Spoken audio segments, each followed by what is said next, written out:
Welcome back. This is Artemis Launch Control. We are currently 7 hours and 9 minutes and counting from the opening of today's launch window for the Artemis II mission. Our Artemis launch team is currently in the process of loading liquid propellant onto the SLS or Space Launch System rocket. Teams just reported out that we are in our topping phase. For the upper stage liquid hydrogen tank, this means we are almost at 100%, if not pretty much there on that upper stage tank. The upper stage is the second stage of the SLS rocket. Here's a graphic representation where we can see where we're currently at in our tanking operations. That means we have now finished loading our liquid hydrogen on both the core stage and the upper stage. As I said, we're in that topping phase to get us to 100%. And afterwards, we'll then transition into replenish mode to stay at 100% level. You can see on the core stage, we are already at the replenish mode, if you see that 100% level right there.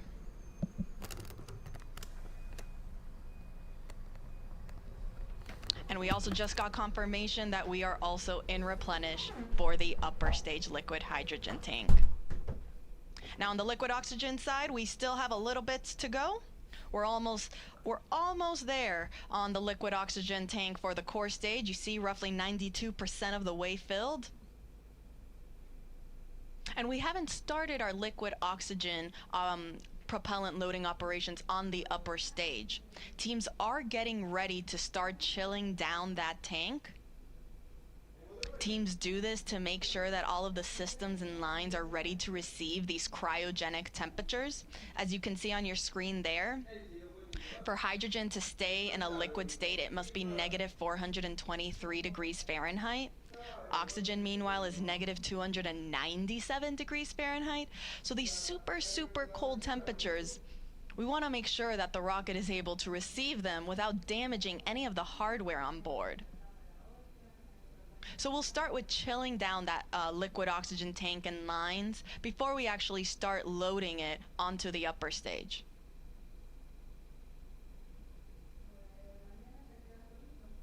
I'll report back once that step is underway.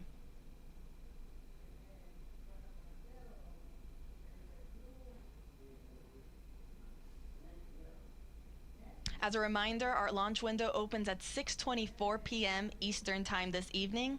Teams do have a 2-hour launch window, so that means if we don't launch right at 6:24, that is okay. They still have additional opportunities throughout that 2-hour launch window. Now, NASA's providing 24/7 live coverage throughout this entire mission, beginning with our propellant loading operations that is currently underway. And as we continue our coverage this morning, we are also, and we continue monitoring all of our loading operations. We thank you for following us along. Part of our live coverage will, of course, include our launch this evening. That live launch coverage for Artemis II will continue right here at the beginning at approximately 12:50 p.m. Eastern Time. You can continue watching on our NASA's YouTube channel, as well as on NASA Plus and the other NASA social media channels. Again, we are providing 24/7 live coverage. So following launch, the show doesn't end there. We have a 10-day mission around the moon. And then following that, we're coming back home. And we will be covering all of those splashdown operations as well.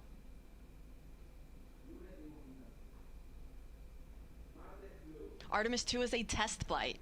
It is NASA's first crewed Artemis mission. We will be sending NASA astronauts Reid Wiseman, who serves as the commander, Victor Glover, the pilot, and mission specialist Christina Koch. And then we're also sending Canadian Space Agency astronaut Jeremy Hansen, who serves as the other mission specialist for this mission.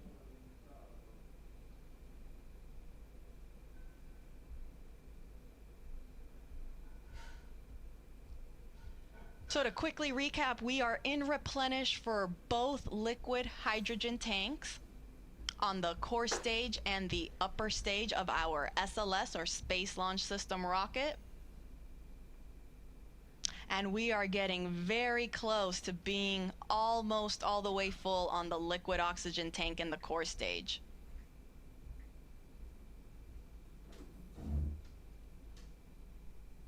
I'll make sure to report out once we start entering topping for the liquid oxygen tank in the core stage. Again, that refers to the last little bit that is needed to get us to 100%.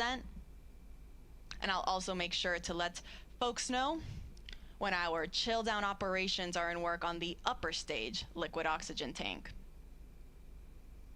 As a reminder, all of this propellant that are on board these 4 tanks of these two rocket stages, they feed the engines that are underneath and then provide the power and the push to send the Orion spacecraft on its voyage to the moon.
This is Artemis Launch Control. We are currently 6 hours and 49 minutes and counting from the opening of today's launch window for NASA's Artemis II mission. That launch window opens at 6:24 p.m. Eastern Time this evening, and we do have a 2-hour launch window, which means that if we don't launch right at the start at 6:24 p.m., that is okay. Teams still have an additional 2 hours in which they can try to launch the SLS or Space Launch System rocket and the Orion spacecraft. Now, the Artemis launch team is currently in the process of loading cryogenic or super cold liquid propellant onto the SLS rocket. We are currently in what is called replenish mode for our liquid hydrogen tanks on board the SLS core stage and the interim cryogenic propulsion stage. These are the two stages on the SLS rocket. Now, replenish mode means that we have finished loading hydrogen on board both of these rockets. That means they are at 100% level. And teams are just constantly replenishing the tanks to make sure that they stay at 100%. Since, as throughout the countdown, that liquid propellant will start boiling off as it starts warming up, and it will then be vented out and released from the rocket, which you can see there on your screen.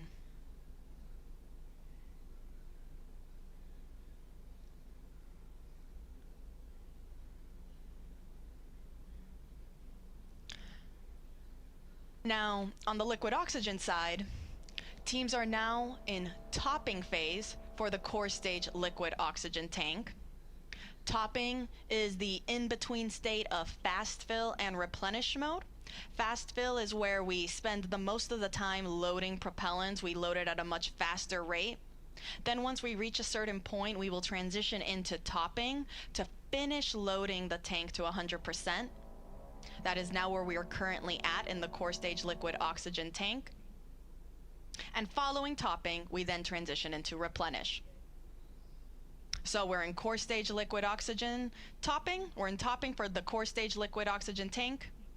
And we are in replenish mode for both tanks on the liquid hydrogen, on the core stage and the upper stage.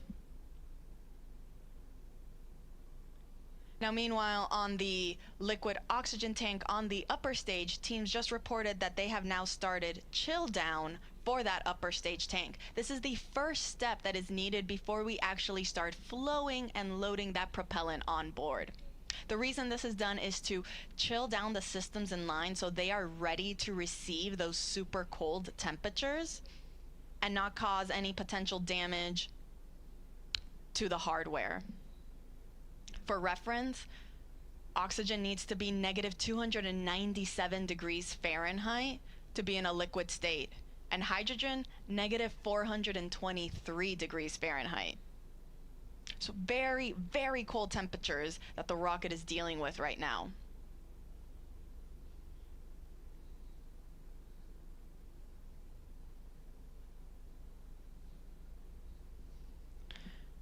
Now again, we are underway for the Artemis II mission. This is the second Artemis mission in NASA's Artemis program. Artemis 1 was an uncrewed test flight. Artemis 2 will be the first crewed test flight. This will be the first time we send astronauts on board our Orion spacecraft. We'll be sending our commander Reid Wiseman, our pilot Victor Glover, and mission specialists Christina Koch and Jeremy Hansen on a 10-day mission around the moon. Now, from the rocket side, there aren't that many changes from Artemis 1 to Artemis 2. Most of the major sections of SLS really remain unchanged. Some of the differences are more in the details to really just provide our astronauts with a better ride in space. Some of those include some optical targets that are now on the upper stage as visual cues during the proximity operation demonstration. This will be a test for the astronauts to practice maneuvering Orion and practice approaching the upper stage while it's in a high Earth orbit. Another improvement for SLS was an improved navigation system. Also, communications capability between the ground stations and the U.S. Space Force Space Launch Delta 45, which controls the eastern range. That is responsible for kind of helping dictate when we are allowed to launch here off the Space Coast in Florida.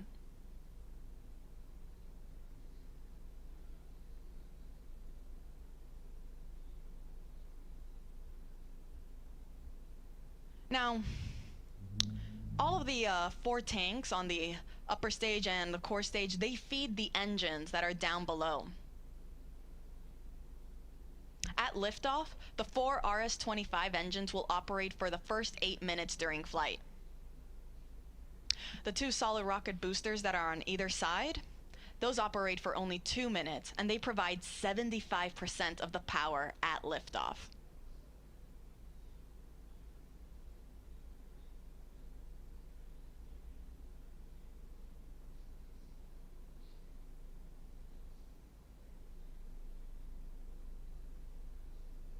So to quickly recap, we are in replenish for our both liquid hydrogen tanks. We entered topping for the liquid oxygen tank on the core stage. That means very, very soon we'll be in replenish mode for that tank as well. And we are in our chill down operations for the liquid oxygen tank on the upper stage. Pretty soon we will be entering fast fill. I'll report out when that is underway.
This is Artemis Launch Control. We are currently 6 hours and 38 minutes and counting from the opening of today's launch window for the Artemis II mission.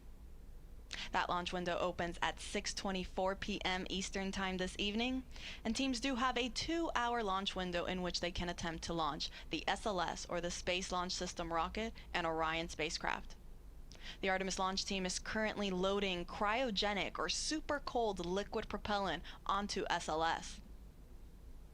We are currently in replenish mode for both liquid hydrogen tanks on the 2 stages of our SLS rocket.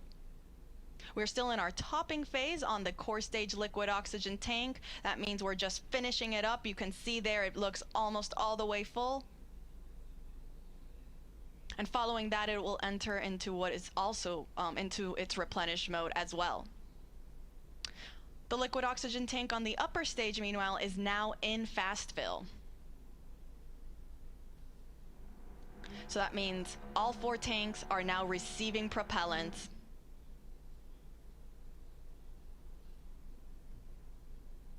Following fast fill on the liquid oxygen tank for the upper stage, teams will perform that vent and relief test that they also did for the liquid hydrogen side on the upper stage. This test is again just to test the relief capabilities to make sure that the upper stage can handle the pressure that will be introduced at liftoff and during launch. Following that, it will then enter topping and will then go to replenish mode as well. Once we are in replenish mode for all tanks, that'll be the signal to the launch team to tell our astronauts that they are ready to start heading out to the launch pad and get on board their Orion spacecraft. Now, Artemis II is a test flight, and it is NASA's first Artemis crewed mission. That means this will be the first time that our astronauts, our commander Reid Wiseman, pilot Victor Glover, and mission specialists Christina Koch and Jeremy Hansen, they will be the first to experience launch and flight atop SLS. The rocket hits a maximum speed of 22,670 miles per hour.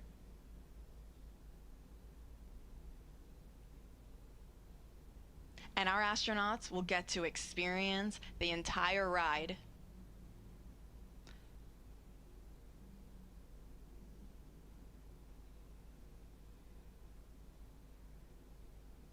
So to quickly recap, we are in replenish mode for both liquid hydrogen tanks.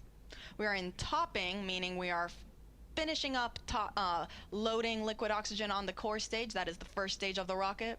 And we are in fast fill for the liquid oxygen tank on our second stage, or that interim cryogenic propulsion stage. I'll report out once we have also entered replenish mode for the core stage liquid oxygen tank.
This is Artemis Launch Control.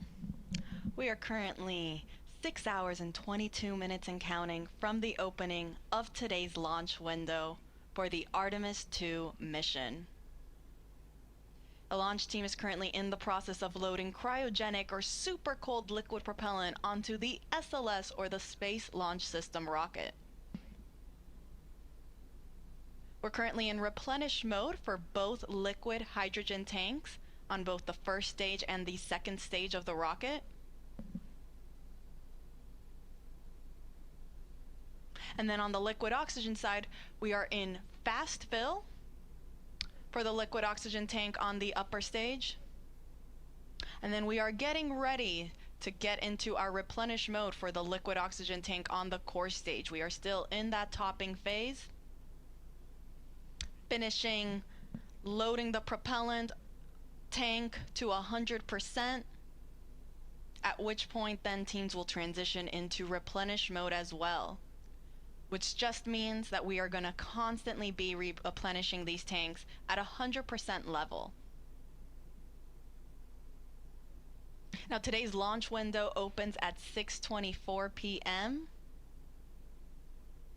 Teams do have a 2-hour launch window, which means if we don't launch right on time, they do have an additional 2 hours in which they can attempt to launch. For those of you just joining us, NASA will be providing 24/7 live coverage of this entire mission, starting with our propellant loading operations that are currently underway. Thank you so much for everyone that's been following along. Our live launch coverage of Artemis II will continue right here, beginning at approximately 12:50 p.m.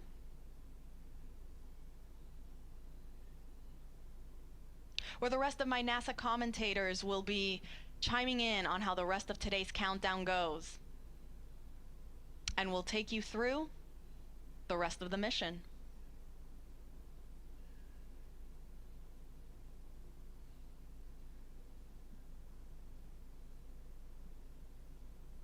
Now, Artemis II is a test flight. It will be the first mission that sends astronauts on board SLS and Orion. You can see a photo on your screen there of our Artemis II crew. We have our commander, Reid Wiseman, on the right-hand side. Then we have our 2 mission specialists in the middle, Christina Koch, and then Canadian Space Agency astronaut Jeremy Hansen. All the way on the left is our pilot, Victor Glover. All 4 of them woke up not too long ago at around 9:25 a.m. this morning. Not a terrible wake-up call. In that time, they've been getting ready, having breakfast, getting some briefings. And they'll get one more briefing. It's the flight crew weather brief, where they'll get a status on where we are in the countdown, what the current forecast looks like. Following that brief, they will then start their suit-up operations before they go out to the launch pad and board their spacecraft.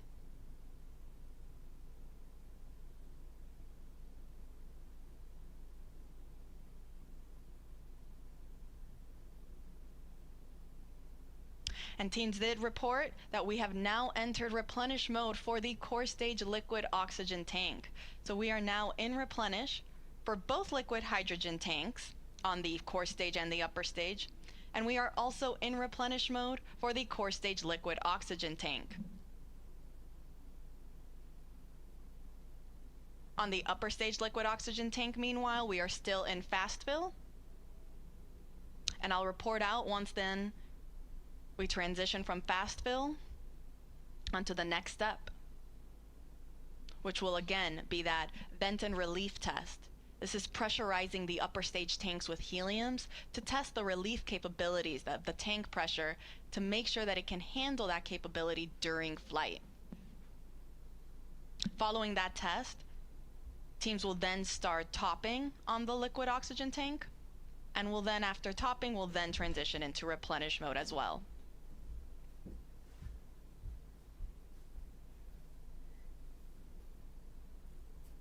I'll report out when that's underway.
This is Artemis Launch Control. We are currently 6 hours and 8 minutes and counting from the opening of today's launch window for the Artemis II mission.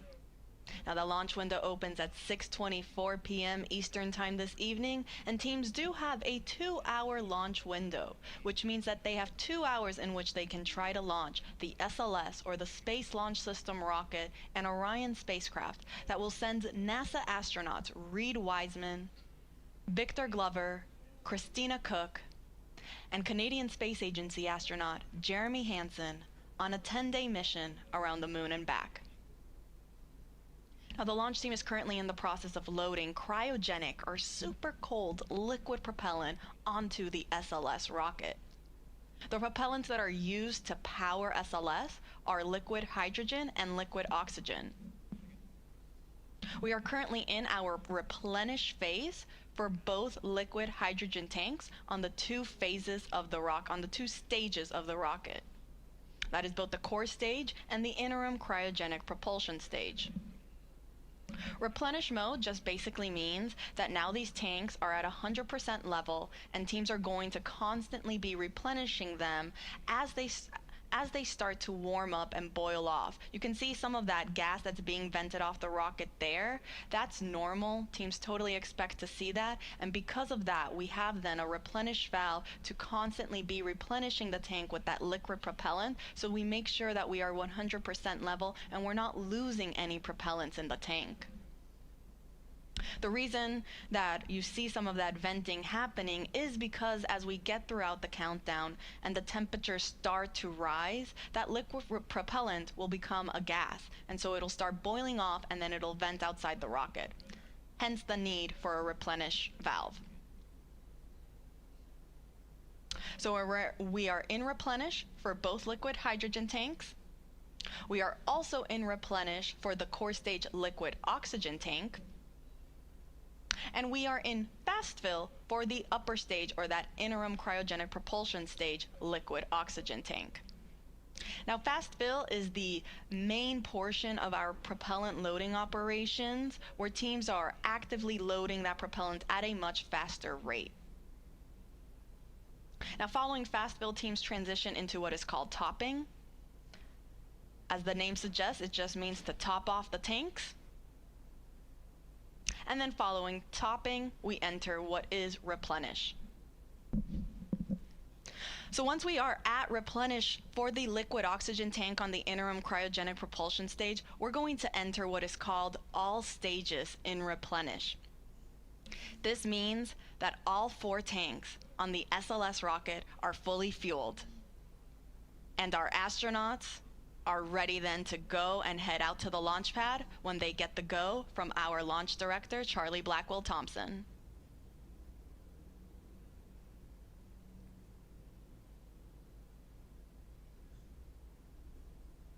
Now, coming up shortly, our astronauts will be joining in on a flight crew weather brief with our launch director, as well as with the flight director in Houston and the launch weather officer. They'll provide a quick status on how the forecast looks for the rest of today's countdown, as well as where we currently are in our countdown operations.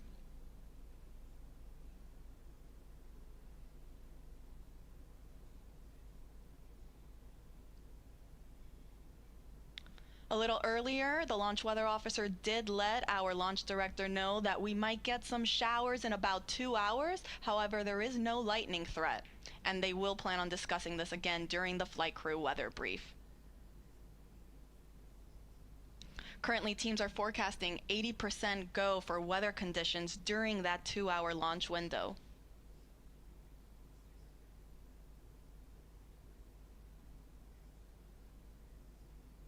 So again, to quickly recap, we are in replenish mode for both liquid hydrogen tanks.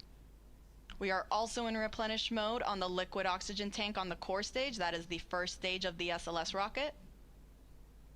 And we're in fast fill for the liquid oxygen tank on the upper stage.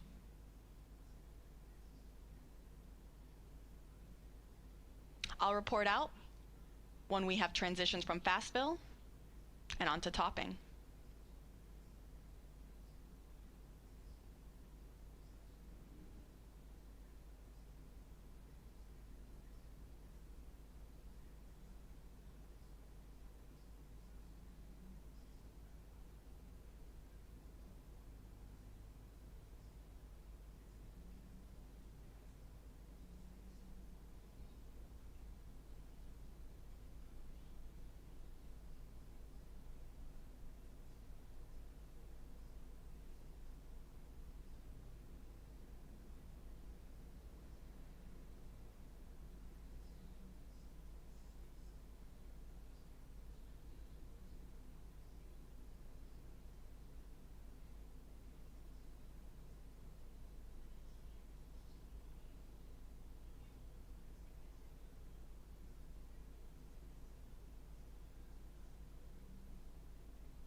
This is Artemis Launch Control. We are currently 5 hours and 42 minutes and counting from the opening of today's launch window for the Artemis II mission. That launch window officially opens at 6:24 p.m. Eastern Time, and teams do have a 2-hour launch window, which means that they have additional opportunities if they don't meet the beginning of that window.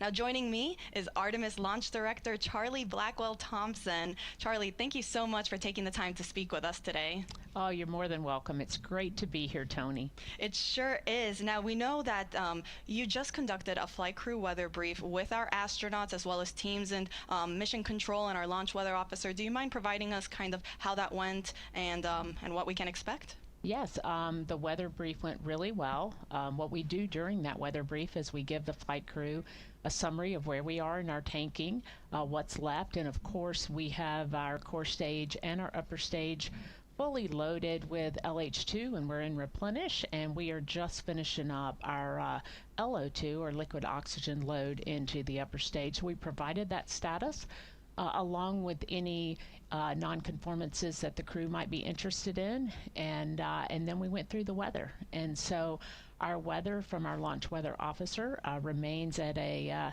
80% likelihood of go today and a 20% chance of violation. We are watching some precip that is making its way toward the pad, but we expect that that is going to dissipate as we get closer to the opening of our window. So really good to hear the crew's voices and to talk through a day of launch ops. You know, it's something that we simulate, but there's nothing like the real day.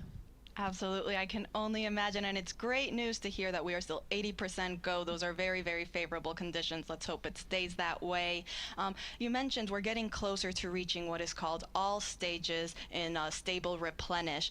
That means that we will have all 4 tanks at 100% flight level. Charlie, can you walk us through then what are some of those upcoming milestones once we reach all stages replenish? Absolutely. So one of the big milestones when you reach stable replenish on all the all stages is you begin to send the closeout crew into the pad, and so we're just a few minutes away from getting into that, and we'll deploy them to the pad and they'll start getting ready for the flight crew.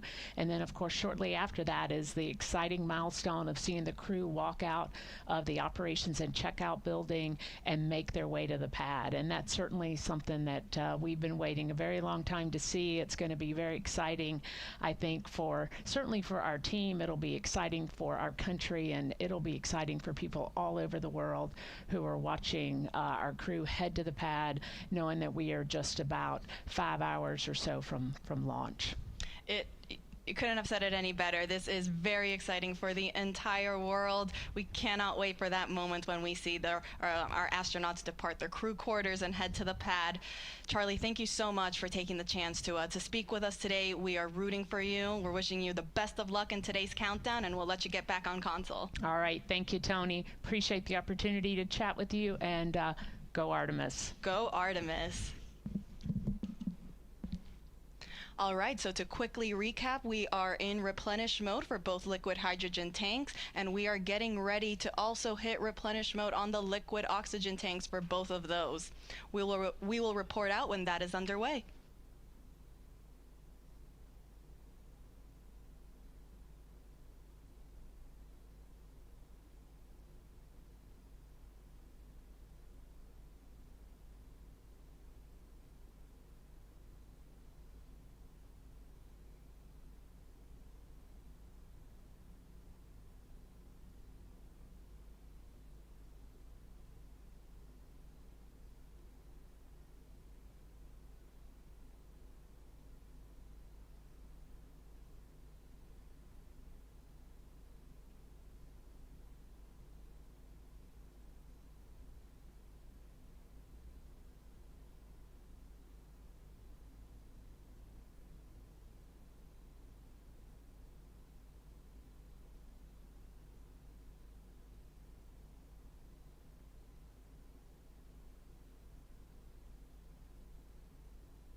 This is Artemis Launch Control. We are currently 5 hours and 37 minutes and counting from the opening of today's launch window for NASA's Artemis II mission.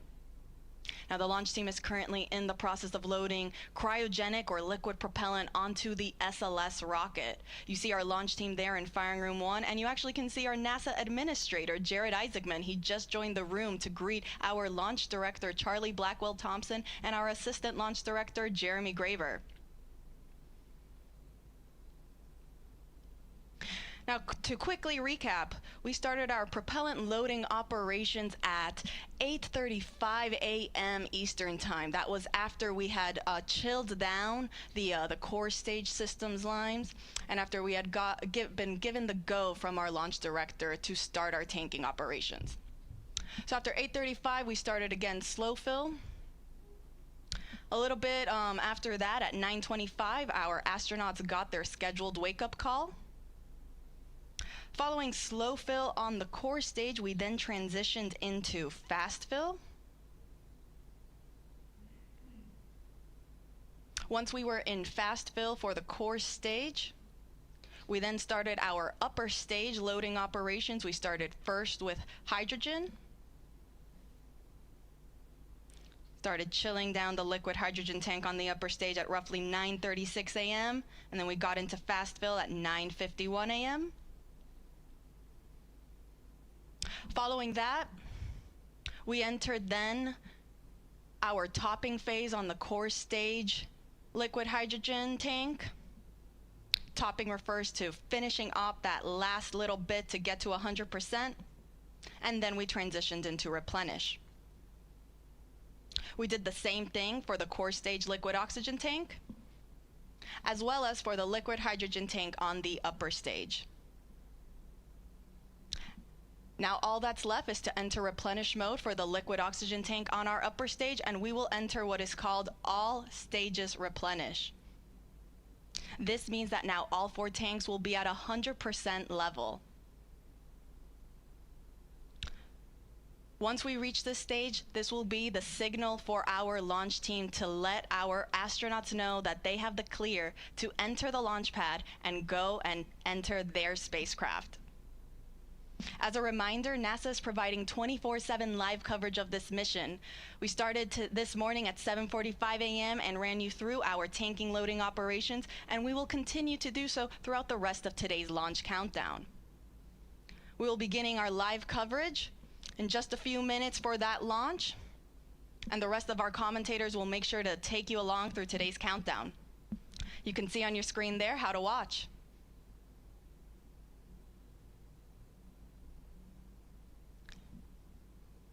And as our launch director just recently said when she came on air, let's go Artemis II.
4 astronauts are about to suit up for NASA's boldest test flight in a generation.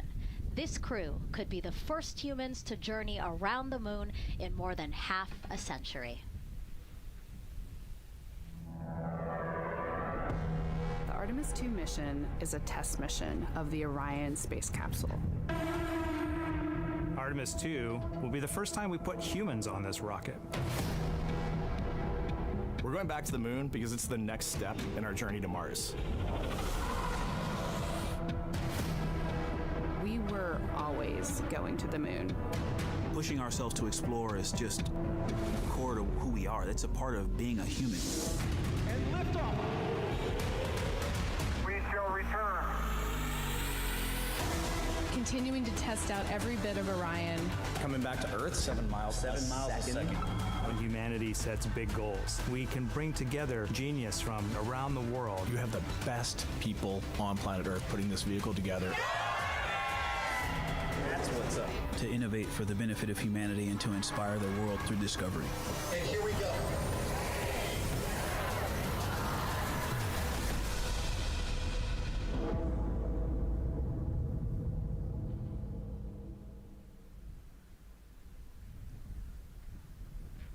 Welcome, and thank you for joining us live from NASA's Kennedy Space Center, where we are beginning a new chapter in America's human spaceflight story.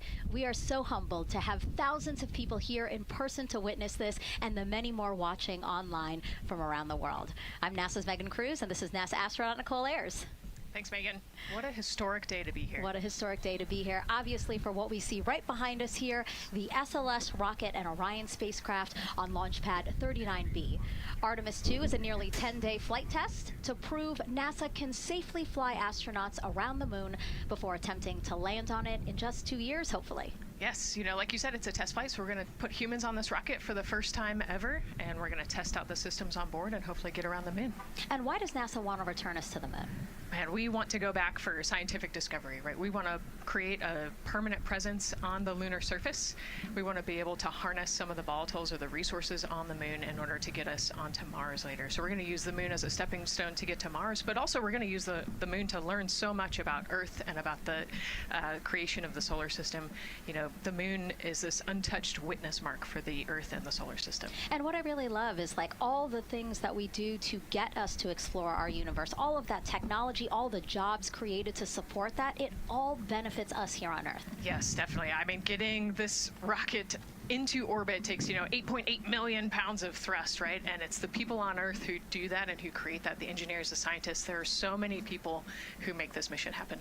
And so if all goes well, this crew could travel farther from Earth than any other humans before them and see parts of the moon no one has ever laid eyes on. And now, speaking of laying eyes, here we are in the suit-up room with the Artemis II crew. Yes. Looks like the commander's getting his comm cap on, so the communication cap.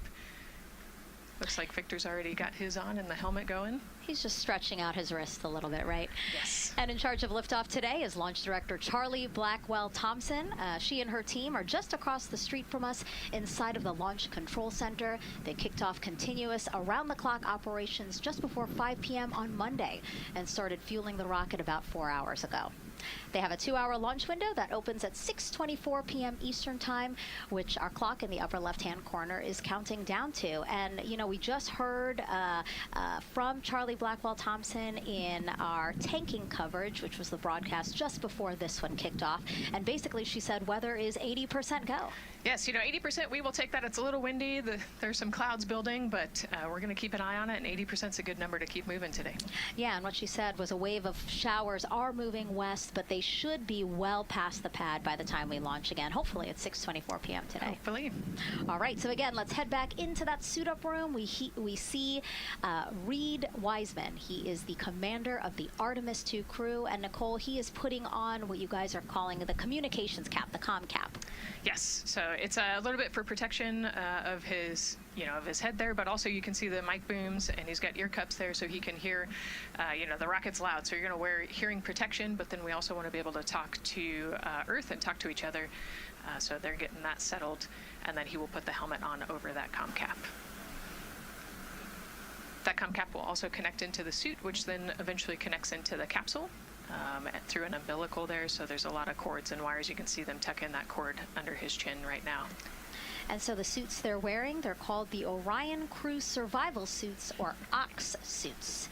And so they're worn for launch and reentry or during high risk or emergency situations. And I think a lot of people, especially if they're have been following NASA for all these decades now, they're kind of thinking, hey, these look like the suits that our shuttle astronauts used to wear. There is a lot of resemblance here. That's true. Yeah, they are very similar. NASA does a great job of leveraging the lessons that we learn from previous missions. So dating all the way back to Apollo, some of our first spaceflight missions, we learned lessons about the suits and how to make them better, and we just continued to carry that through all the way into the Artemis mission. Time now to introduce you to some of our teams today. We have Gary Jordan at NASA's Johnson Space Center in Houston. He's going to be inside with the mission control teams, which will take over from Kennedy's launch control team right at liftoff. And then back here at Florida, there's Megan Carter inside Kennedy Space Center's visitor complex, Jasmine Hopkins at a launch viewing location, and then finally Daryl Nail inside the Launch Control Center with the launch team. Now each is going to provide a very unique experience today, starting first with Daryl, who has been closely monitoring the launch countdown for us. Yeah, and welcome into Firing Room 1, a historic firing room here at the Kennedy Space Center in Florida. It's a pleasure and an honor to be here reporting what's happening as we lead up to countdown and liftoff of Artemis II. So far, looking pretty good. You see the rocket out there on the pad. It is launch day, and we just got that crew weather brief that you were talking about from Launch Director Charlie Blackwell-Thompson to the crew. It looks like a countdown at this point is in good shape, and that's great news. Fueling continues to track well. We just reached all stages replenish. And while we're talking about the fueling, let's talk about that tanking. Pull up the tanking graphic if we could now. That will give us an indication of where we are with tanking, and I can just tell you, as you see from this board right here, we are all stages replenish. So all tanks on board the SLS, the 2 liquid hydrogen, lower stage and upper stage, and 2 liquid oxygen, lower stage and upper stage, are at 100%, and that's exactly where we want to be. This kicked off at 7:30 this morning with a go for cryo load, and here we are roughly about 5 hours later, and we're fully tanked and now in replenish. The amount of propellant on board, roughly 733,000 gallons. That's about an Olympic-sized pool and a half. Huge amount of propellant. It's all flowed in there. The great news there, no leaks, no issues, and we're looking good at this point. So let's talk weather now. The weather, while it is favorable overall, it's not totally clean, and that was hinted at earlier when we talked about the storms. There is, of course, some onshore flow. Currently, our overall attempt percentage stands at 80% chance of acceptable weather conditions at the time of liftoff, which is going to be within our launch window. That's tonight from 6:24 p.m. Eastern Time until 8:24 p.m. Eastern Time. Winds are good. The lightning risk is low. But scattered showers still remain possible around the Cape and including near the pad. So the expectation is that there'll be some more active weather coming our way, but we're expecting it to push to the west. So the watch item is really any isolated shower that could briefly move through the area and trigger a constraint, especially for flight through precipitation. Well, you're looking now inside the astronaut suit-up room, and of course we got the 4 astronauts there. They talked to Charlie Blackwell-Thompson today, and everything looks good there. We're tracking one minor NC issue at this point. We'll talk. It's a non-conformance. We'll talk about that a little bit later in our next hit. But for now, again, looking good. And of course, our administrator for NASA is here in the firing room. He checked in with the launch director, chatted with her for several minutes, and he's here in the firing room, which is a good positive sign, of course, for the day. That's it for the firing room. We'll send it back now to Megan and Nicole. Daryl, thank you so much. Yeah, let's get back into the suit-up room here, where we now have a shot of all 4 astronauts, and it appears all of them are undergoing their suit leak checks. Can you talk to us about what that is, Nicole? Sure, yeah, you can see, as the suit expands, that we're going to pressurize those suits. So in the case that we need it, if we lose pressure in the capsule, those suits will protect the astronauts and keep them pressurized and keep them survivable. So these guys are going to hold their breath for about 10 seconds. Any movement in the suit could cause changes in the pressure, and so we want to get a really nice, precise, accurate measurement on the leak check. And so they'll hold their breath. Even just their heartbeat could potentially make some differences in those super sensitive sensors there. So you can see the red and blue valves there, the air in and air out, and it looks like Victor just had a good leak check. Yeah, and actually they do 3 leak checks, again, just to get an average reading to say, hey, we have confidence that these suits are holding the right pressure. As Nicole said, that tube that's going in, that's putting air into their suits, and then there was that gold instrument that you saw on their other side. That's how they can control how much pressure is being released in order to do these checks. Yep, and they will do the leak checks here in the suit room, and then they'll do more actually in the capsule as well. They'll do another leak check. So we're going to make sure the suits are ready to go before we even step out the door, and then we'll check them with the entire system on the capsule once they get out to the rocket. And you might also notice that some of the astronauts, while they're doing their suit leak checks, you might have seen Victor gave an okay sign. You might also see a thumbs up, and that's because concurrently, while they're doing these suit leak checks, they're also doing comm checks. Yes, yeah, we talked about the comm cap earlier and the umbilical and how they plug in. So yeah, they're going to test the comm, they're going to test the suit, make sure everything. They're actually probably testing the cooling system as well right now. They're going to plug into the portable cooling system and make sure that all of that is working. So like I said, we want to make sure that we've got 4 healthy suits before we go out. Yeah, this suit, 3 layers, so obviously it can get hot. Yes. So one of the layers is a cooling undergarment, and basically they flow cold liquid through that undergarment to keep the astronauts cool and comfortable before liftoff today. Yeah, it's like a onesie with a bunch of tubes running around it, and the water flows through there to cool you down. All right, lots of information to share with you all today. If you have any questions, we'd love to hear from you. All you have to do is send your questions our way by tagging @NASA Artemis, and we'll try to answer as many of your questions live. And we'll also have some questions for you throughout the broadcast, so we hope you can participate in those opportunities as well. Okay, as we continue to be inside the suit-up room here, why don't we learn a little bit about each of our crew members? Right now we are looking at pilot Victor Glover, but hopefully we can get a shot here of our commander, Reid Wiseman.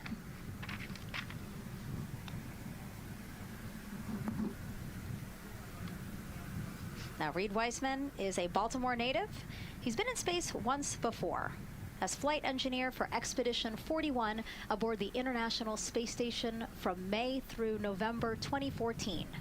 During the 165-day mission, Reid and his crewmates completed, get this, more than 300 science experiments in areas like human physiology, medicine, physical science, earth science, and also astrophysics. They actually set a milestone for station science by completing a record 82 research hours in a single week. He also served as chief of NASA's astronaut office from December 2020 to November 2022, and Reid has 2 daughters. Yeah, I love, Reid is such a great leader. He was the chief of the astronaut office when they hired our class of astronauts.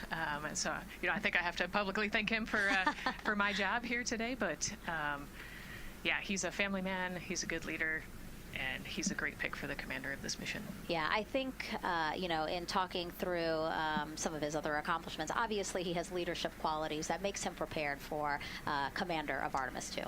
Yes, he does. He's a well-experienced naval officer and now NASA astronaut. And so now here we are, pilot Victor Glover. NASA selected the California native as an astronaut in 2013. At the time, he was actually serving as a legislative fellow in the United States Senate. His first trip to space was in November 2020 when he launched as pilot of NASA's SpaceX Crew 1 mission. That was the first operational mission of NASA's Commercial Crew program, which resumed launching American rockets from American soil to the International Space Station at the end of the shuttle program. Victor is a U.S. Navy captain and naval aviator who served as a test pilot, racking up more than 3,500 flight hours in more than 40 different aircraft. He and his wife, Deanna, have 4 children.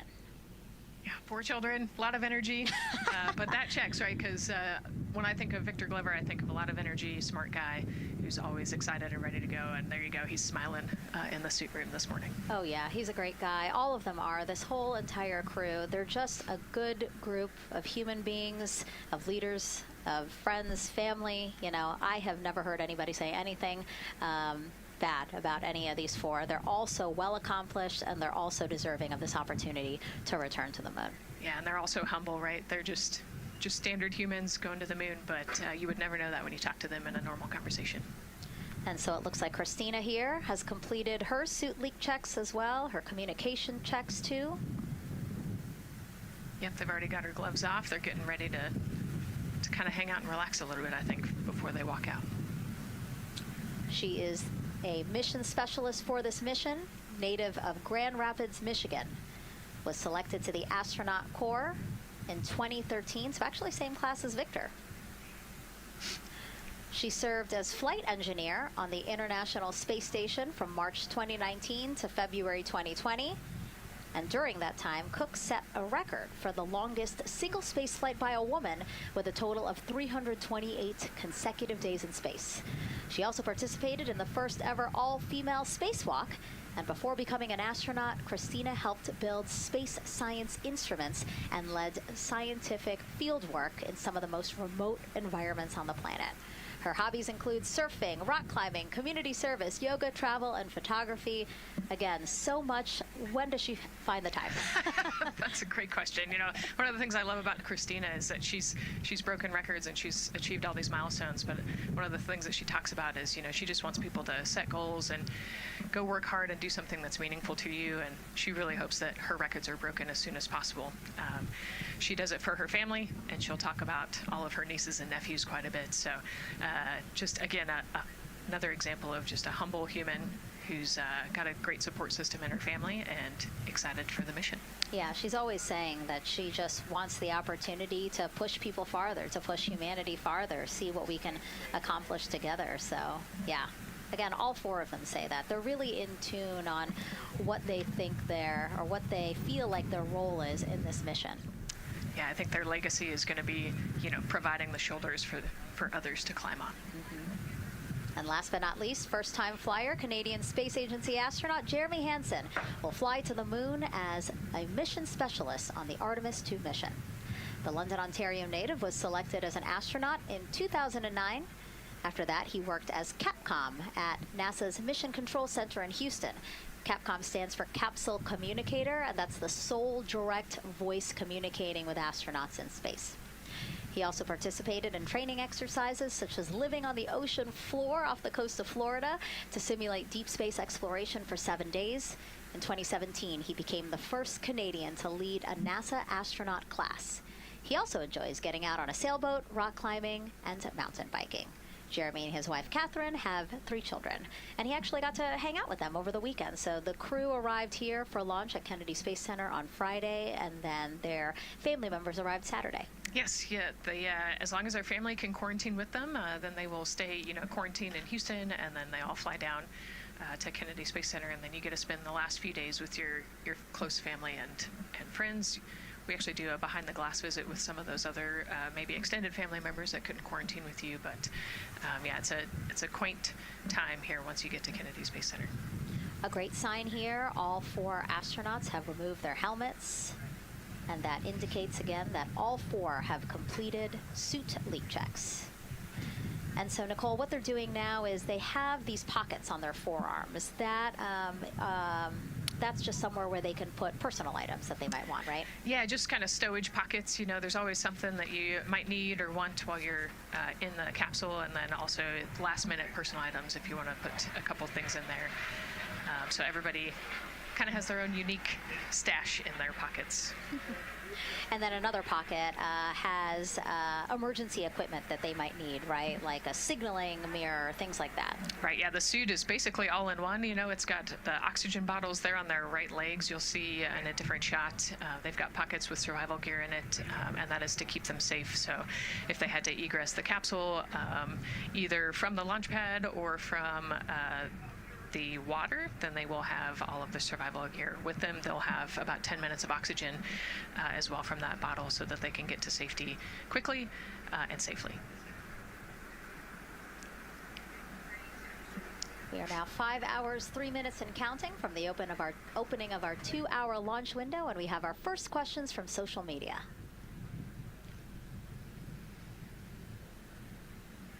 Question here from X. So to be clear, this is not a mission to land, but to orbit the moon. Thank you, and thank our astronauts. Nicole. Yeah, this is a great question. You know, I think it's important to highlight the mission of Artemis II, where we are going to go around the moon. We're going to see the far side of the moon. We're going to see parts of the far side of the moon that human eyes have never seen before. It's very similar to the Apollo 8 mission, right? We're also potentially going to be able to see the landing sites for the future Artemis missions and kind of provide the overall context of those landing sites amongst the entire moon site there. So it's an exciting mission. We'll get to learn a ton about you know, there's so much science that's going to be on this mission as well, right? Where they're going to do some science experiments on humans, learn about the stress of the environment, and we're going to learn about the radiation environment. We're going to learn about the suits as well. We've got some technology demonstrations that are going to happen. So there's a lot going on this mission as we fly around the moon and come back. Mm-hmm. We always say it's about increments, right? Like we're making that next giant leap to Mars, but in order to do that safely and to do that thoroughly, incremental steps. Exactly. And, you know, like we said, this is the first time that we've put crew on this rocket. And so actually before we even head to the moon, right, we're going to stay close to the Earth, and we're going to check out all of the systems on Orion, make sure that it can handle 4 humans, make sure it can handle people sleeping, people exercising, you know, all of the environmental control systems are working. So we want to make sure that the capsule is safe for the crew before we send them, you know, almost 250,000 miles away. Yeah, that was a great question. And we actually have another one that we'll pull up on screen here. Another question from X. How long will it take them to reach the moon, and how long will the entire mission last? Another great question, right? So they're going to do a couple orbits around the Earth. They'll do a perigee and an apogee raise burn. What that means is that they're going to accelerate to get further away from the Earth, and they'll get into a really highly elliptical orbit first. And then once they get into the translunar injection, so they're actually on a free return trajectory, which means we're going to accelerate them, and then they're going to escape Earth's gravity, and then just based on orbital mechanics, they'll be able to come home without having to do another burn or acceleration. So it'll take about 4 days once they leave Earth's gravity to get to the moon. They'll fly around the moon, about 4 days back, and then land. So overall, about a 10-day mission. Exactly. Yeah, these are really great questions, guys. We know that, again, we are sharing a lot of information today, so please do not hesitate to reach out. Obviously, Nicole, very smart here, and we're happy to answer any of your questions. Again, tag @NASA Artemis wherever you're watching this coverage. And now we actually have a question for you. Who would you take with you on a trip around the moon? Would it be your bestie? Would it be a pet, family member, or a seasoned astronaut? Think about that one. I know. I like that. I absolutely know what I would say. I think it would make my husband upset, but I have my answer here.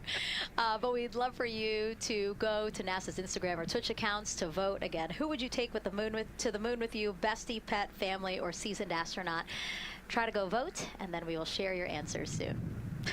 Again, husband is not gonna like my answer. And we're not the only ones with questions today. We will also hear from celebrities during our launch coverage. See what Stanley Tucci, Scarlett Johansson, and others want to know about NASA's Artemis II test flight. Plus the surprise of a lifetime as kids marveled at the rocket and spacecraft rolling to the launch pad. Look at those cute faces there. Oh, I love that. Love those suits. And we'll show you how the astronauts will eat, sleep, and go to the bathroom while in space. Keep in mind, the Orion spacecraft is about the size of a 6-person tent. Yeah, not super big, but you know, it's 10 days with your 3 best friends, so I think it's manageable for sure. But you know, every ounce counts when you're trying to get to the moon. And as we continue to look into the suit-up room here, a fist pump for some of the folks in the crowd there by Victor. Why don't we take a look around the center here? We know that there are some folks who are already getting ready to check out the team here as they drive across KSC to their launch pad. Look at that. Oh, that's so awesome. That's a great crowd. They're waiting there in front of the vehicle assembly building. So actually, they're just down the road from us. This is a good crowd, as Nicole said. Oh, there they are. They just got their cue. Oh, now? Let me wave now. Oh, yeah, they are excited. That's amazing. So all of these folks, content creators that are getting behind-the-scenes access as part of NASA's NASA social experience here. So as you can see, very excited.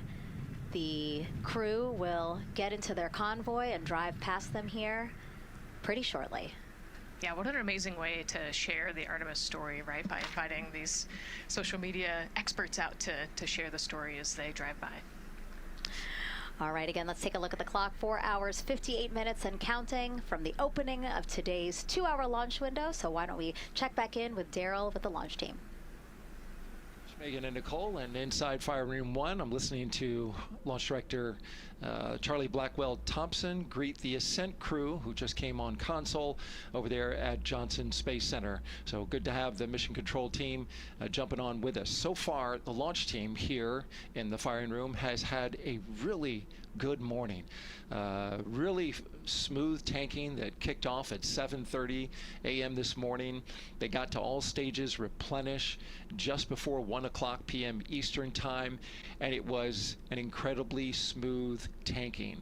That's great as we look here watching the crew and also with an eye on the rocket.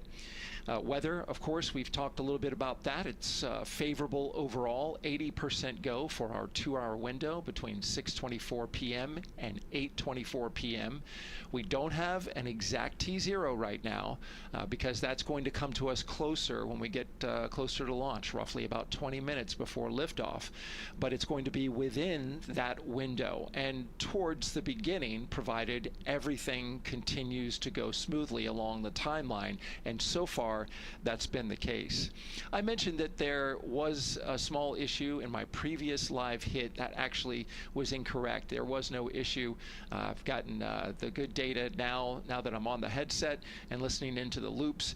Engineers, avionics engineers, are keeping an eye on a display unit inside Orion that's just running a little cooler than normal. It's not going out of limit. It's actually completely fine. But they just were noting the trend and reported that to the NASA test director. So they'll keep their eyes on that. But again, there was no LCC violation. And once they get the cover off Orion out there that's protecting it from the rain, they expect the temperatures inside the Orion crew capsule to stabilize. And with that, we'll send it back to the host desk with Megan and Nicole. Thank you so much, Daryl. Now, Daryl is inside Firing Room 1 in the Launch Control Center, or LCC, as you might hear it referred to, which was built in 1967 to support Apollo missions.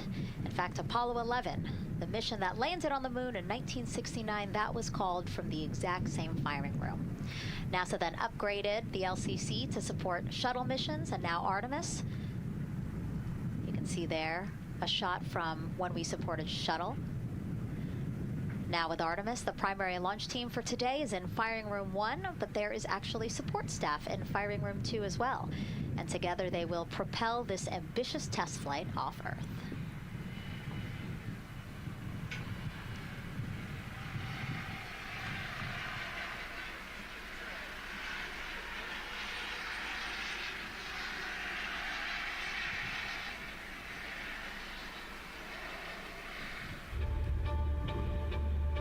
We're going back to the moon because it's the next step in our journey to Mars.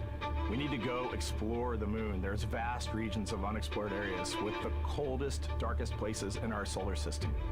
This is a test mission, and when we get off the planet, we might come right back home. We might spend 3 or 4 days around Earth. We might go to the moon. That's where we want to go, but it is a test mission, and we are ready for every scenario as we ride this amazing space launch system in the Orion spacecraft. But another reason we're going back to the moon is to fulfill NASA's mission, which is to explore the unknown in air and space, to innovate for the benefit of humanity, and to inspire the world through discovery. And when we succeed and when we accomplish the things that we set out to accomplish, that inspiration not only can set up new things to happen, but it also is a reminder in tough times that we're capable of doing great things when we work together. The thing I love about the moon is that it's not just a beacon for exploration and this platform of possibilities for incredible missions like this, but it has benefits. That's actually why we're racing towards it. Those benefits are really wide in nature. You have everything from innovation, technology development, not only for future missions going deeper into the solar system, but technologies that come back to Earth. You have inspiration, a whole generation of people starting this pipeline of STEM workers and manufacturers and operators that are excited to see what you can do when you work hard and you come together as a team. When I think about the 4 of us flying around the far side of the moon, seeing that Earth rise, taking images and video and sending them back to you, the feeling that I have inside is hope. We know that Artemis II is not the solution for humanity on planet Earth, but it is a contribution in the positive column. We hope that just for a moment that people will pause and say, wow, it's extraordinary when you look back upon the Earth with over 8 billion people, and you see this concrete example of what humanity can do, this extraordinary thing when we set big goals and we work together to achieve them. Control at NASA's Johnson Space Center in Houston takes over. That's where we have our Gary Jordan embedded with that team. Hey, Gary. Hey, Megan and Nicole, it's great to be joining you from here in Houston, Texas. I'm in NASA's Mission Control Center, where the Artemis II Ascent Flight Control teams, led by Flight Director Judd Freeling, recently started their shift to monitor the Orion spacecraft integrity, the Space Launch System, and the crew to make sure all criteria is met to commit to today's launch and the mission ahead. The team you see here in this room today has been training extensively to prepare for the highly dynamic phase of flight that begins shortly after engine ignition. Teams here will be monitoring the flight of the Space Launch System, Orion, and of course the Artemis II crew on board as they make their way from the Kennedy Space Center into Earth orbit. The lead console positions will be in this room, called the White Flight Control Room, a room which traces its legacy to the Space Shuttle program, with the first shift supporting STS-70 in 1995, more than 30 years ago. Each console represents an expert in a particular discipline, whether it be communications, propulsion, crew health, life support systems, or trajectory, and each of these individuals has a support team in other rooms, each ensuring that no data point is left unchecked, no procedure is missed, and combining efforts as one Artemis team to ensure crew safety and mission success. After liftoff, Mission Control Houston will be staffed around the clock over the next 10 days until the spacecraft is safed for the recovery teams and the crew is extracted from integrity and brought aboard the recovery vessel. The roar of a powerful Space Launch System liftoff is just the beginning. The mission is, of course, a test mission, and the first with humans on board Orion and in deep space. The crew's job is to put the systems and capabilities of Orion to the test, taking us closer to a sustained presence on the lunar surface. It's great to see the crew gathered around the table. Megan, with that, we'll toss it back to you as we continue to monitor from here in Mission Control Houston. Back to you. Thank you so much, Gary. Yes, a pre-flight tradition that we have seen with our crewed flights and our astronauts, the card game, Nicole. Yeah, you know, this is a fun time for the crew. Kind of relax a little bit, play a card game with the chief. You can see Scott Tingle there is the dealer today. Looks like they're playing high card wins. So Victor won, he's out, now Jeremy's out. You know, there are two schools of thought on this game. Either you want to get rid of all your bad luck or go out on a high note. So it looks like the crew chose we're going out on a high note. And, you know, I think one of my favorite parts when I talked to Reid about this is he was just excited to play a game with his old boss from Naval Test Pilot School. So once again, his boss today. Yeah, and I love this part of the tradition because this is when, again, you usually see them like, yeah, laughing, but very focused still. But when they get to this table, laughs, high fives, smiles, just really a brief moment of levity in what can be and will be a very long day for them. Yes, you know, it's a long day. There's a lot of preparation that goes in today, and so they're just, I think, at least for us, it was a nice brief moment of some relaxation, a couple laughs, you know, a moment to take a few deep breaths and reflect on the mission ahead, and then, you know, get some high fives as well. And so with their bad luck dispelled, some good luck from Scott Tingle, let it seem like there, right? Yes, definitely. It's actually a really fun tradition. You know, I think that card game is more steeped in tradition than anything else. Every crew has played that same card game. As you said, Nicole, the primary reason for why they're there, to suit up, to do communications checks, to do pressure checks, all done, and now it seems like Reid had some words for the team in that room. Yeah, you know, this day can't happen without thousands of people, right? And so the suit room is a great example of that. You've got all of the suit techs, and you've got your support team there, everyone who has made this day possible.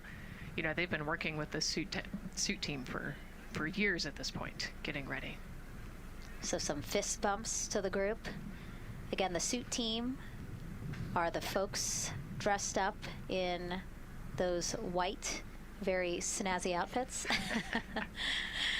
Special outfits that we can talk a little bit more about later, but each crew member was assigned their own suit technician. So as you said, working very closely with the same person to make sure that the crew felt comfortable and ready in these suits as they lift off from Kennedy Space Center. Right, and you know, each suit is slightly different, each person is slightly different, and so these suit techs know each individual super well. They know exactly how they like to get into the suit, exactly where things might get caught, or, you know, small adjustments that might need to be made. So they know their suit techs well, and their suit techs know them very well. And so as we take a couple of pictures here, we really hope that you are learning a lot about the suits and the process of checking them out for a mission. But imagine the opportunity to get a hands-on demonstration from people who helped design these suits. Take a look.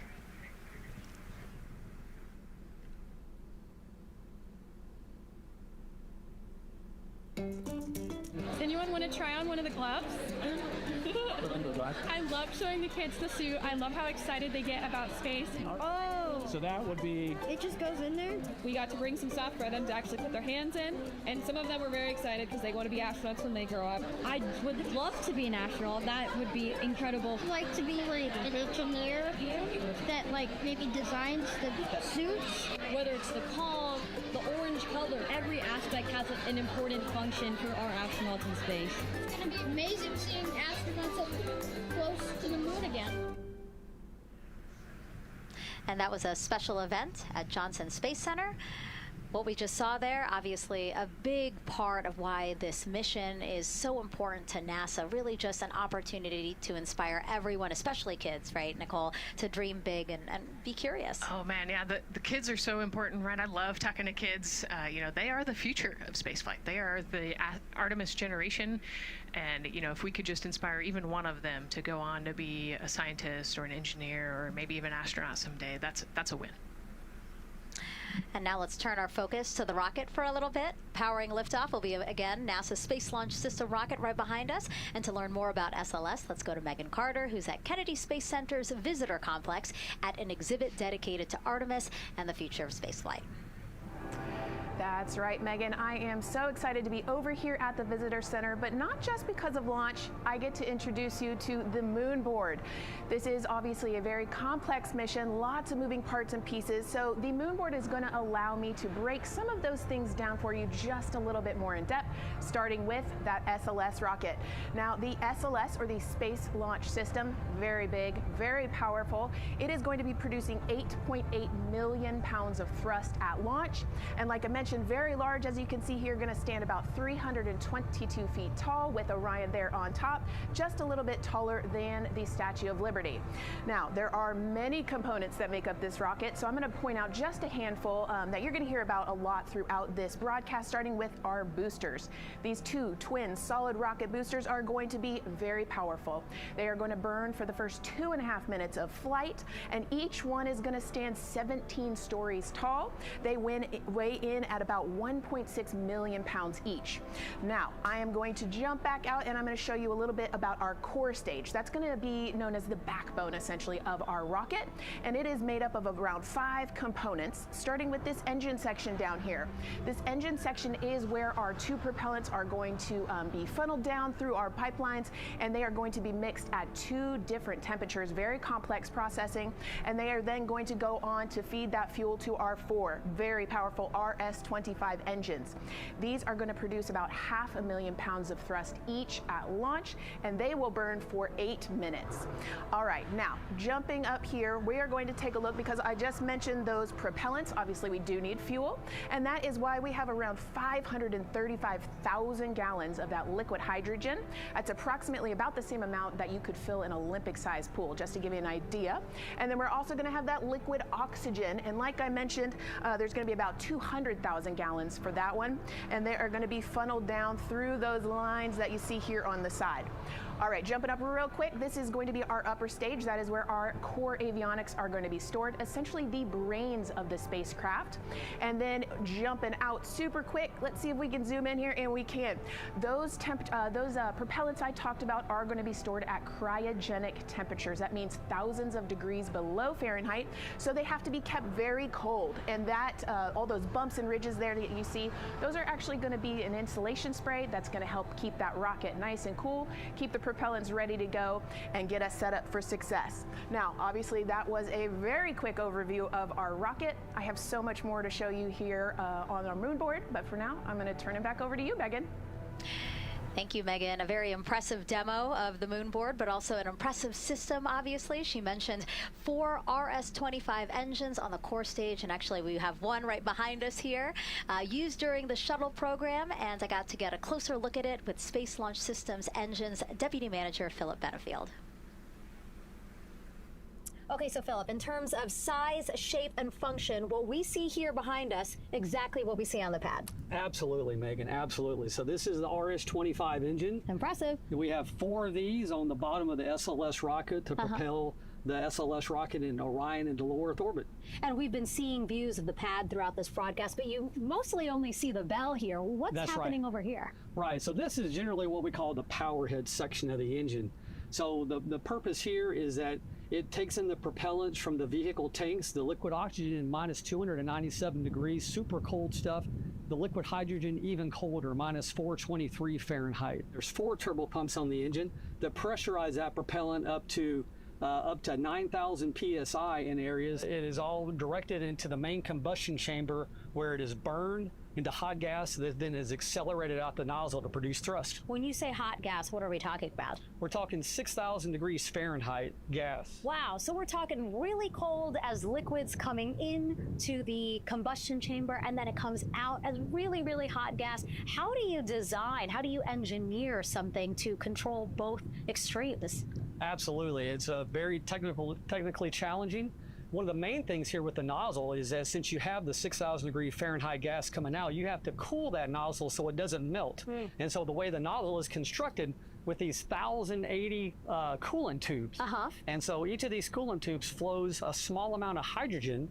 It keeps it cold, and so it doesn't melt during operation. Wow. I mean, all of the science that you're talking about, it is truly amazing that you guys designed this for shuttle, and yet you've reconfigured it, retooled it to be able to now support Artemis. What do you think about that? Yeah, I think that's really amazing, the fact that we were able to use the heritage hardware on the Space Launch System. The engine itself, developed through the space shuttle program, many upgrades to make it more reliable and improve the thrust as well. Perfect. Philip, thank you so much. I can't wait to see all 4 function. Same here. Thanks, Megan. Enjoyed it. And again, another idea and way that we are learning from what we've built upon and figured out all into this moment. Yes, with so much more thrust and capability, like we said, we learn all those lessons from previous missions, and we get to involve them here today. And here we are, the closeout crew in the White Room, getting ready for the astronauts who have just left crew suit up and are now walking down a hallway to greet some family and friends downstairs. Commander Reid Wiseman, Pilot Victor Glover, Mission Specialist Christina Koch, and Jeremy Hansen. Looking excited, ready. Now in that elevator to take them 3 floors down. Thumbs up, one more photo, one more photo. Oh, nope, a couple more people in that elevator. Those are important folks. They're going with them to the pad. Yeah, Bye, Reid. This is a fun elevator ride. Yeah. And you know, actually you couldn't see them because they're off camera, but the support crew that's actually in crew quarters with us is right there waving goodbye and saying goodbye to you. So it's a really special moment to say thank you and say goodbye to the support crew at crew quarters. That's amazing. And so again, they will ride down 3 floors, and then soon we'll walk out the doors that you see underneath the banner there that says their names. These doors, the same doors that astronauts who have launched from Kennedy Space Center have walked out of since the Apollo program. Yes, and you can see another tradition is putting your patch on that archway as well. So I'm sure they did that over the last couple days. They did. It's actually it's so hard to see because there's so many of them, which is also great, but it's on the door frame on the right-hand side, the very, very bottom. Awesome. Great crowd here. A shot now of everyone who is waiting to greet the crew as they walk out of the operations and checkout building here at Kennedy Space Center and will board their ride to the launch pad. Yeah, this is a really great shot, right? Because you get to see a little bit of what goes on there. So you've got the close family that were in quarantine with them up close. They get to wave goodbye one last time. You've got a little bit of media in the background, and then you've got some NASA employees and a lot of the program managers off to the side as well to wave goodbye one last time and wish them luck. Yeah, it's a really nice moment. Again, they have had some quality time with family, but this is their final opportunity to say, see ya in 10 days. Yep, the last wave.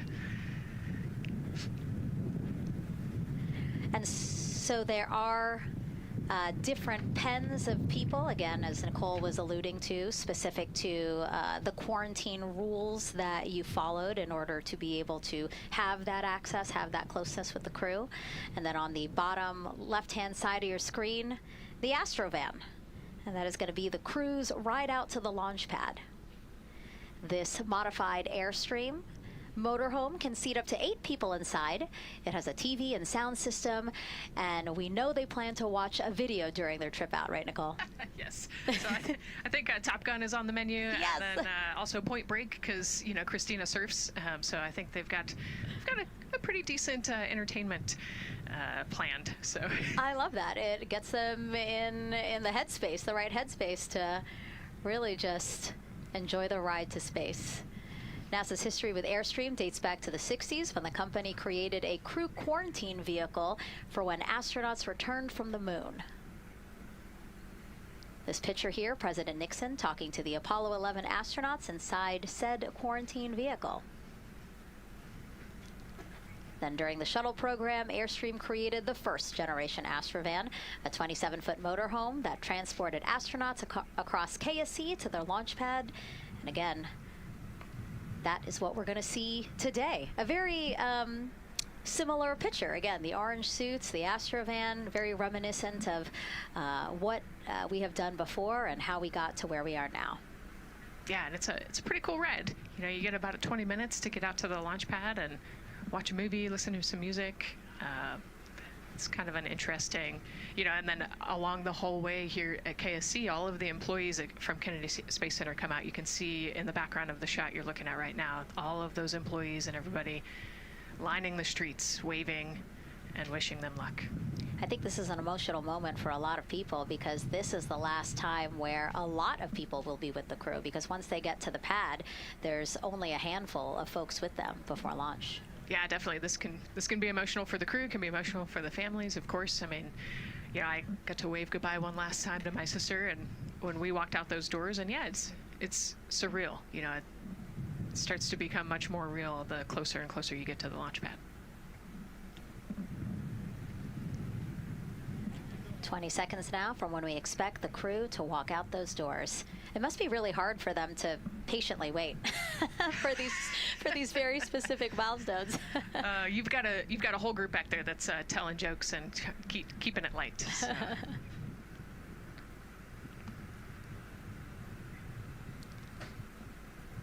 And here they are, NASA's Artemis II crew. Commander Reid Wiseman, pilot Victor Glover, and mission specialist Christina Koch and Jeremy Hansen taking their first steps outside for their historic test flight. To a wonderful applause from the crowd. They're looking really excited. Some and big really smiles. Ready. I love that. It's a great day for us. It's a great day for this team. A few words from Reid. Great day for us, the team, he said. Thumbs up, more thumbs up. Of course, a lot of pictures. We hear some camera shutter clicks back there. I love the energy of this crowd. Let's go. And so now the crew walking over to each of their pens. The first people closest to them, of course, their family members who got to quarantine with them, correct? Yes. Yeah, so the ones that are close and waving, those are the immediate family, so spouses, partners, kids. And we're trying to give them some privacy so that they can have their conversations with their family members. Christina there, she has her husband. Victor has 4 daughters and his wife, they're there. Reid, his 2 daughters are there. And then Jeremy, his wife, 2 daughters and a son. You know, when you were standing in their shoes, Nicole, when you flew for Crew 10, what were you kind of talking about? Like, did you really think about this moment and what you might want to say? You know, they've all already done their real goodbyes, you know, in person. And so this is more just kind of, again, that last chance to wave, last chance to get one smile. You know, you see Christina there smiling. So this felt much less heavy and just, you know, waving and maybe cracking a joke or something, saying hi. So this was a really, really great moment for our crew. Reid's 2 daughters there. Reid spoke about when he told them that he was selected to be the Artemis II commander. And he said he was worried. He's a single dad, didn't know how they would react. And actually, he said he was overwhelmed by their support. He woke up the next morning with cupcakes baked by one of the daughters, moon cupcakes. Yes, I love this story. Moon cupcakes the next morning. Like, how awesome is that, right? Everybody needs their support system, and clearly he has that in his daughters. Christina said she took a bike ride with her husband and wanted to tell him when the moon rose, but that it was too foggy. But she said he was still very excited and happy for her. Yeah, the moon's still out there. A close-up now of, again, Commander Reid Wiseman and Mission Specialist Christina Koch. To the right of your screen, as we pan left, we have pilot Victor Glover. Victor told his wife, and they told their 4 kids together, and he said that one of them just started yelling, "Let's go!" Yes, I love that. Again, the support from the family is awesome. And Jeremy said his wife and 3 children, super excited. He felt very supported. You know, he did have that tough conversation, obviously, of talking about the realities of this being a test flight, but he said they were super supportive. And now as he walks away, some kisses from Victor Glover to his family, hearts to Christina. Jeremy being a gentleman, pausing so that Christina can take a nice photo without him. Hearts too from Reid there.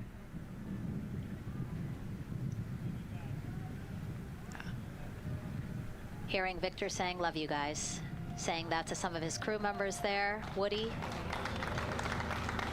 Some more applause from the group. A quick wave to some of the NASA program managers, and I think Norm Knight's out there, the FOD Flight Operations Director.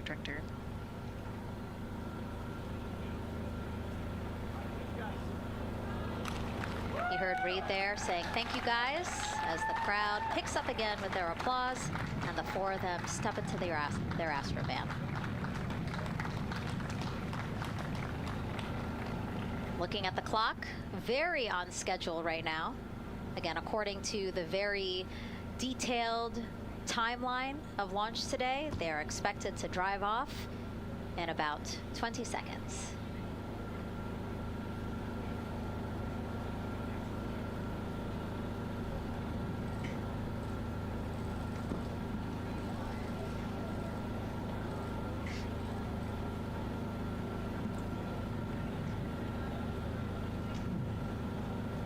So far, we're marching toward the launch smoothly.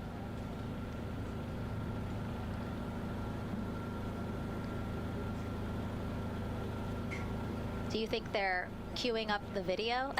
Definitely. And that's why they haven't left yet? They're like, we can't go without Gotta get our your point snacks and movie break. ready. And yeah. Where's the popcorn?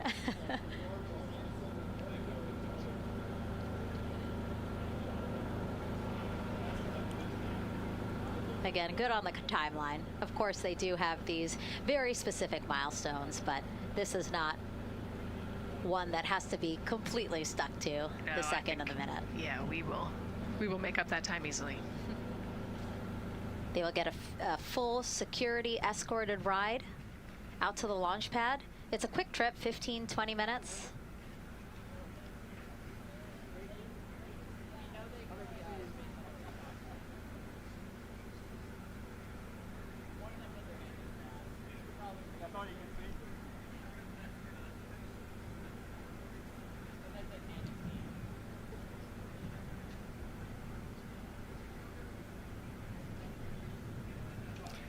The closeout crew at the pad still just getting everything ready for their arrival. Configuring Orion, right, Nicole? Yes, so they're probably laying out the seat restraints and getting out all of the umbilicals set and ready to go so that when the crew gets there, they can ingress and start getting strapped in and connected to the capsule. And in our smaller box there, we have a shot of our administrator, Jared Isaacman,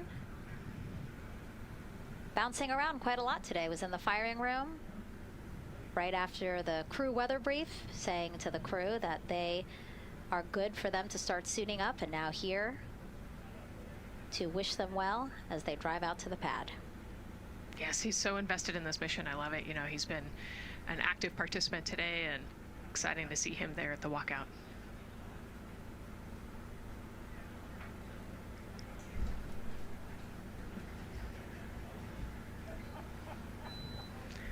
So in the van, they're probably getting hooked up to the portable cooling systems as well. So that would be my guess on the slight delay here, making sure everybody's situated, connected to cooling, and ready to go before they take off.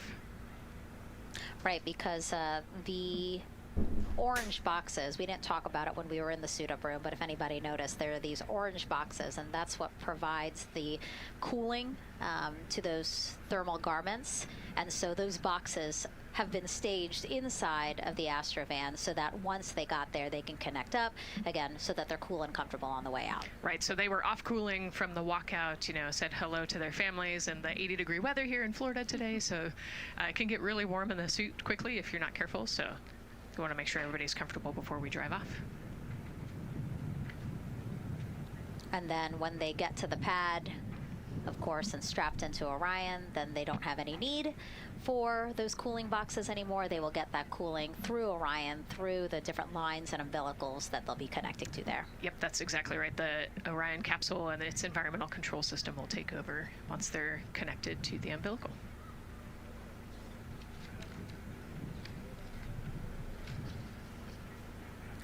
And so when we were watching them get into the elevator, I said, oh, there's a couple more people going in there. And they were, again, those folks in the white suits that we saw. Again, suit technicians. Yep.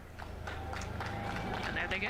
And off they go. Reid, Victor, Christina, and Jeremy now on their way to launch pad 39B, where they will fly to the moon, something no human has done in over 50 years.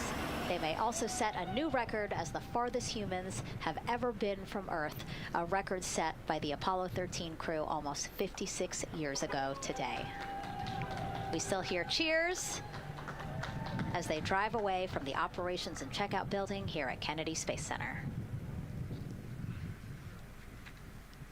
Now, while the crew make their way to the pad, let's get to know each of them even better. First, Commander Reid Wiseman.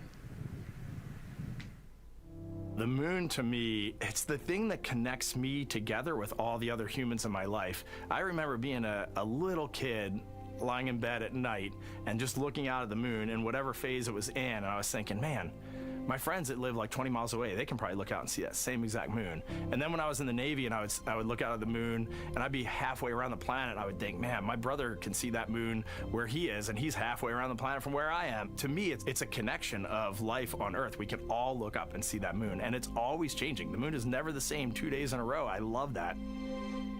My name is Reid Wiseman. I'm the commander of NASA's Artemis II mission around the moon.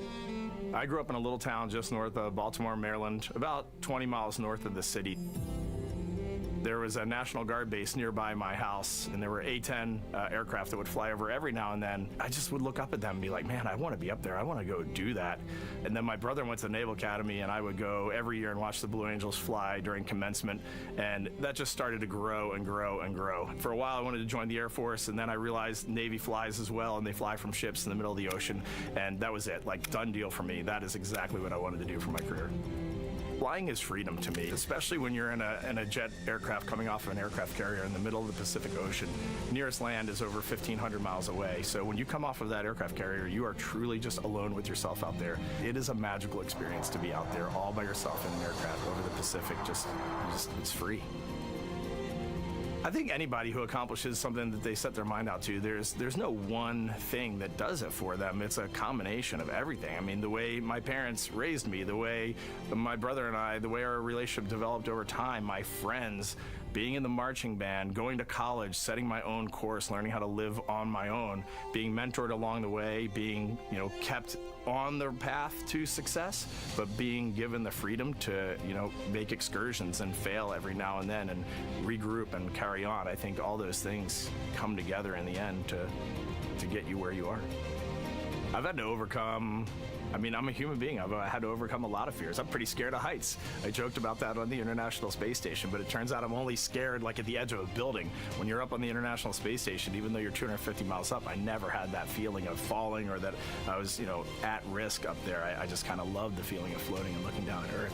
There have been challenges all throughout my life. By far, the biggest challenge was losing my wife in 2020 to cancer and now raising two daughters who are grown up now, but that's been the biggest challenge by far I've ever had to face. It is not easy. Being an only parent, trying to work a full-time job, and raising two kids is something that I think about every single day. I'm very proud of the work I've done. I haven't always done it well, but I've always shown up and tried as hard as I possibly can. And now Artemis II pilot Victor Glover and his journey to this history-making moment. I do wonder what it's going to be like when we are really far from Earth and can see it. The sensation of being so far away from everything that you know. I had that sensation on the space station the first time I got to sit in the cupola for a really long time. So I can only imagine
Apollo is known for sending humans to the moon. Artemis has an opportunity to continue the Apollo story, but I actually think it's important for this story to stand on its own. Artemis is a new program, and we're trying to do new things. And it's great to compare and contrast. When you look at our spaceship, you can see parts that were designed, built, and integrated in another country. When you look at our crew, you see that our crew is international. There are also men and women. And I just think that comparing and contrasting makes the story even richer. The piloting role specifically, I will have an hour and a half or so where I get to fly the spacecraft by hand. We haven't flown that many spaceships, and so the ability to fly one actually in space on a test mission is just a really unique opportunity. I can't tell you how I'm going to feel when we fly by the moon and see the moon up close and the Earth from 250,000 miles away, but I don't use the word excited because I'm focused. You know, what we do, this is very serious and it's very risky, and we are all intimately familiar with that risk. And so if we go out there and we're successful and we can pass that baton on to Artemis II, that's something to really be excited about. Great to hear from Reid and Victor in their own words about how they feel about this mission and their role in it as the convoy turns this corner here onto the road where the vehicle assembly building is and where the group that we showed you earlier today, ready with their flags. Wow, that group has expanded exponentially. Love this. Yes, this is great. So many people. Flags, oh my gosh, I love it. Oh, this must feel so special to the crew to see all of these people here to wish them well. Yes, this is heartwarming. Look at how many people there are. Everyone is so excited about this mission. Signs, people have made signs. I feel like the Astrovan has slowed down a little bit, you know, to really take in the moment. Wow. That's amazing there. Again, crowds continue going as we are now passing the historic vehicle assembly building. This is where the Space Launch System rocket was assembled and stacked with Orion. Its history, of course, goes back to the Apollo days, but today it is home to the Artemis missions to the moon and beyond. Gosh, still people lining the route. Yep. I love that. I do too. It leaves me kind of speechless, you know, just to see all the support, all of the people who want to know that they're thinking of them, they're with them, and the fact that this crew specifically has always said we are going for all by all, this must be really special to them. Yes, and that's just here on Kennedy Space Center. Imagine the rest of Florida right now. Yeah. Mission specialist Christina Koch, who holds the record for the most consecutive days in space by a woman. Let's take a look at what she has to say about this mission. I tell a story, which is one that my dad told me before the Apollo missions when he was just a very little boy. He was looking up at the moon with his mom, and his mom said to him, "Don't worry, Ronnie, we'll never get there." Fast forward maybe 70 years later, it's his daughter that's actually going there. And I think that long arc is something that we can all learn from. The idea that the seemingly impossible becomes possible if you just believe in it and are willing to work hard and come together to achieve it. My name is Christina Koch, and I'm a mission specialist for NASA's Artemis II mission around the moon. When I look back at my dreams as a kid, I definitely never thought I would actually get here. I was very pragmatic. Even though I'm a dreamer, I knew that the odds were way against me again, so I might as well do something I'm loving in the meantime. I definitely loved science and math in school and, you know, did pretty well in those things, but I also loved being active. I was always outside. I loved things that made me feel small. I loved looking at the night sky, oftentimes between the pine tree branches, or I loved the ocean. North Carolina also has mountains, and when we go there, I just love the vastness of all of those things. I loved how they made me feel and what they made me think about, and the vastness of the universe and how much out there was to learn.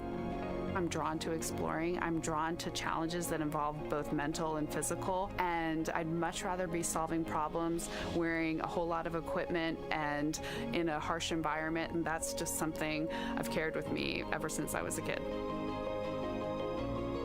Thinking about the fears or challenges that I've had to overcome, there are just so many. I mean, basically, it's just been, that has been the journey. I always say to people, do what scares you, and that means I have to follow my own advice. So doing what scares me meant getting on a plane and going to the Antarctic, getting on a plane and going to study abroad in Ghana, applying to become an astronaut, opening the EVA hatch in the airlock and going out of it into the darkness, strapping myself onto a rocket.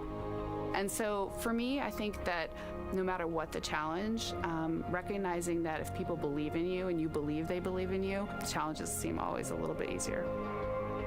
To me, the moon, it represents history. It is a witness plate. Everything that's ever happened to the moon is still written on the moon. Every single person has looked at the moon their entire lives.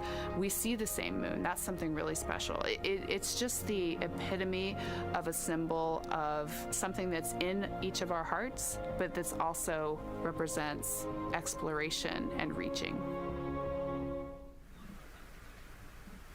And as we continue to watch the convoy, almost at the pad, mission specialist and first-time flyer, Canadian astronaut Jeremy Hansen.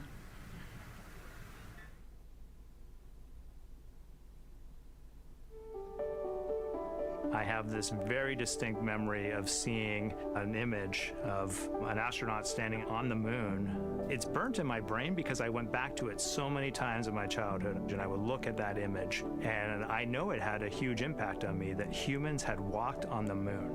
My name is Colonel Jeremy Hansen. I'm an astronaut with the Canadian Space Agency, and I'm a mission specialist on NASA's Artemis II mission around the moon. My elementary school years, I grew up on a farm outside of London, Ontario. I spent as much time as I could with my dad on the farm. I learned the value of hard work, for example. If I wanted to go to work with Dad, it was going to be a long day, and I was going to have to not complain, or I wasn't going to get to go the next day. I had a treehouse. I had a vivid imagination. And I changed my treehouse into a spaceship. I made all these dials and controls. I had circuit breakers for switches that I found in the barn. And I was exploring space in my imagination. The most important thing I did to get to where I wanted to go in life, which was flying fighter jets and eventually becoming an astronaut, is I shared those desires with other people. And it turns out, just like you don't go to the moon on your own, if you could, I would have done it a long time ago in my treehouse as a kid. You have to go as a team. I think the biggest impediment to achieving my goals was, of course, myself. And I think that's a common human experience. There are many times where just little things would get in my way, and my immediate interpretation of that was, well, now that goal's out the window. You know, people must have lifted me back up, and somewhere in the back of my head, that persistence came through. And I think that's a common human experience, to doubt ourselves. I've come to this, I guess, realization that I believe that we all have gifts to contribute, and the goal is to figure out how to use your energy towards adding positively to humanity's existence on this planet. But I love it when humanity sets big goals, like sending humans to the surface of the moon with an eye to eventually going to Mars, because when we do that, we can bring together genius from not just even in one country, but around the world.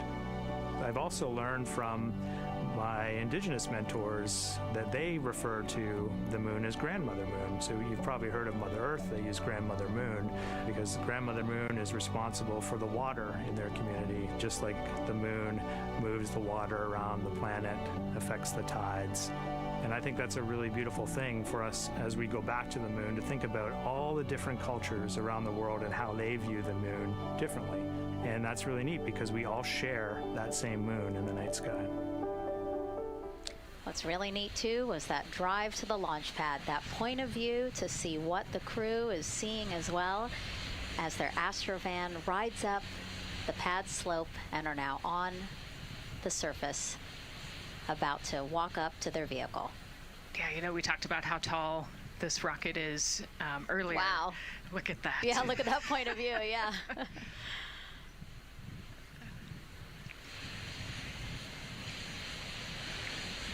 Pad 39B, another historic place here at Kennedy Space Center. Construction began in 1964, finished 3 years later. Apollo 10, the full dress rehearsal for the moon landing. That was the first mission to launch from this pad. Yeah, you know, we've used this pad for a lot of missions. You know, we modified the pad in the 70s and 80s, and then the shuttle missions actually launched from here as well. And then, of course, Artemis I took off from this launch pad, November 2022.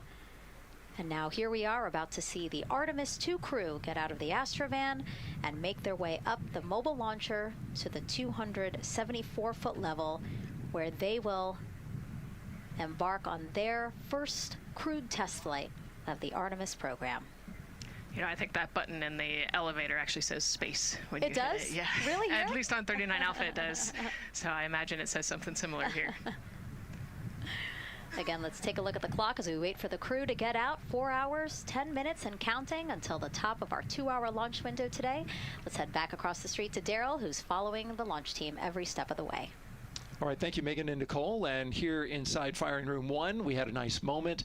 The launch director, Charlie Blackwell Thompson, NASA's first female launch director, standing up from her console, taking her cell phone and snapping photos as the Artemis II crew that she had just given the go to leave the astronaut crew quarters, driving by, and of course going up the causeway until they got there to the pad. And now we see them coming out of the Astro van there and getting ready to ascend the launch tower.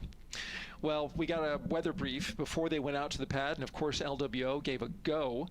There could be some rain out there at the pad. It's already rained out there already. If you're in the area and you're watching right now, well, certainly you know that there's some rain in the area. There's going to be spotty showers that are going to be coming ashore here, and we expect that throughout our rest of our countdown. But we also are getting forecasts that there'll be some clearing as we get closer to our launch window. Big wave from Reid Wiseman there, and a thumbs up as the crew goes into the elevator to ascend the launch tower to go up to the level where they'll walk across the crew access arm and get into the white room. One of the things that you're going to start to hear now is from the crew themselves. We're going to be airing the Orion to Earth loop, which is the communications that's going between that crew and the launch team here as they walk them through configuring their various consoles as well as getting ready. A nice moment here, and I'll just pause to just look and see as the crew walks across the zero deck, as they call it, which is the deck that's right there even with the engines, and they're taking a moment to go over there and stand up and gaze up at the 322-foot tall SLS rocket. This was part of the plan for the Artemis II crew, and potentially a rocket that could help them make history to go farther from Earth than any crew has before. The farthest distance from Earth when they launch will be roughly around 248,000 statute miles. They're expected to go about 4,000 miles farther than the Apollo 13 crew did. And now they've headed to the elevator to go up. Again, I was talking about the loops. You're going to be hearing from the crew as they discuss with the launch team getting various systems ready to go. And then closer to liftoff, we'll hear the operational launch team loop brought forward ahead of the critical pre-launch polls and then the start of terminal count. And that should be right around L-25 minutes, right before the NASA test director gives their poll and the launch director gives her management poll, which happens at L-17 minutes. Right now, a lot of focus is on, of course, the closeout crew. They've made the way for the crew to get inside the spacecraft now and walk across that crew access arm, and there they are. They have been working on a tight timeline, but they are ready to go, and they are ready to receive the crew and start putting them inside their Integrity spacecraft. That's it from the firing room. We'll send it back to Megan and Nicole. And Launch Director Charlie Blackwell Thompson, again, we mentioned her a second ago. Her team have been training extensively for this moment since Artemis I launched in November 2022. Today, they have a message for Reid, Victor, Christina, and Jeremy. Today, you carry the work of thousands and the hopes of millions. Every test, every simulation, every long day and night have led to this moment. This team is ready. The vehicle is ready, and you are ready. From the ground to the moon, Godspeed, Artemis II! I love that. I just love seeing all of the people who have contributed to this mission and the fact that this is what they've been working for, and now it's culminating today. Yeah, thousands of people have worked on this mission, and we saw there from the launch team, but human spaceflight is like the ultimate team sport, is what I like to say, and that's just a great example of our team wishing our astronauts good luck. That shot there that we were just looking at was aimed at the elevator doors, again, to catch the astronauts as they make their way up to the 274-foot level of the mobile launcher. The mobile launcher is the structure you see there. It is not only a way for the crew to obviously access Orion, but also provides the fuels, communications, all that to the rocket. And now we're watching the crew walk across the crew access arm, getting a beautiful view of Kennedy Space Center. From 274 feet. Woo. Nicole laughs because Nicole is also, like Reid, does not like heights. Do not like how open that crew access arm is. But Reid made it across, so that's good news. It looks like they really enjoyed it. You know, they didn't just walk straight past. Christina and Victor, we definitely saw. Some thumbs up there, looking out, yep, that crew access arm. And then Reid, he knows where that camera is. Taking the opportunity to, again, just tell folks, hey, we're doing good. Ready for it. Yeah. And it looks like they're actually probably signing their patch. Yeah, there's a wall with patches there, and so each crew signs when they get up for their launch. And so this is probably actually the first time a crew is doing this in the White Room of Launch Pad 39B. Don't quote me on that, but I think the signing started with the commercial crew program. So there's a lot of that in the White Room over at 39A, but again, this is 39B. Yep. And so now in this room here, the White Room, again, we will see the crew don or put on their communication caps again, their helmets, their gloves, and remove coverings that they had on their shoes. Yeah, so they want to protect the suits while they're walking out and up to the White Room, and now they'll finish reassembling those suits. Put the boots on, put the gloves on.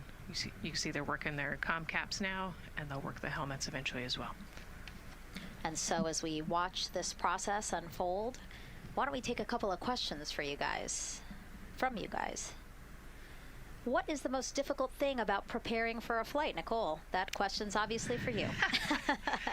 Ooh, this is a great question. You know, I think we get such good training. You know, this crew's been training for years. And so they know this rocket and this capsule inside and out. They know all the dangers. They know how to react to anything. So I actually think, you know, preparing your support system and your family, I think launch day is actually tougher for your family than it is for you. And, you know, we've heard the crew talk about the difficult conversations that they've had with their family to prepare for this historic test flight.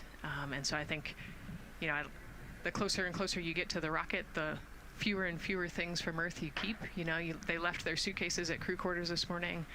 They left their cell phones, their laptops, everything. And so you are just a human in a spacesuit about to get on a rocket with all of your loved ones watching. And I think that can be probably one of the most difficult parts about today. And while you were answering that question, Nicole, we did get a chance to check. Yes, this is the first time crew has signed the wall of the White Room, again here at pad 39B. Let's take another social question now. All launch windows happen to be in the evening. How come? Obviously referring to the April opportunities specific to Artemis II. Right. You know, this is a complicated answer. I don't know that I would have the exact mechanics behind it, but it has a lot to do with orbital mechanics and where we are in terms of the Earth and the Moon relationship. And, you know, like we said, we're trying to get on that free return trajectory. And so it has a lot to do with when we can do the perigee and apogee raised burns and the translunar injection. So there's a lot of math that goes behind these launch windows and why they shift and move and why we just so happen to be in the evening for the April launch windows. Yep. You did answer it well. All right. And before we asked you guys a question, who would you take to the moon with you? Would that be a bestie, a pet, family member, or seasoned astronaut? Overwhelmingly seasoned astronaut. So Nicole, you and I are going to the moon. Was that your answer as well? That was totally my answer. Again, like I thought my husband would not like that answer because he'd want to come along too. But I think if asked, he would also say seasoned astronaut. So that's fair. you know, like we said, there's a lot of training that goes behind it. These guys can react to anything that comes their way, and so yeah, if you don't have all that training, maybe you do want someone that's a little bit more experienced. Yep. So correct answer, everyone. And now we have another question for you. What do you want to know about living in Orion? What the crew eats, how the crew sleeps, how to fly the vehicle, or how free time is spent? Another great question. Ooh, yes, I'm excited to see what they say. Yeah, so head to NASA's Instagram or Twitch accounts to vote, and we'll share the results as soon as possible.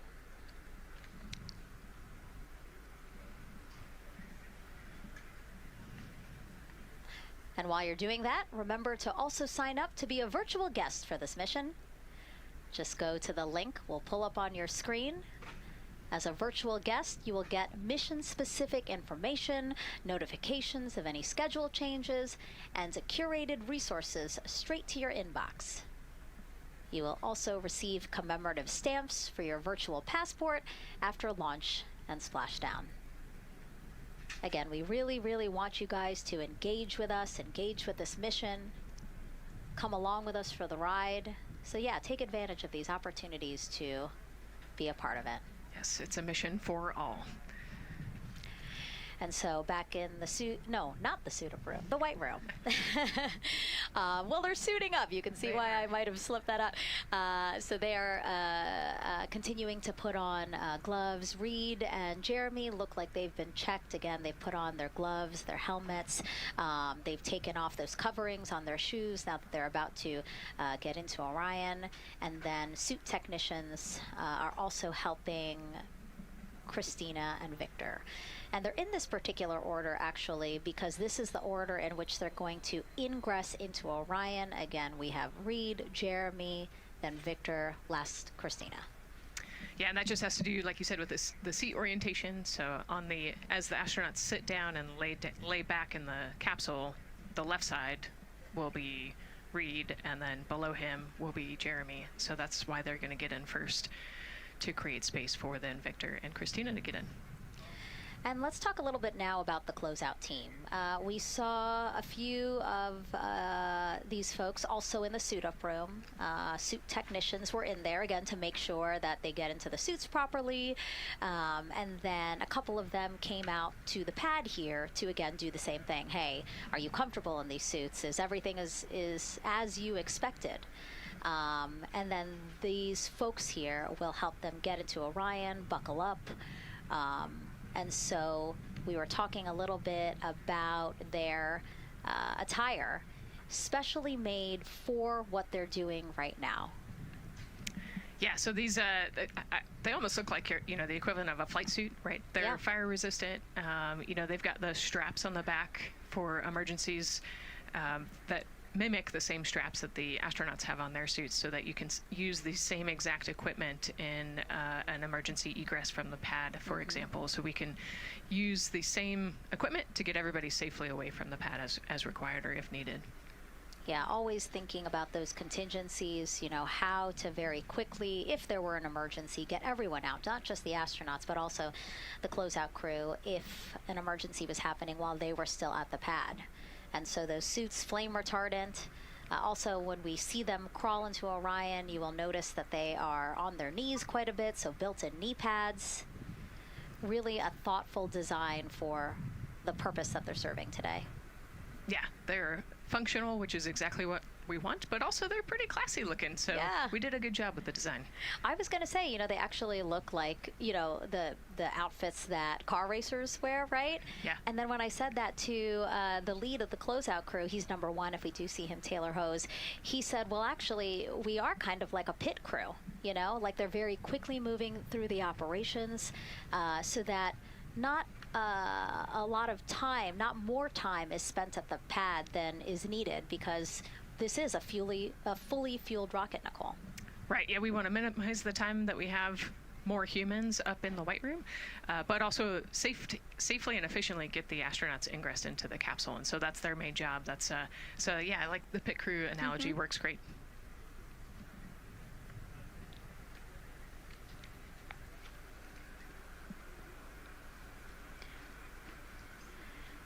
And so, Nicole, as we get ready to see them ingress. I know you'll be, again, an invaluable source as we talk through this part of the launch countdown, because you've been inside a mock-up of the Orion spacecraft, and I know that because you texted me a photo that you took, this selfie in the mock-up, and little did you know I was going to put it in this broadcast. Yeah, this was actually a really wonderful opportunity. Last week, our flight control team at Johnson Space Center hosted an open house of the Orion mock-up there in the space vehicle mock-up facility. And so I got to spend some time in the capsule with some of the flight controllers who are actually sitting on console right now, and talk to them about everything inside the mock-up. So you can see I've got a bump cap on. It's like a small hard hat.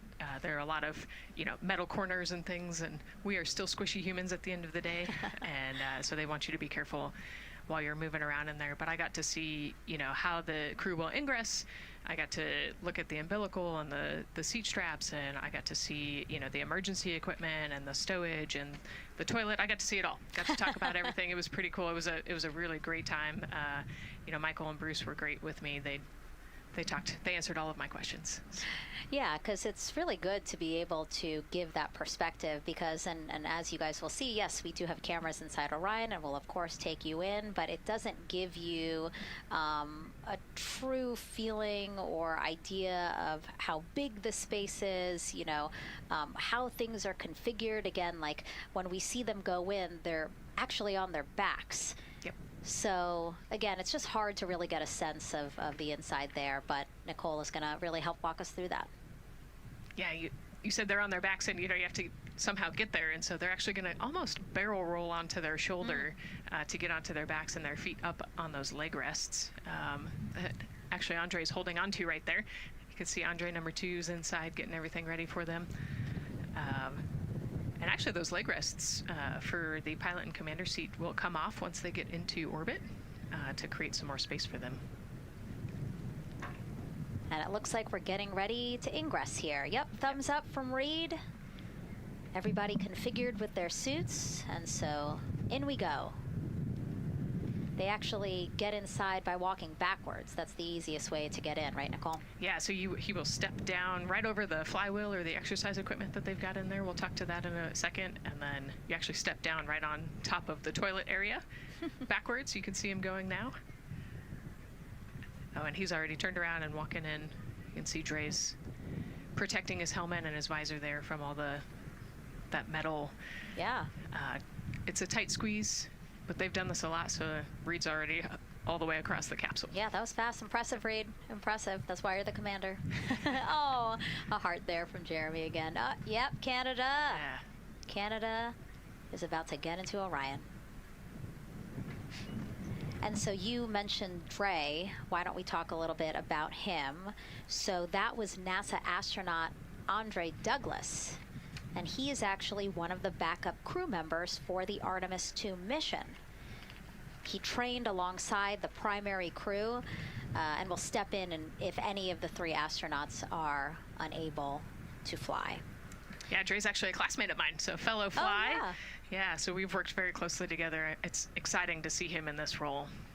Yeah, Virginia native, selected as an astronaut candidate in December 2021. He completed his training in March 2024 and was subsequently named as the Artemis II backup crew member just months later in July. Before joining NASA, Andre worked at the Johns Hopkins University Applied Physics Laboratory, where he specialized in spacecraft systems engineering. His work focused on the systems that help spacecraft know where they are and how to get where they need to go. So obviously critical for missions to the moon. Yeah, he's a wicked smart guy. He's got like 15 degrees, I think, or something. Oh, my. So.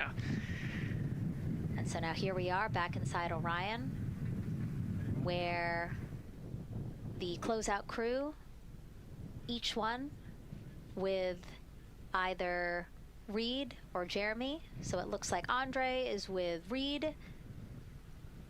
And this is a camera shot of behind Reid's head. So Reid, while Andre is buckling him in, that's a 5-point harness,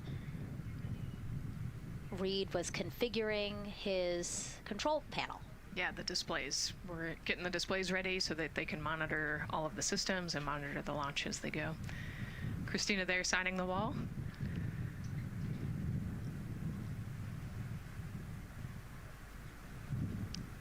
Got to put away the pen. The pen could be foreign object debris or FOD, which is bad for NASA. We definitely want to make sure that we keep track of everything and we know where everything is, because the smallest thing could prevent us from launching or affect the equipment out there. Yeah, and you'll actually see that most of their tools will be tethered as well, so nothing can fall through a crack or drop.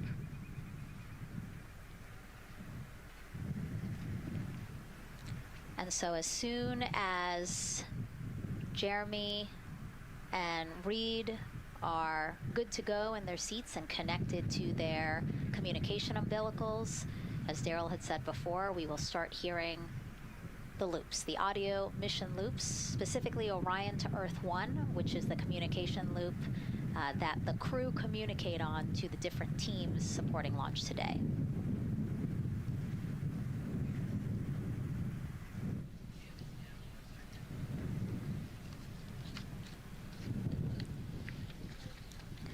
And as we said when we were in suit up, after they do communication checks, again, suit leak checks to make sure that nothing went wrong between the suit up room and here, and also to specifically connect them to the Orion systems. Yes, this will be an integrated test with Orion and the suits to make sure the entire system is working and ready for flight. And so you'll notice Reid and when Victor sits down, Reid and Victor are the only ones with the display panels in front of them. Jeremy and Christina will actually share a personal computer device, and that will be on Jeremy's leg, and that's how they'll continue to follow along with telemetry and data. Yeah, it's actually pretty cool. This is one of the technology demos that we're doing, and so they're going to plug into the system, and it'll be a screen repeater on that, that device for them so that they can see what the pilot and commander are seeing. OTC at MS2 is online for com checks. This is OTC. Repeat. MS2 ready for com checks.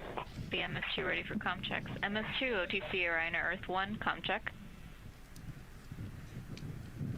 OTC, it's MS2. Have you loud and clear on 1. You're welcome, sir.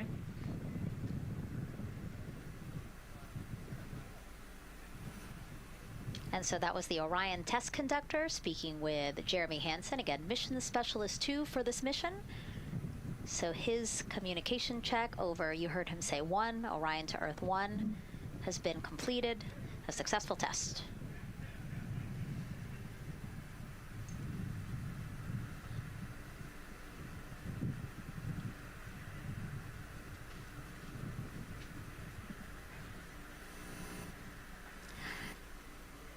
The rest of the crew here waiting in the white room. Again, as Nicole was saying, a little tight there for all of those folks. So Christina and Victor will wait until Reid and Jeremy are done getting buckled in.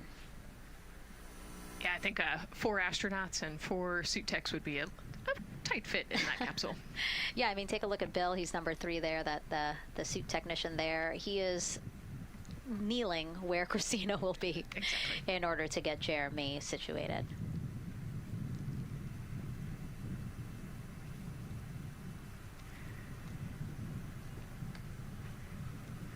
OTC ask, commander's ready for com checks. OTC copies, commander. NTD, MESCO 212, com check. NTD, have you loud and clear here as well. I'll catch FTS on 194, thank you. Commander, OTC, Orion to Earth 1. OTC, CDR has you loud and clear. Good comm, welcome, sir. And there you have it, a successful comm check with Commander Reid Wiseman. And so... And CDR, NTD on Orion to Earth 1 for com check. This is Gary Bush, I got you loud and clear, NTD. And good to have you on board. Good luck today.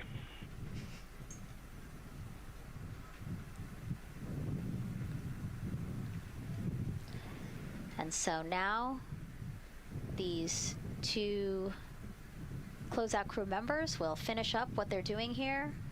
Again, Nicole, walk us through what is happening here. They're connecting umbilicals, is what we say. Yeah, they're strapping them in, so they're getting their restraints connected. It's a 5-point harness with a quick release, and then they're connecting the umbilical, which has 4 different connections. So it's got the air in, air out, the water for cooling, and then the comm as well, the communication cable. So they're going to make sure that all of those connections are good to go, make sure the crew's receiving the cooling and the air, and then we heard the comm check as well. So they're just making sure the umbilical connection was good to go, getting them strapped in and ready, and then they will move on to Victor and Christina. And so while we wait for that to happen, why don't we get another check of the launch countdown milestones with Daryl and the launch team?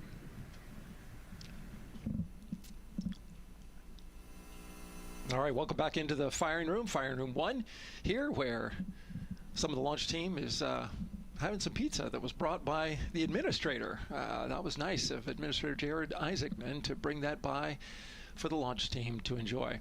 We're L-minus 3 hours and 44 minutes and counting as you can see the crew ingressing into the spacecraft. There are a number of things that are happening on the timeline. Of course, the closeout crew, they liken themselves to like an F1 pit crew, working quickly, methodically, carefully, as they go through their procedures to get the astronauts ingressed. Overall, there's a little bit of timeline pressure, right? There's only a certain amount of time, as you see the astronauts going into Orion, only a certain amount of time that they can spend on their backs.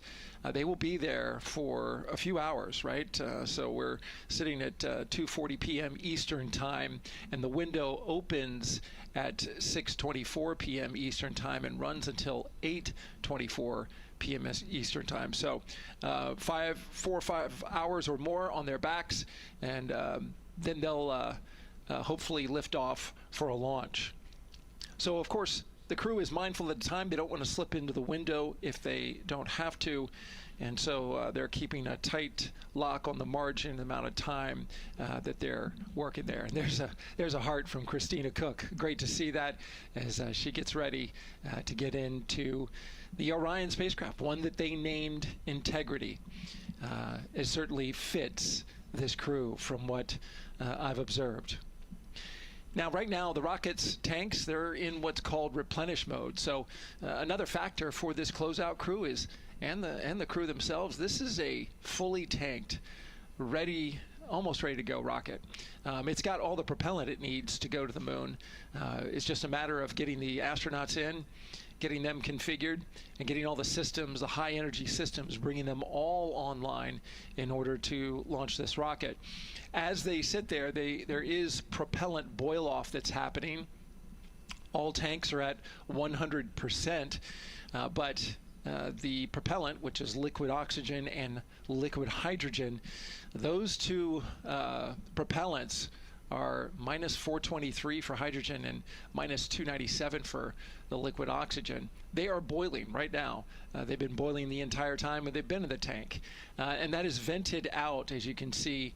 When we look to a wider shot of the rocket, you can see the venting and the little wisp of clouds that are coming out from the top of the rocket and the middle part of the rocket. And that is because just like you boil water on your stove, those propellants are boiling. Of course, their boiling point is much lower than water, and so it doesn't take much for them to boil. But just as if you were to leave your pot of water on the stove and just leave it there, what would happen? Well, it would completely boil off, and all the water would be gone. Just basically turned into water vapor inside your house. Well, it's the same case here. So we are continually replenishing the rocket with propellant, liquid hydrogen and oxygen, running from those propellant lines that you see there going into the rocket. So that continues to go well. Overall look from the launch team here, this has been a very smooth countdown so far. The cryo tanking went exceptionally well, and the launch team is really in a good mood right now. Cautiously optimistic, understanding that with a system this complex, you can have something unexpected happen. But to this point, the firing room is really encouraged by what they've seen so far, and are especially excited to see these astronauts getting inside the spacecraft. L-minus 3 hours and 40 minutes and counting until we open up that window for launch. For now, we'll send it back to Megan and Nicole. Thank you, Daryl. And, you know, he mentioned that the crew decided to name Orion Integrity, and it was not something they came to easily. You know, they really wanted to put in a lot of thought, and what they came down to is integrity is a value that NASA embodies, and also individually they felt like integrity is something that speaks powerfully to them. Yeah, and I think the other part of integrity, you know, it just represents the humility and the professionalism behind the entire team that built this rocket and got us here today. And so it's a fitting name for this capsule. Yeah, like I said, I think the crew said it took them a little bit to decide on what they wanted, but I think they made the perfect choice. I agree. And so as the countdown to launch continues, we are reminded that this is an agency-wide effort to make today's launch attempt possible. We invited people across our NASA family to wish our crew a safe journey. Go Team Artemis! Go Team Artemis! 3, 2, 1, blast off! Have a great flight. Godspeed. We'll get you around the moon and home. If I had a message for the crew, be safe, to have fun, to remember that we're all down here rooting for them. I want to wish my friend and former student, Victor Glover, and the entire Artemis team best wishes and a successful flight. Have fun. Take some really cool pictures. Can't wait to see you when you get back. From the Earth to Sky team connecting NASA science to public lands, go Artemis. We will see you in the Pacific, and you can count on us being there. Greetings from NASA Langley's historic gantry facility, where Neil learned to land on the moon and Orion learned how to swim. We are with you all the way to splashdown. Let's go fly from the Orion Human Engineering team. Woo! Like a full moon, your future is bright.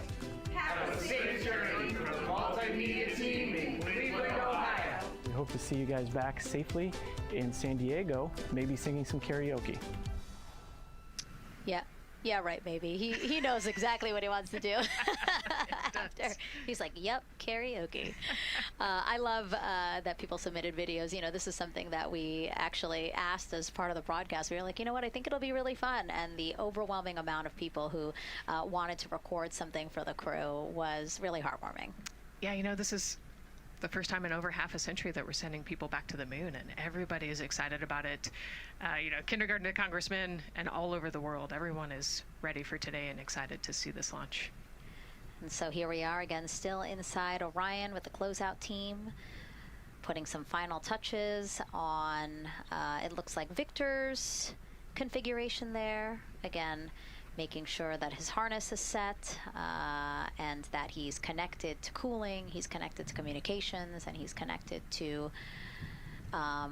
any other umbilicals that he needs to be connected to for Orion. Again, we are sharing so much information with you, and we hope you find it educational and fun, but we do know you guys still have some questions, so why don't we take another one now? Tell us what the moon is like! So cute. That wasn't a question. That was a demand. Nicole, you tell her what the moon is like. Oh, man, that was so cute. Oh, man, the moon is really cool, right? So it's a lot of like gray and white and kind of shades of gray. It is something that doesn't have wind or rain or rivers or an atmosphere. And so we like to say Christina said it earlier, it's the witness plate to the universe. And, you know, it has all these impact craters because it's not protected. Things hit it all the time. Meteoroids, asteroids, all sorts of things hit the moon and create these impact craters. That's part of what we want to go and look at and learn about on the moon. It can tell us a lot about the age of the universe and the age of the moon. You know, it's 4.5 billion years old, and we can learn a lot from just looking at the regolith or the dirt that is on the moon. Well, thank you for that question, and thank you for that answer. She was cuter, Nicole. I agree. And then earlier today, we wanted to ask you, what do you want to know about living in Orion? And we told you to pick between what the crew eats, how they sleep, how they fly the vehicle, and how free time is spent. And the winner, most of you wanted to know how to fly the vehicle. And we are going to be doing that. Yes, we are. You know, that's a great question, and actually, part of what we're going to go do. So the rocket is fairly automated, right?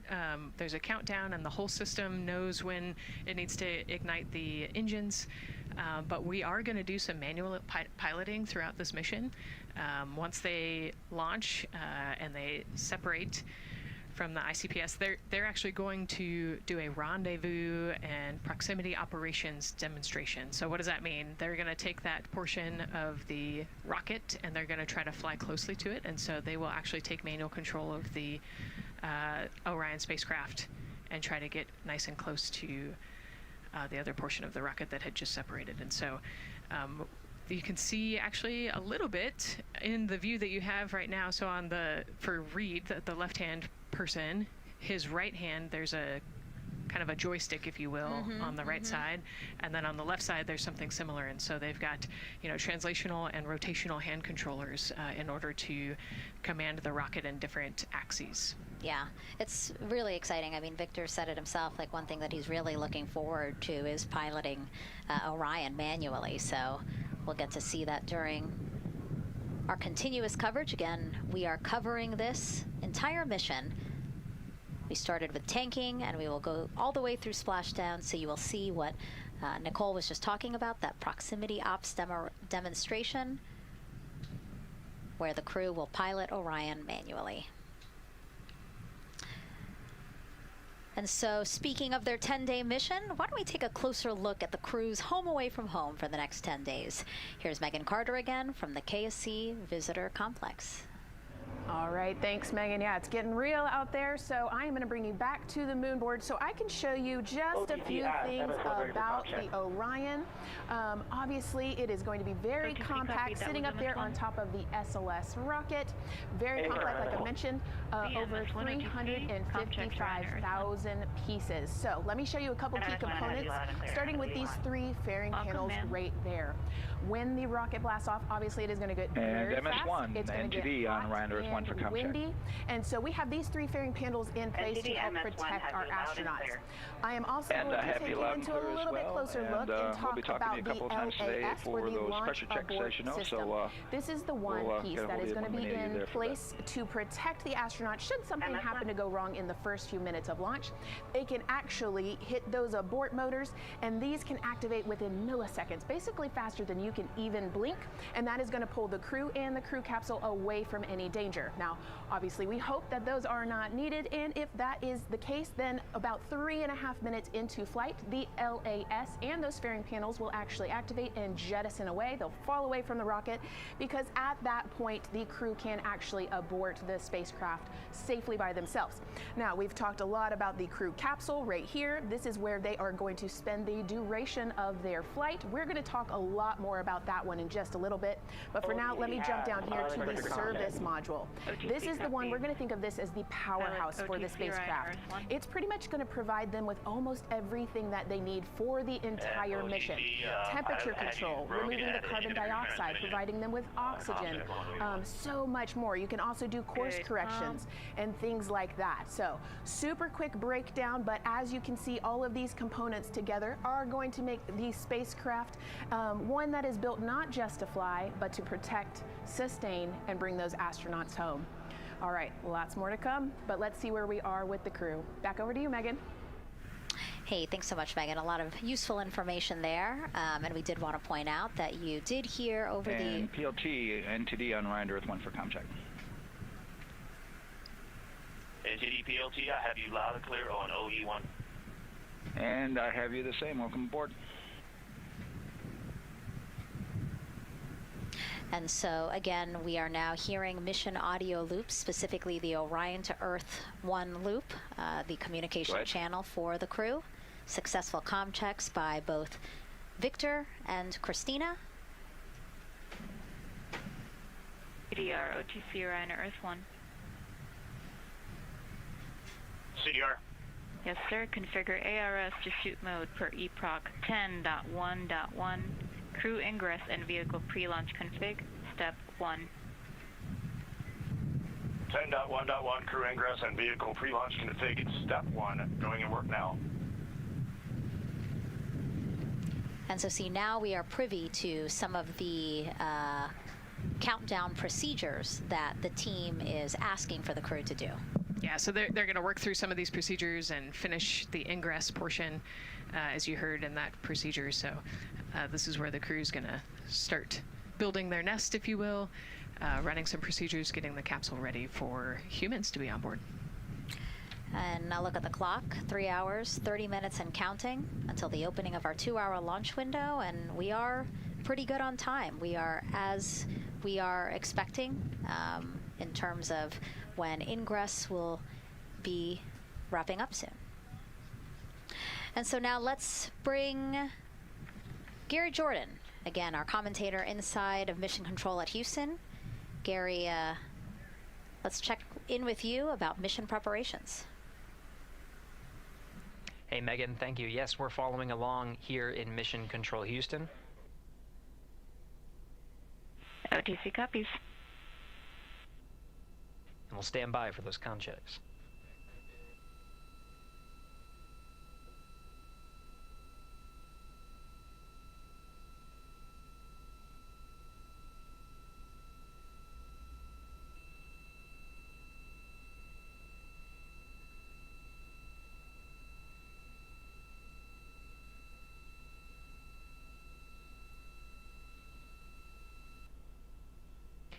And again, we're waiting for those comm checks. We did confirm from our IVA officer here in Mission Control Houston that all 4 suits have plugged in umbilicals.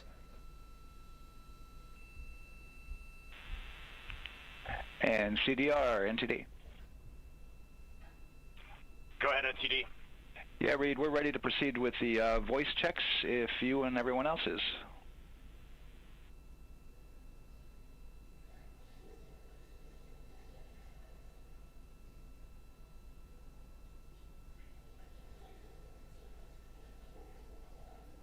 NTD, Integrity Crew is ready for voice checks. I copy that. And Integrity for the entire crew, comm check on Orion to Earth 1. CDR. PLT. MS1. MS2. Good comm check by all. NTD moving to Orion to Earth 2.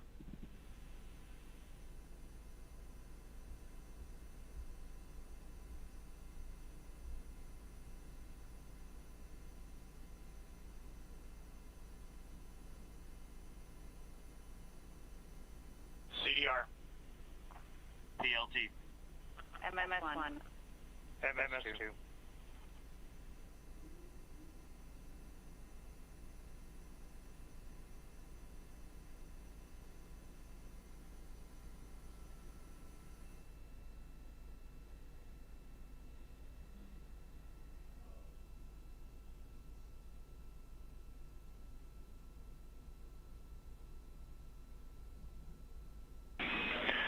Integrity Houston on Orion to Earth 1. Voice check for the entire crew. CDR. PLT. MS1.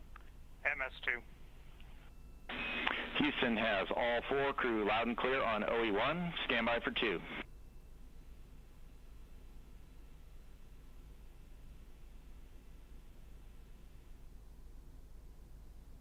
Your initial word was broken.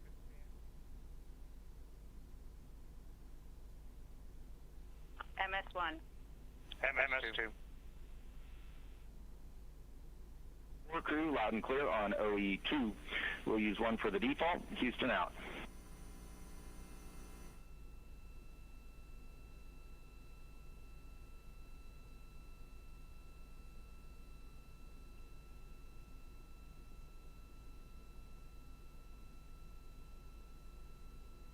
And CDR, NTD?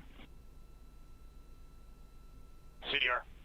Yeah, we're going to go ahead and we're going to clear a couple of those messages on your screen here. Just want to give you a heads up that you'll see that. Copy all.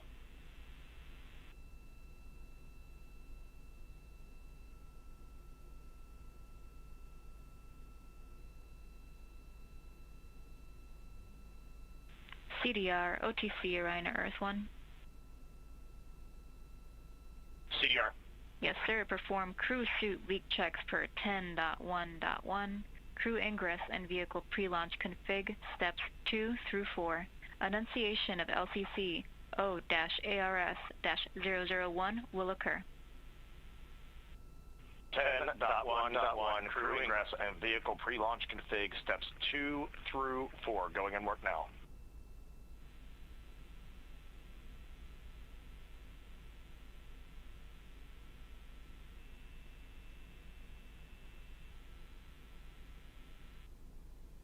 This is Mission Control Houston. We are following along as the 4 crew members of Artemis II work through their voice checks, then the umbilical connections and various pathways to get communications from all of the... refresh on your screen. CDR. Yes, sir. We're going to look to do a quick refresh on your screen if you guys are okay with that. Hey, firm, just let us know when we can continue in 10.1.1. We'll go hands off.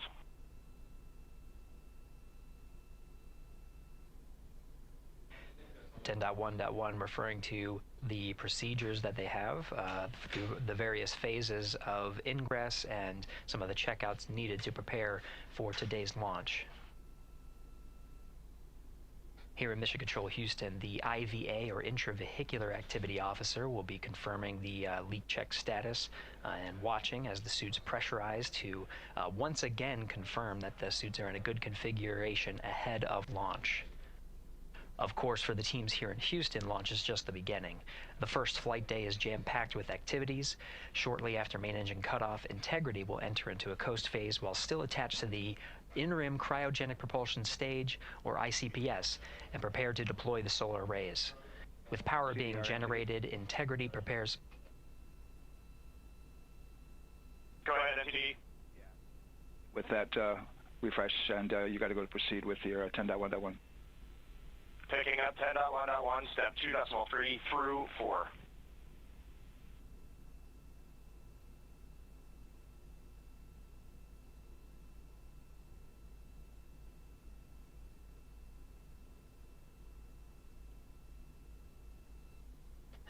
Picking up the procedures, the crew again working through the various steps to prepare for launch, standing by for suit.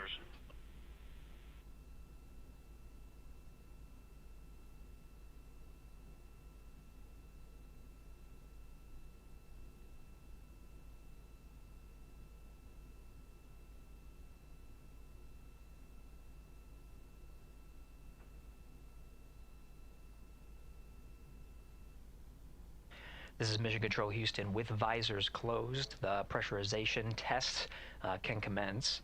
We'll stand by for word of a good leak check on all 4 of the crew member suits for the Artemis II mission.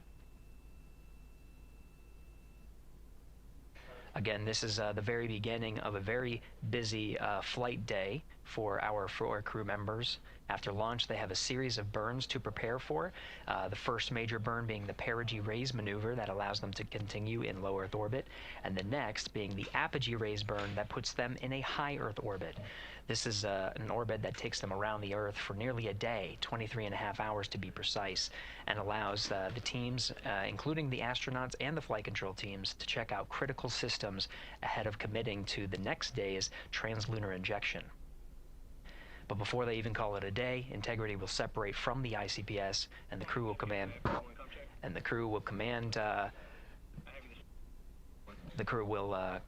the Orion capsule to separate from the ICPS and turn around and approach the upper stage, but not dock.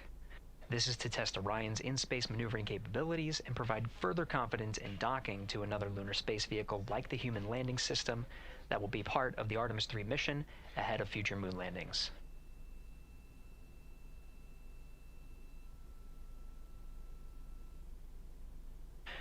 These are just a few of the highlights of the very first of 10 flight days as we await for confirmation of good leak checks inside the capsule Integrity. And there's a lot more to this mission. A reminder that this is, of course, a test flight. The purpose here is to demonstrate procedure systems and life inside Orion on a mission around the moon for the first time, and give further confidence in the capabilities that are charting a return to the lunar surface.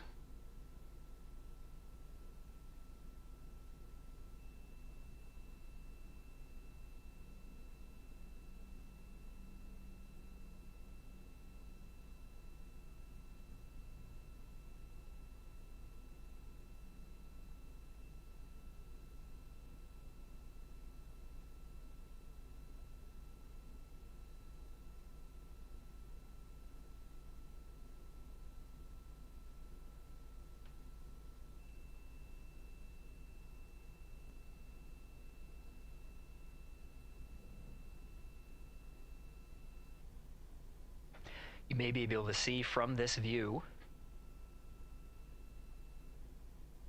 the suits themselves inflating. This is, again, a pressure check, verifying that the suits are leak-free ahead of the ascent portion of today's flight. How you see the crew now with visors down will be the configuration of their ascent all the way through core stage separation about a little more than 8 minutes after booster ignition.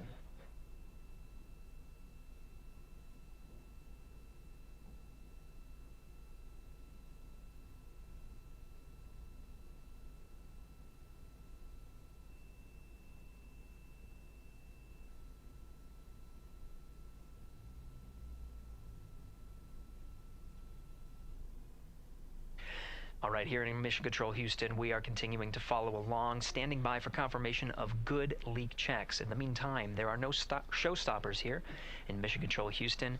We continue to monitor the countdown to launch. Megan, we'll send it back to you over at the Space Coast. Hey, Gary, thank you so much. Yeah, as we wait for confirmation of a successful leak check for all 4 astronauts, why don't we go back to Daryl, again, who has been following along with the launch countdown as we inch closer to the opening of our 2-hour launch window. All right, thank you, Megan. And yes, getting some good communication. It's great to hear from the crew inside, even though it is as simple as a comm check. It's really good to hear their voices as they move through those various comm checks and then get ready for their suit leak checks. Fantastic views inside Orion that you're looking at now. Give you an update on the weather outside. We're still 80% go for our 2-hour launch window, which starts at 6:24 p.m. Eastern Time and closes at 8:24 p.m. Eastern Time. That's the good news. The bad news is that we've got some rain showers that are starting to head in. Looks like it may miss the pad. Wouldn't matter if it rained on it or not, though. It's received some rain earlier today. Water isn't going to hurt anything out there at this point. But the rest of the area might be getting a little bit wet, which may include the hostess, so keep an eye out for that.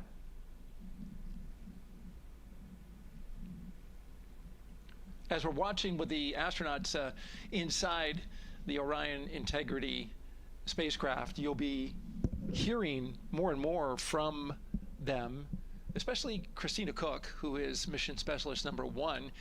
She not only is going to be making history. All crew, visors open, suit loop leak check complete. OTC. Okay, there you heard the suit leak check complete. They check those suits for leaks in the astronaut crew quarters. They check them again inside the spacecraft. As you can see, the closeout crew, our astronaut support person moving around, turned off the camera, and so now we're looking from outside the Orion spacecraft looking towards, oh no, let's see, get oriented here. Well, there we go. Back inside, we've got the view. But basically what I was saying about Christina Koch is that she will have the role of reading. CM is ready for closeout, performing video sweep using drag-on camera. OD.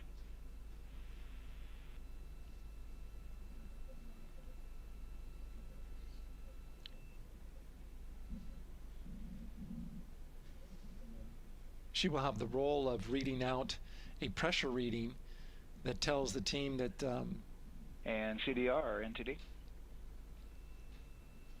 Go ahead, NTD.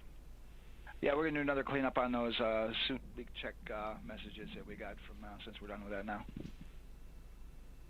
Integrity copies. Yeah.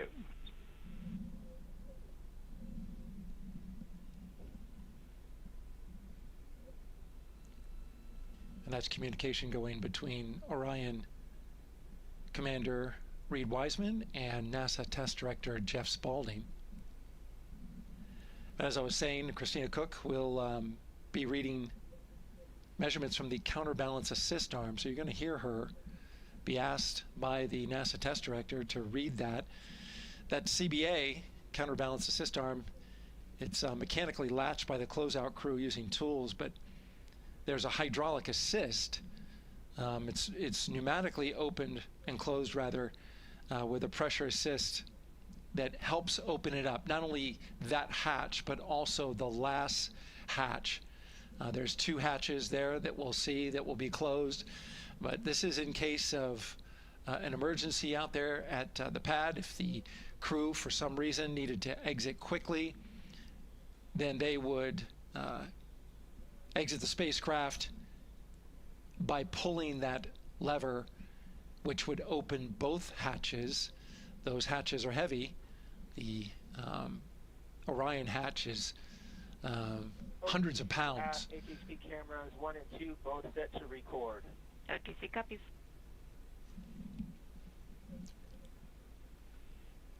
And just an update on the launch countdown, continuing to monitor the team's communications here in Firing Room 1. Everything going really smoothly so far. We don't have any significant open constraints to launch at this time, so we continue counting down. And for now, we'll send it back to the host desk with Megan and Nicole. Thank you so much, Daryl. And so we heard some of the communications over Orion to Earth 1, and it sounds like we are now moving into the hatch prep and closure phase.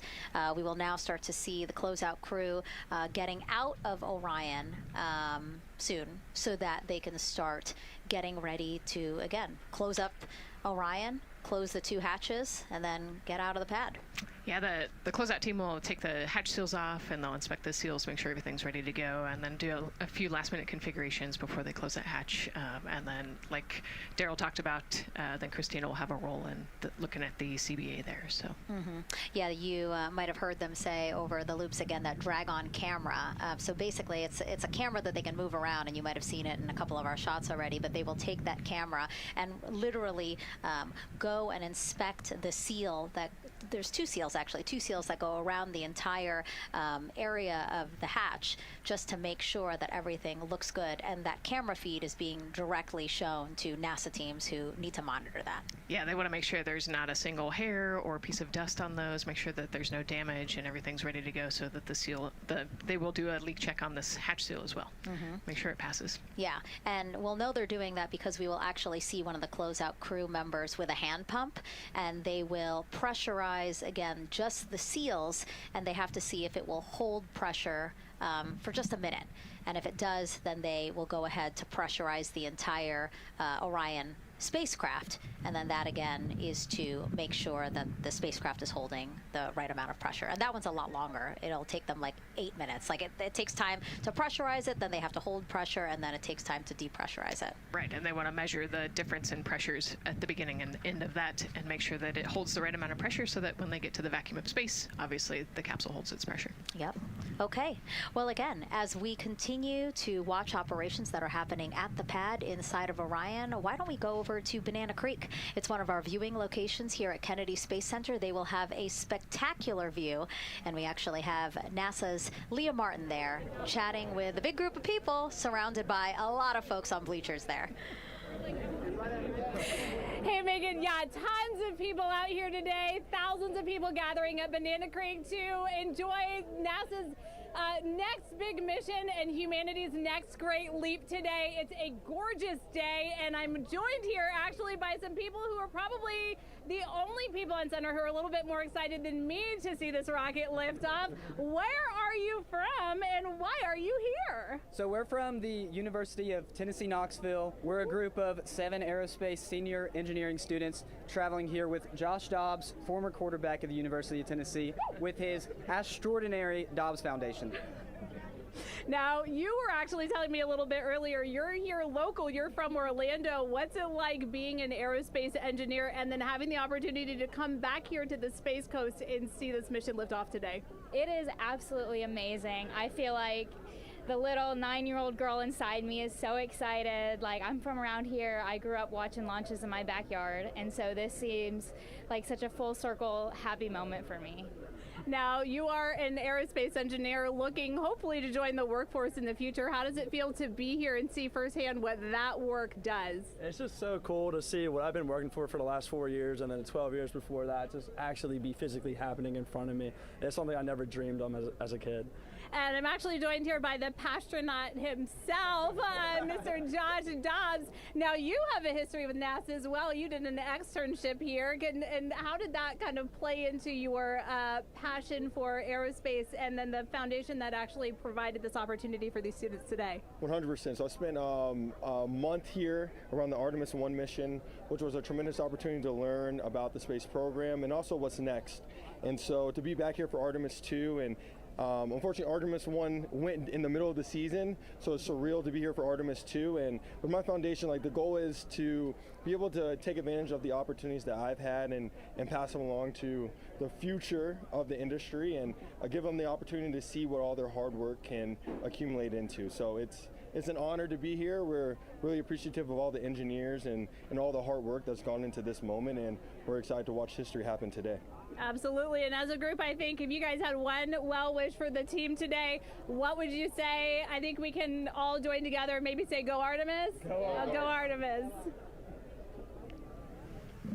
That was a fun interview, and again, just so neat to see all the people who are here. I mean, still hours before liftoff, not even hours before liftoff, but hours before a 2-hour launch window. So people just really committed to being here and seeing it in person. Yeah, you can see the Banana Creek is already buzzing. Yeah. There behind Leah. You could hear the chatter in the background. It's an exciting time. Yeah, you could tell that it's a lot louder than we noticed because we just have very good mics, but you know, she's obviously yelling over a huge crowd there. So super fun, super exciting, and yes, I hope that we all get to see liftoff here shortly. Okay, so as we know, Victor, Reid, Christina, and Jeremy will have their hands full during their mission.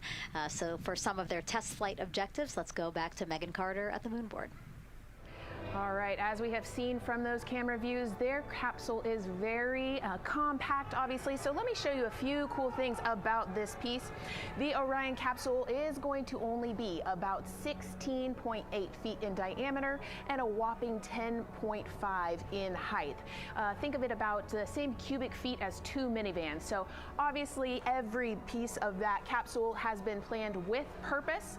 And a really great example of that is going to be these seats that we have seen that live view of.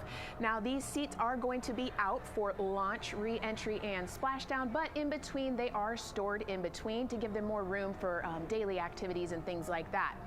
While they are on board, obviously they are going to have a lot of things to do. One of those is going to be to manually fly Orion, as we've discussed, but they also have several other objectives as well. And they're going to be doing lots of system checkouts, checking out the service module, making sure everything is working correctly. They're also, like I said, going to have a chance to manually fly. Now, this was taken during one of their training simulations, but as you can see here, they will have advanced flight displays, hand controllers, touchscreen interfaces, so much to work with and practice with as well. Now, while on board, they will also have the ability to eat those shelf-stable meals that are designed specifically for microgravity. I think I saw somewhere that one of their meals is going to be mac and cheese and brisket, so that makes the Southern in me very happy. All right, but they are going to have also some time to look at some things like power and propulsion. They will have 3 key propulsion systems that are going to help power Orion as well. And speaking of power, I want to bring you back to the service module real quick because I wanted to point out these 4 solar panels. These are going to take about 18 minutes to unfold like giant wings, and they're going to stretch 62 feet from end to end, and these are going to help power the service module and in turn provide what the crew needs for their journey. So as you can see, spacecraft is built specifically for what we need and to guide them and get them home safely. All right, back over to you, Megan. Thank you so much, Megan. You know, it's taken thousands of people many years to get to us to where we are today. Let's meet some of the people of Artemis who've made this flight test possible. I am the Artemis Launch Director. I'm the Orion Crew Survival System Manager. I'm the Artemis II Chief Training Officer. I'm the SLS Launch Integration and Mission Operations Lead. I am the Recovery Director. And I'm Boeing's Core Stage IPT Leader at Kennedy Space Center. And I am the Artemis II Entry Flight Director. And I'm the Closeout Crew Lead for Artemis II. Our job is to design the spacesuits that the crew will wear for the Artemis II mission. The team here at Johnson Space Center in the Orion Crew Survival Systems Lab does pretty much everything involved with processing the suits, designing the suits, qualifying the suits, testing them for the Orion mission. The role of the Chief Training Officer is to manage both the planning and the development of how we are going to train our astronauts and run our simulations for our flight control team for the mission, and then go implement that plan. Recovery team is responsible for three things. So recovery is what we call our nominal recovery situation, where we go recover the crew and the capsule at their designated landing site. Rescue is in case we do need to rescue the crew or they landed somewhere else that we did not plan. And then the retrieval is us getting the capsule if they did land somewhere where we did not expect them to. My job on SLS is to manage the operations architecture on the SLS program. One of the specific things that we do is support launch operations. It means a lot to be a part of this Artemis team, to show the next generation in seeing what may come.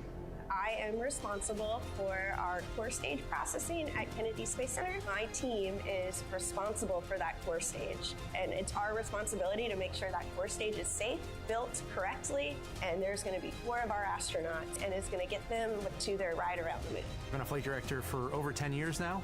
I worked on the Artemis I mission, and after that mission completed, I was assigned as the entry flight director for Artemis II. I can't wait to see the hatch open after splashdown. That's when we know that our mission will be complete and the crew will have safely returned to the moon and back to Earth. Closeout Crew is responsible for getting the astronauts up to the White Room, getting their helmets and gloves on, getting them into the vehicle safely, connecting all their umbilicals, making sure they're ready to go for launch, and then closing the crew module hatch. The reason we do this is to expand mankind's knowledge. If I can be a part of that, doing anything, I want to do that. The launch director role really is to step back and kind of take that big picture view of launch. How are we doing on any NCs? How are we doing on our timelines, our procedures? Artemis II is a beginning. It's going to inspire a new generation. It's going to uncover science. It's going to serve as a pathway to places that we have never been before.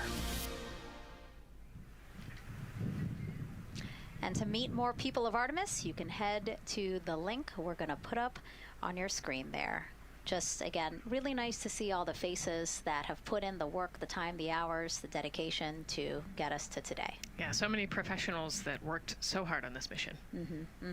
And what was really fun to see is, you know, we interviewed Taylor Hose, closeout crew lead, as he said, and that's who we are now seeing inside of the White Room as they are getting ready to close out Orion and close one of 2 hatches. We have the side hatch of the crew module as well as the launch abort system hatch, correct? Yeah, the astronauts are in the capsule. They're ready to go, and now the White Room is very busy as they're getting ready to close both of those hatches. It's a great shot right there where you can see them.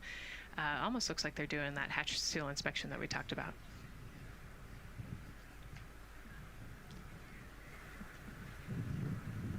And so, Nicole, as we continue to see them get ready to close that smaller hatch, again, the crew module side hatch, let's take some questions now.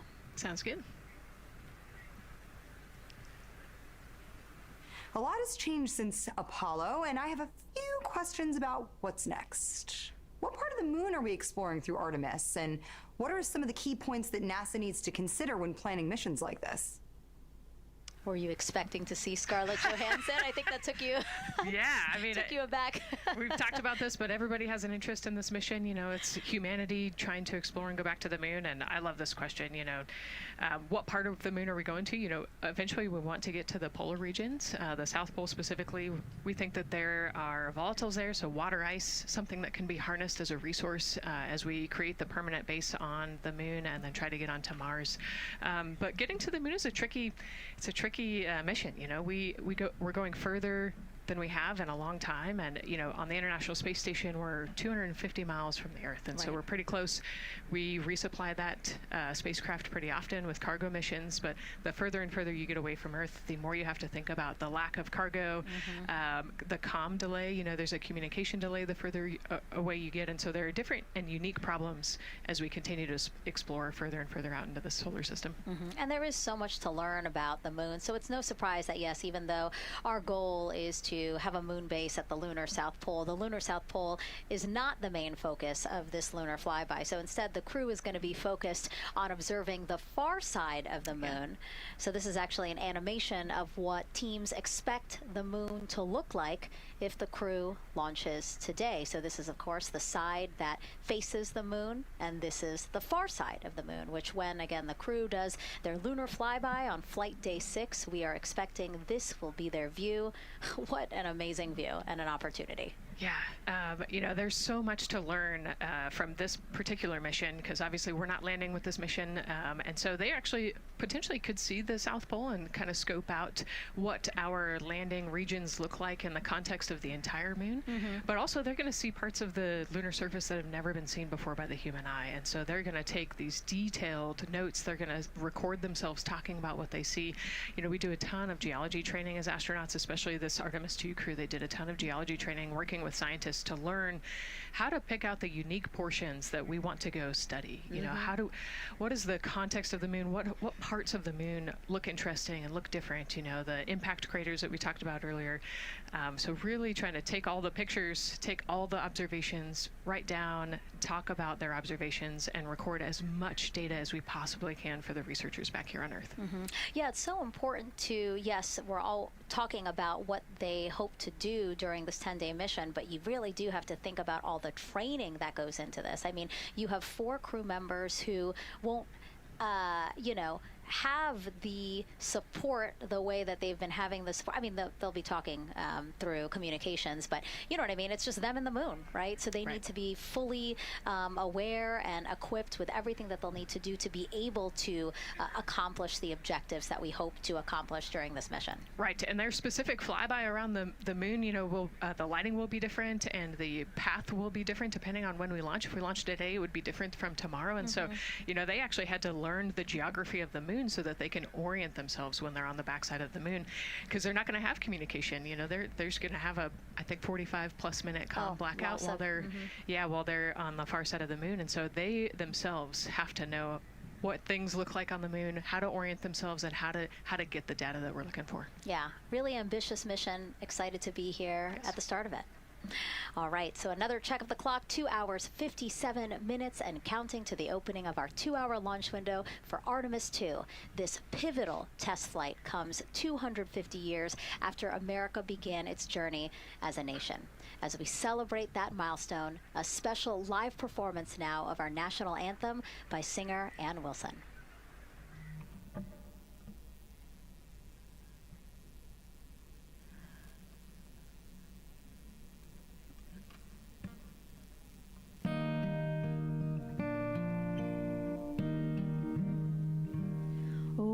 Say, can you see by the dawn's early light what so proudly we held at the twilight's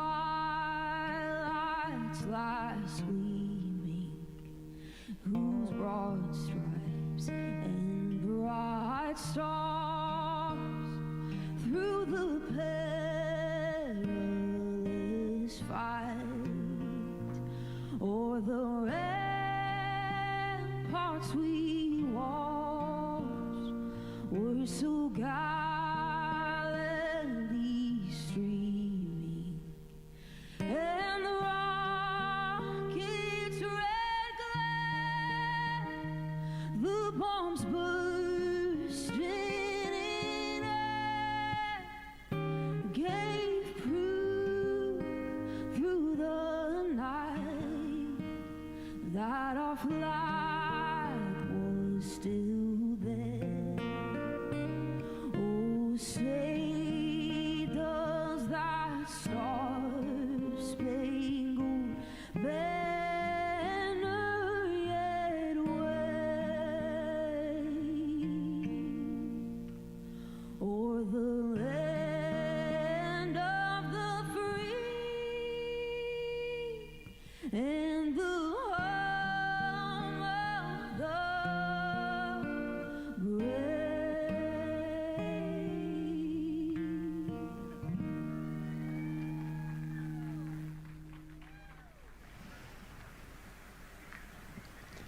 A beautiful rendition. Honestly, I'm a little emotional, a little speechless. Yeah, that was gorgeous. Yeah. I mean, again, we are a nation of explorers, a nation of curious minds, and to see us again 250 years after our Declaration of Independence was signed to when we are trying to return to the moon for the first time in more than 50 years, really powerful. Yeah, leading the way back to the moon. It's exciting. Mm-hmm. And that's so important to us. You know, we do want to be the leaders in exploration, but we definitely know we can't do that alone. You know, we often hear NASA leadership say that, you know, this is not something one nation can do. This is something that is a collaboration of nations, and that's why we have European countries. We also have Canada, again, joining us on this ambitious test flight.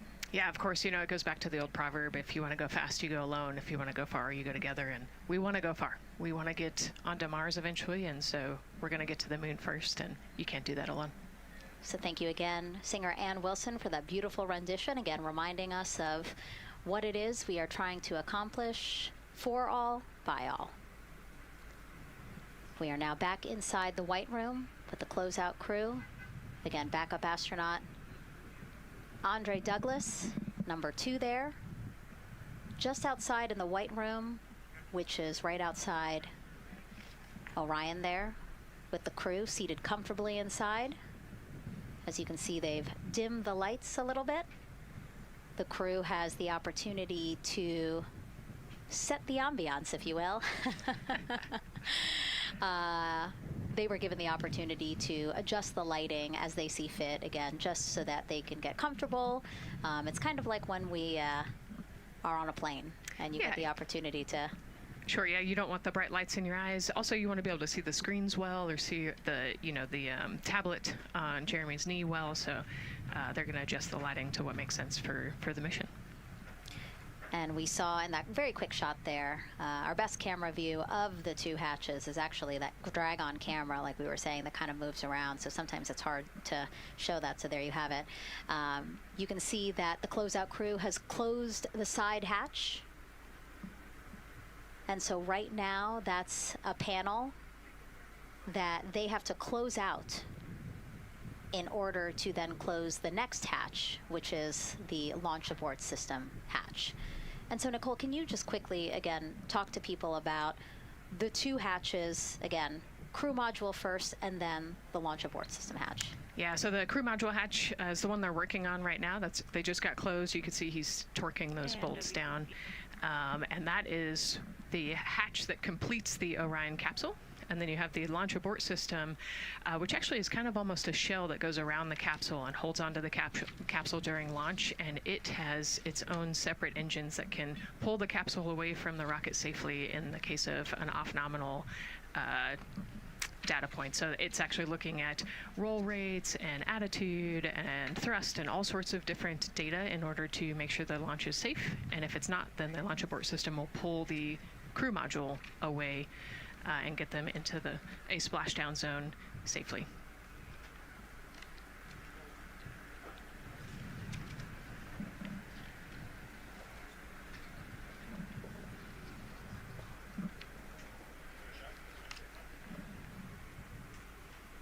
And as we wait for the crew to complete closing that side hatch of the crew module, let's head over back to Banana Creek, where we have Leah Martin standing by with the person who designed this mission's zero gravity indicator, named RISE. It was 2nd grader Lucas Yee from California. Hey, Leah.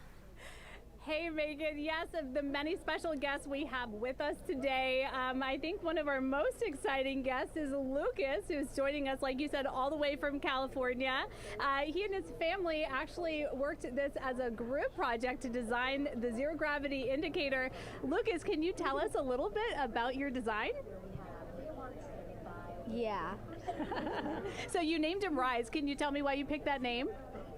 It was very remote, representing the Artemis II launch and Earthrise. And yeah, that's pretty much it. So were you really excited to find out that you won the competition and that your zero gravity indicator would be going to space? Yeah. So how does it feel? We're actually just across the river right now from Artemis. We can see it from where we're standing. How does it feel to know that design you created is actually currently on that rocket just a couple hours away from going to space? Really, really, really, really, really, really, really surprised and very happy. And very happy. Now, Mom, you were telling me on the way over here that it was kind of hitting you what was happening. Tell me a little bit about that. It's definitely very surreal to be here in person. It's definitely very surreal to be here in person. That Commander Wiseman said that it's for all and by all, that we couldn't have said it better. We're just very grateful to be here. Super, super excited. And we're so excited to have you here too. Now, Oliver, this is your first launch too, is that right? Yeah, that's right. And how does it feel to be here just a little bit away from watching the first group of astronauts in your lifetime on their way to the moon? It feels like very, very happy and surprised. So if you had one word of encouragement or something to say to the crew who's sitting on that rocket right now, what would you say?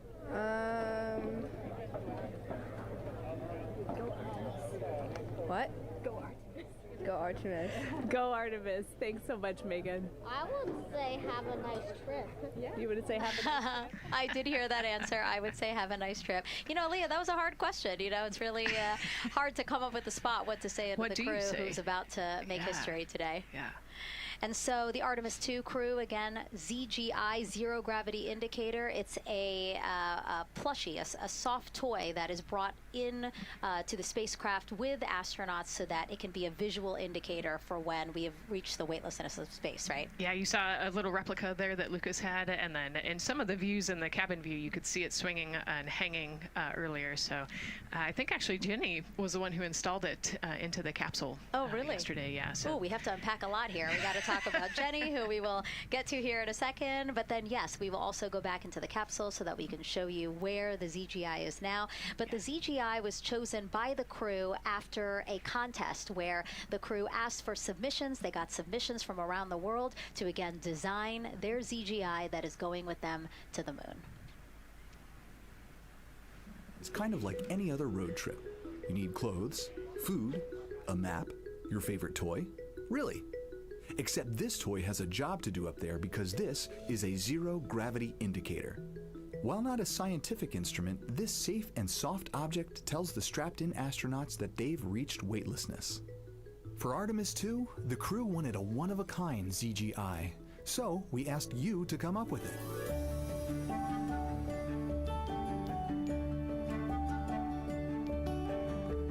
Thanks everyone for sending in your entries from around the world. Over 2,600 of you submitted. And we loved seeing all of your contributions. It was a really difficult decision because each design had a unique quality that stood out to our crew. In the end, we were able to narrow it down to a top 5 from Finland, Canada, Peru, and 2 from the United States, Kansas, and California. In the end, we went with one called Rise. It was a design inspired by the Earthrise photo taken on Apollo 8, which is very special to our crew.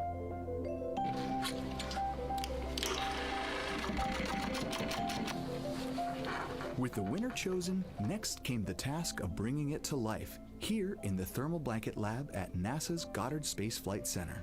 This lab specializes in custom materials to protect sensitive spacecraft equipment and is perfect for creating a ZGI that meets the rigorous safety standards of NASA. Because you have to be concerned with whether the thread's going to outgas or if it will hold up, if it's flame retardant. This is the Rise ZGI doll. All I have left to do is to close the opening here and hand sew the hat on, make sure its stuffing is stuffed in there, and we have our pocket here for the SD card. And on that tiny SD card will be millions of names submitted to virtually join the crew aboard Orion. Got Rise. Not the real one, obviously, but this is a replica. I mean, so clever for Lucas and his family to design. Yeah, I love that he replicated the famous picture that we all love of Earthrise, and then I love that the bill represents the space in between the moon and Earth. It's just such a cute and wonderful way to represent this mission. Yeah, and again, Earthrise, very important to this crew. It harkens back to the picture that was taken by the Apollo 8 crew where they saw Earthrise, and so very appropriate since, again, now here we are going to see Earthrise again with this mission. Yep. So yeah, so this is little Rise here, and then you heard in that video that there is an SD card that is zipped inside with the real ZGI with the crew. So get this, more than 5 million people submitted their names as part of NASA's Send Your Name to Space campaign. And actually, Christina said that her niece and nephew's names are inside that SD card. How cool is that? Her nieces and nephews are going to go with her. Yeah. Love this. Love that people are engaging in such a cool way. And actually, if we take a look back inside of Orion, we can actually see the actual ZGI inside with the crew. As we said, the purpose of a zero gravity indicator is to show when we've reached the weightlessness of space. Now, I know that it's probably dark in there because, as we said, the crew decided to just dim it a little bit for them. But here again, as we see Reid on your left, Victor on your right. Below Victor, or next to Victor, again, because they're on their back, it's a little weird. It's a little hard to explain their orientation. But between basically Victor and Christina is where Jenny Gibbons has placed the zero gravity indicator. And Jenny, who, again, Nicole just brought up, Jenny is one of the backup crew members. So we mentioned how Andre is the backup crew member for the NASA astronauts. Jenny is the backup crew member for Jeremy. Yeah, Jenny's one of our Canadian astronauts, and yeah, so she's been also helping with preparations for today and helping get the white room ready, get the capsule ready, and she's actually going to be a Capcom for Artemis II as well. Yeah, she's from Calgary, Alberta, completed astronaut training in 2020. Mechanical engineer, combustion scientist, and actually before becoming an astronaut, she was an assistant professor. So again, another very well-accomplished person on the team. And I know the Artemis II crew has really enjoyed working alongside both Andre and Jenny. Yeah, actually Jenny was our EBQ mentor when I went through our AskCanner initial training, so she helped us with all of our spacewalk training, which was kind of cool as well. Okay, and there we have Andre again, number 2, with the rest of the closeout crew team there. Why don't we get another check with Daryl and see how the launch countdown is going.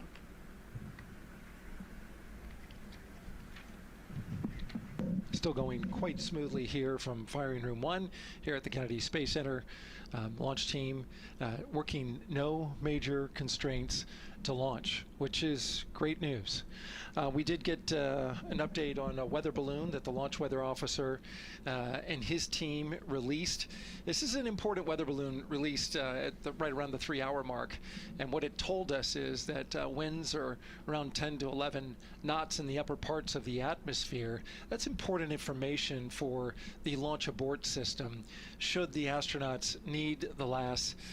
This would, of course, pull the Orion spacecraft off the top of the rocket in case there were an emergency, and then take them offshore to a water landing in the Atlantic Ocean. And so the winds are pushing onshore.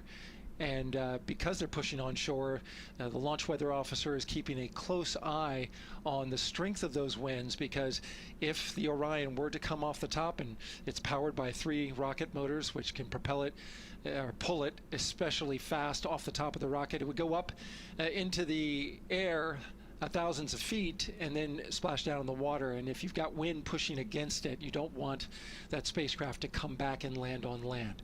So they're watching that very closely because of the onshore flow. That onshore flow is also what's giving us a little weather action down to the south of us along what's called the beach line, 528. We got a whole lot of people out there getting ready to watch the Artemis II historic launch. Well, they just got a good soaking. Line of rain showers, I should say, passed through that area and soaked the place. Certainly rain is a possibility, spotty showers from time to time, but overall the launch weather officer tells us that we are trending towards getting that stuff to all push to the west the closer we get to our launch window. A reminder, that window is from 6:24 p.m. to 8:24 p.m. Eastern Time. We don't have a specific T0 at this moment. There's a lot that needs to be calculated before we get there. We also need to get through the rest of the countdown on time. As of right now, we are right on time. The launch countdown is going exactly as planned. That's not something that we saw certainly in Artemis 1. There was a lot of flexing in the timeline during those 3 launch attempts back in 2022. But so far today, on our first launch attempt, we're really enjoying some really solid countdown work, some solid operations by the launch team so far. And to quote our friend Lucas, who created Earthrise, we all really like that.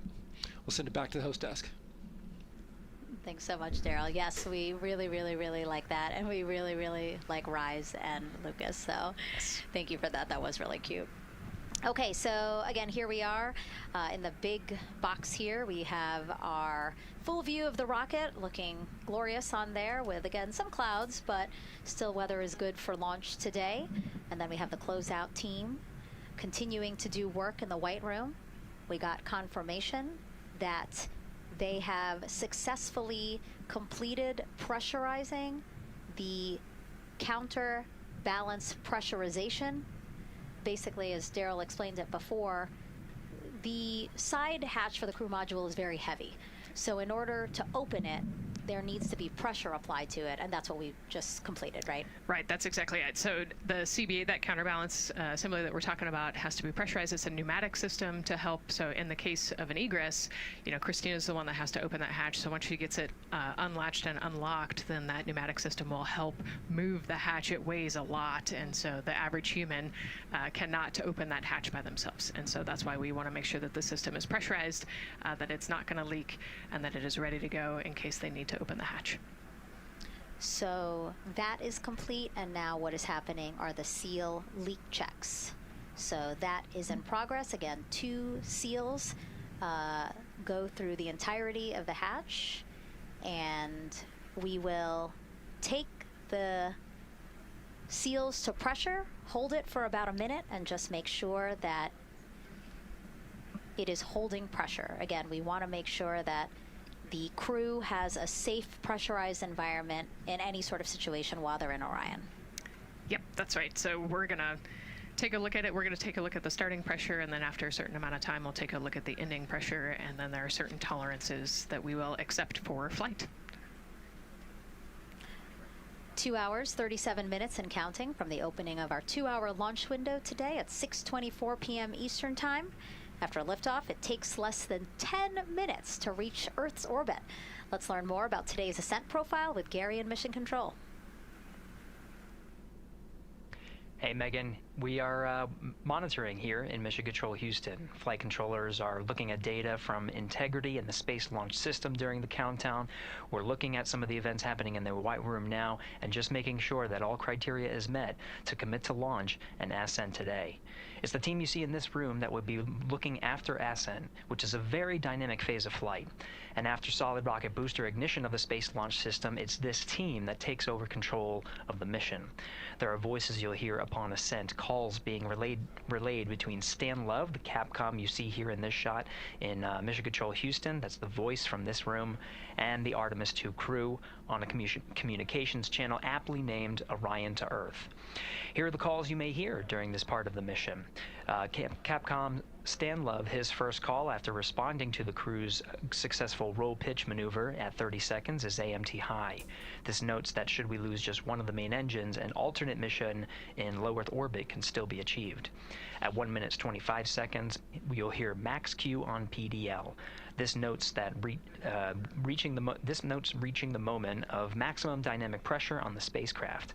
This event happens to be in line with a communication switch to another ground station, the Ponce de Leon Inlet Tracking Annex, located about 35 miles north of Kennedy. At 2 minutes 45 seconds, you'll hear SM primed upper stage RCS ready. This means that the European Service Module propulsion system that's prepared for the next phase of aborts after the launch abort system jettisons, and the reaction control thrusters on the inner rim cryogenic propulsion stage that enable pointing and maneuvering are ready. At 3 minutes 50 seconds, you'll hear voice check on TDRS at the Kármán line. At this point, the launch abort system has jettisoned and revealed the Orion capsule underneath.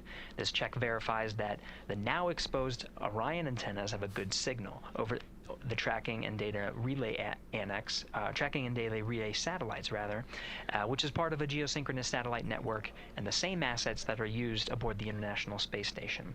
This communication switch happens to be at the Kármán line, a widely recognized boundary about 62 miles, statute miles, or 100 kilometers above the Earth's surface, where the air is too thin for conventional aircraft to fly and marks the point where our astronauts leave Earth and enter space. At 5 minutes 16 seconds, you'll hear the call 3-engine press.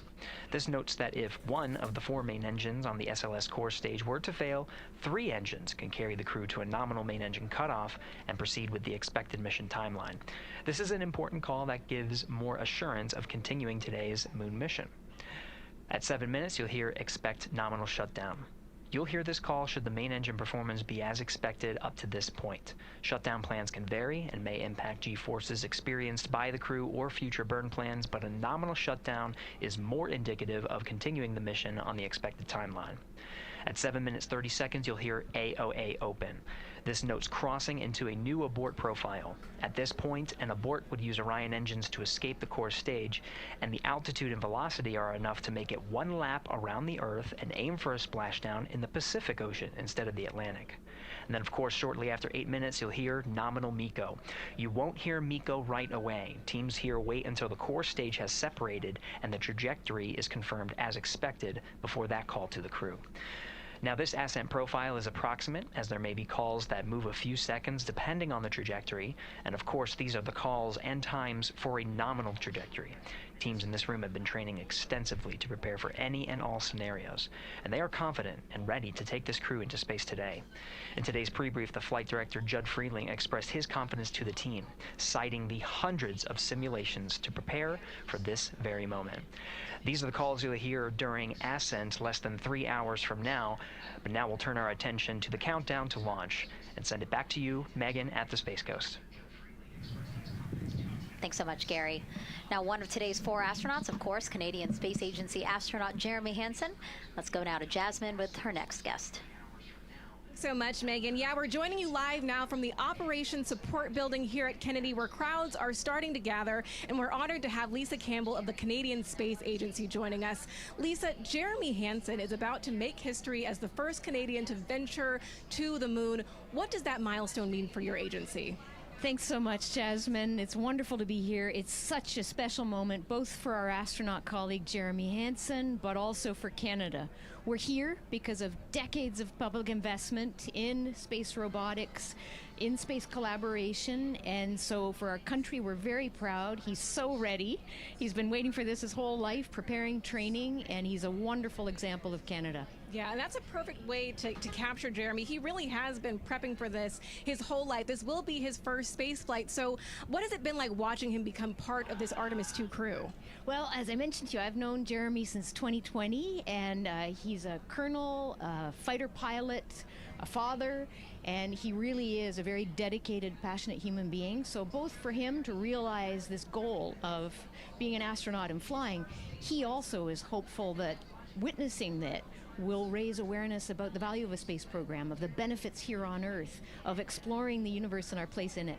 Wow, that's beautifully said. And really, this international collaboration has been going on for quite some time now. We've worked together in low Earth orbit and now going into deep space together. So why is it so important that we have these international partnerships? It makes us stronger. We can go faster and further together.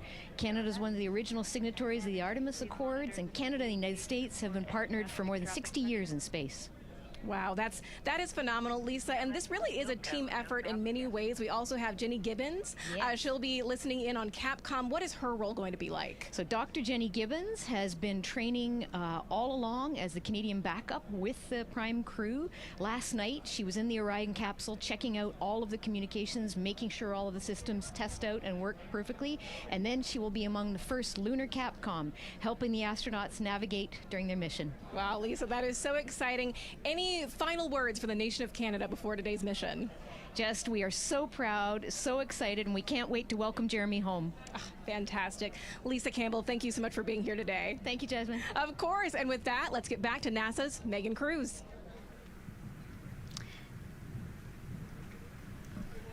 And right now, go ahead. Ma'am, CBA press has been completed. Did you see any drop in pressure?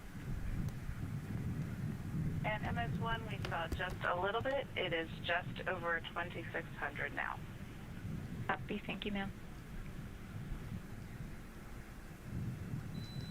again, a call out to mission specialist Christina Koch. Again, it was her responsibility to monitor the pressure on the counterbalance system that will help open the side hatch. And she did report a drop in pressure, but it seems like it's within nominal limits. Right. They might have had a small drop, but you know, we have a starting pressure and an ending pressure, and as long as the difference isn't too high, then we will take that, and the engineers know exactly what they're looking at for in terms of that delta pressure. And so again, that milestone on the checklist of things that have to happen before they launch today, that is complete. The crew, again, still inside comfortably as the closeout crew team work to close the side hatch. Again, a separate seal leak check, followed by a full cabin leak check, and then they will close the last abort system hatch. Lots to do still in the White Room, and marching down the countdown timeline well. And so Bill, again, number 3 there, he is holding a silver flex hose. That hose is what will be connected to Orion in order to do that cabin leak check. So again, it does seem like we continue to march down through the milestones in this countdown.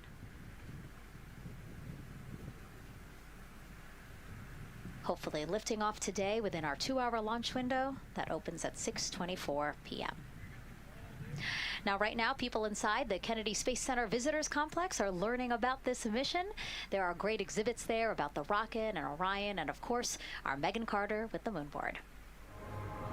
All right, Megan and Nicole, yeah, you mentioned that checklist before launch. That checklist is going to continue during the mission, as well as there are several vital objectives that we are hoping to accomplish with this mission.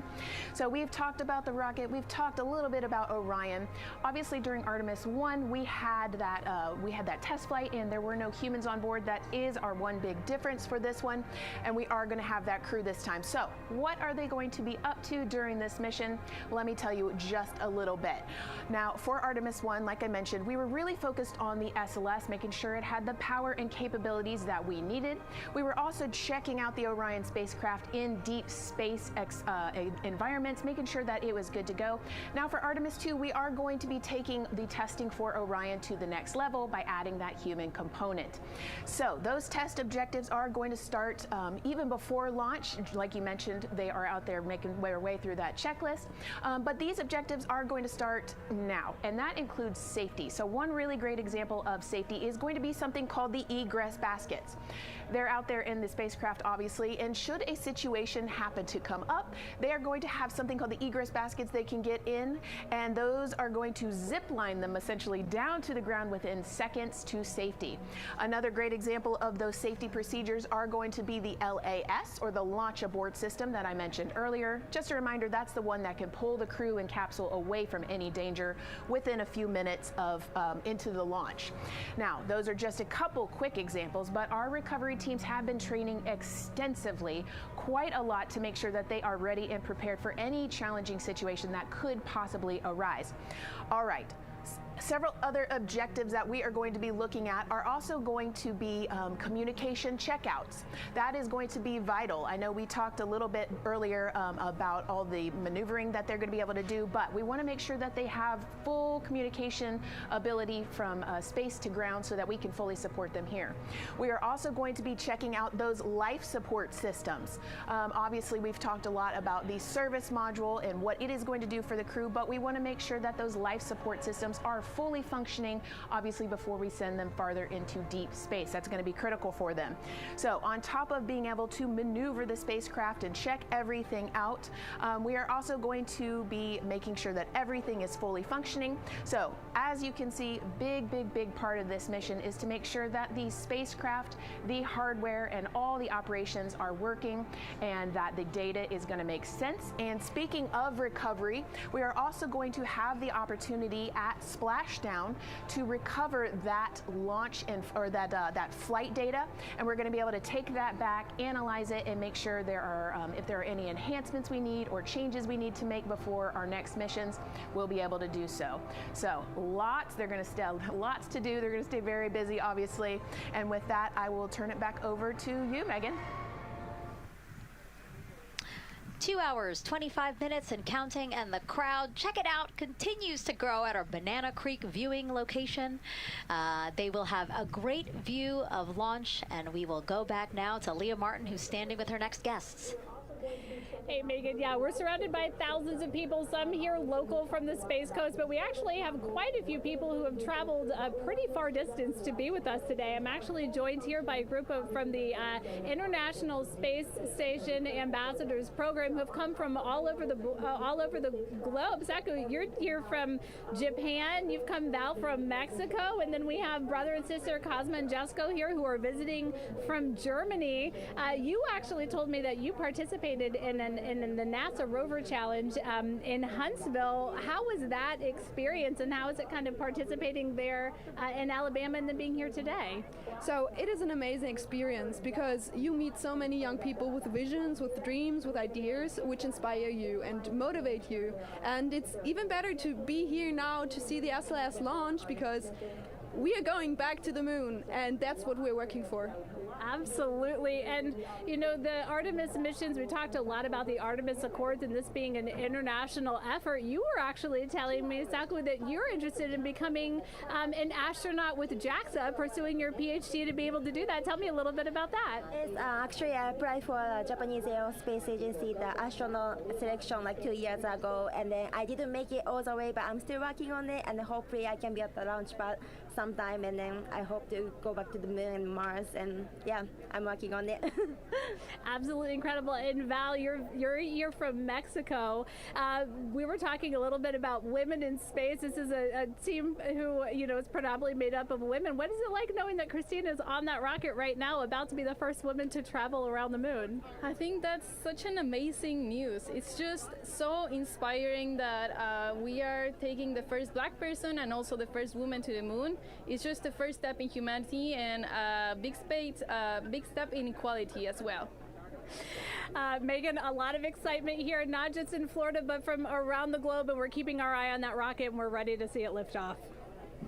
Thanks, Leah. Yeah, a lot of excitement, but also a lot of inspiration. Again, this is part of, or a big part of the reason why. 130.6.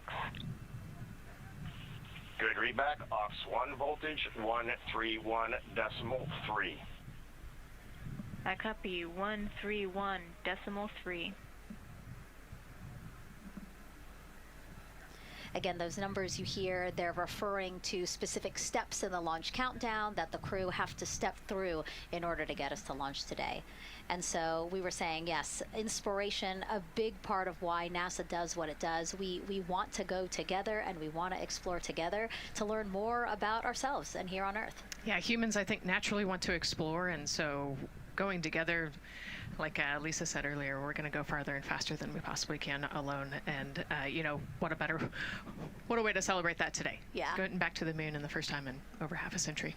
And we have that great shot there in our small box of the rocket on the pad. And at the very top there, our Artemis II crew.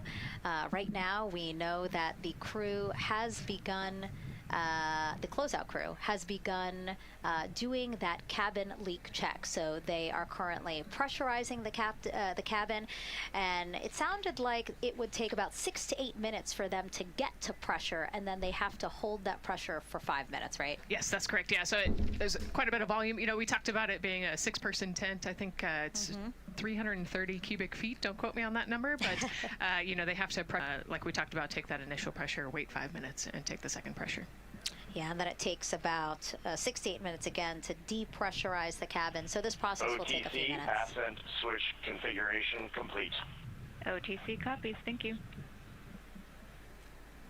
And then after the cabin leak checks, then they will finally close the last abort system hatch. So again, chugging along in the countdown, really excited to, again, continue to hear the crew's voice inside Orion, stepping through all the procedures. Yes, it's exciting to hear them making progress, right? It's all good news hearing the crew talk to the ground and working together to get to the launch.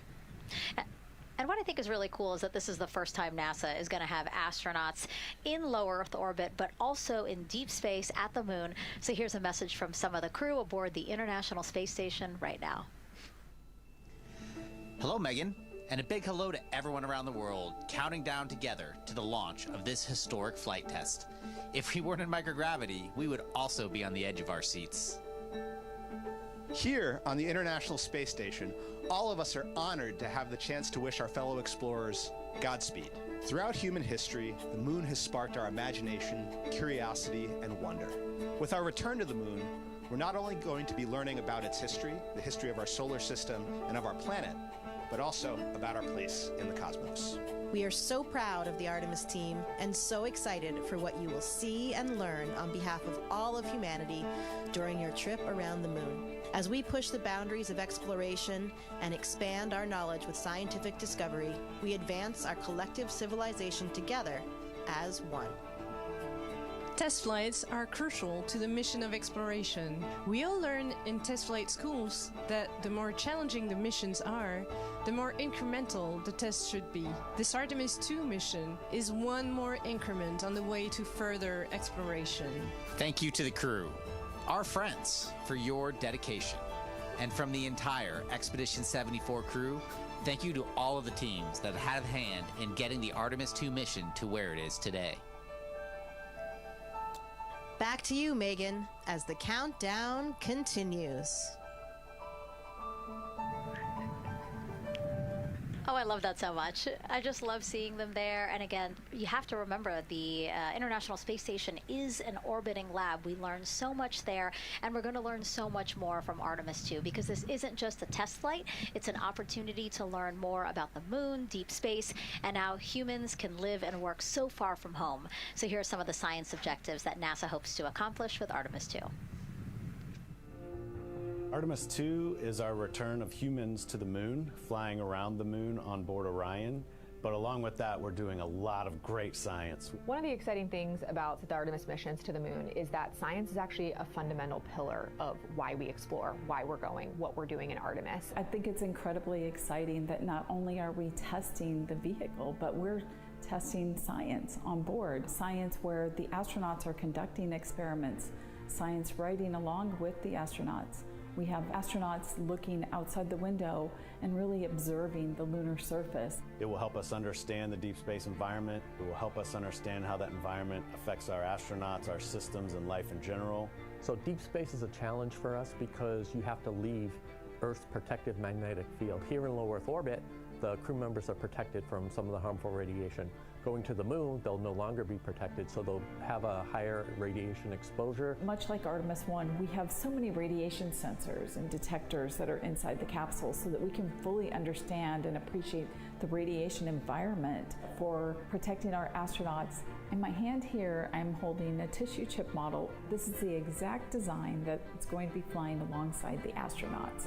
We'll be collecting samples from each of the crew members, and we can make these organ chips out of the astronauts themselves. So every crew member will have their own avatar on board, and then upon return, we can evaluate that deep space radiation environment and what that compares to the astronaut themselves. Not only are they going to help change the course of medicine for the astronauts, but revolutionizing that on Earth as well. We're looking at sleep, we're looking at team dynamics, we're looking at how you interact with the environment.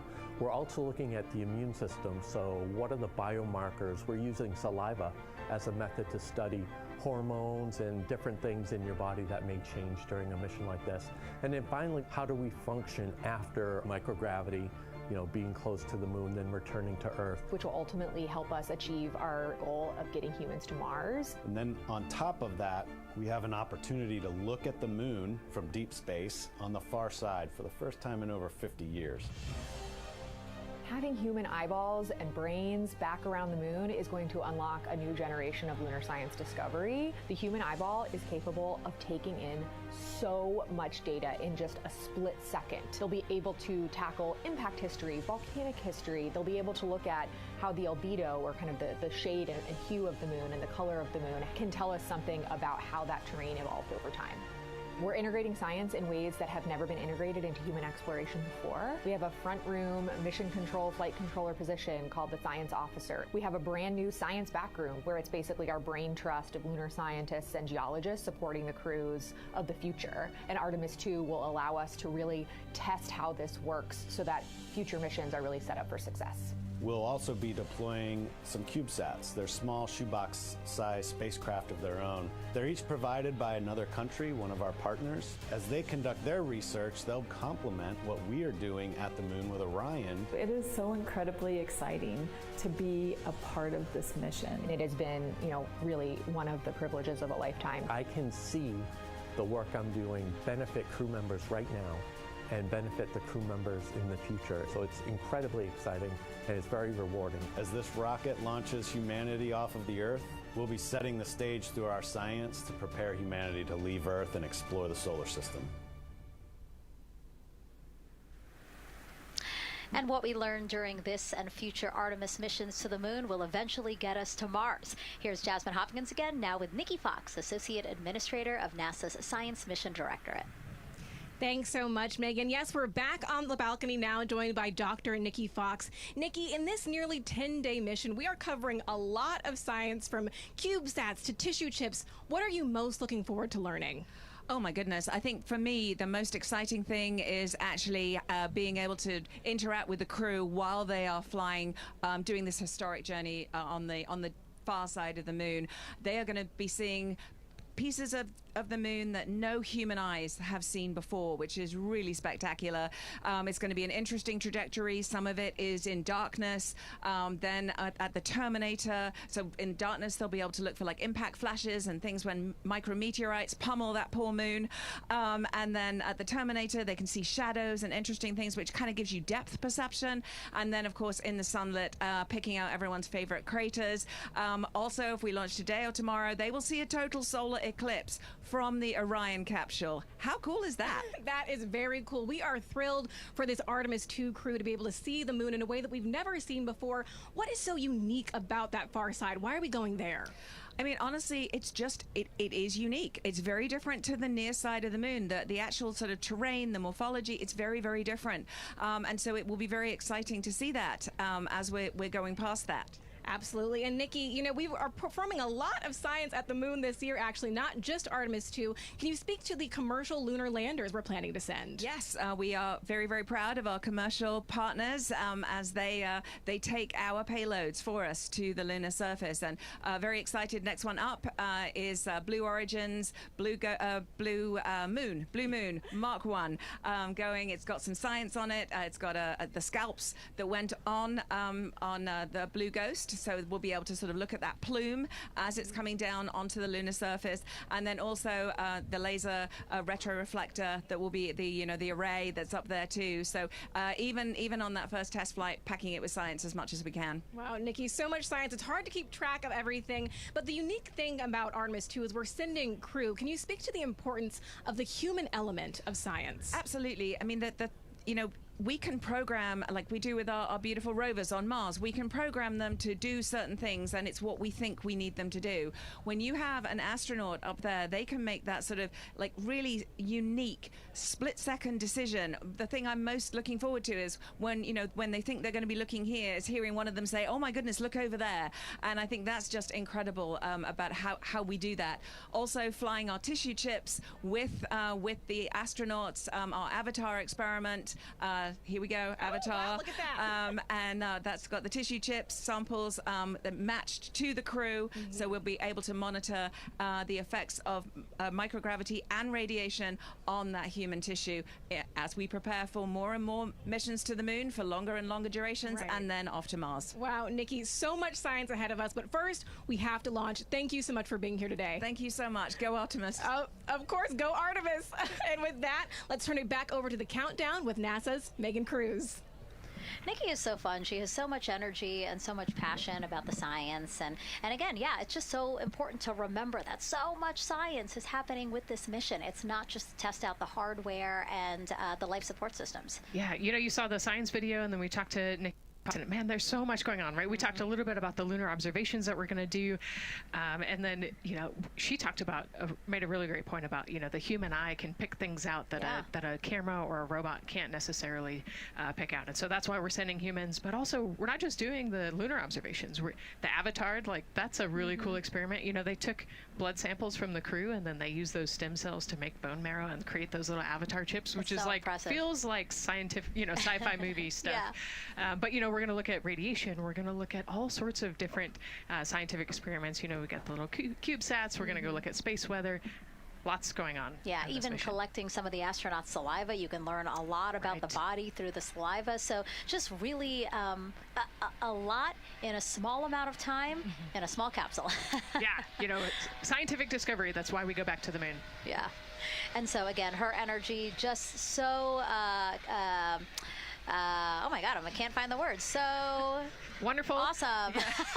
I don't know why I couldn't find the word. So anyway, yeah, just really, again, thank you, Dr. Nikki Fox and Jasmine. And so, Nicole, what about answering more questions? Let's do it. Okay, great. First one, what was the word I was trying to get at? No, I'm kidding. Let's have the first question up on the screen now.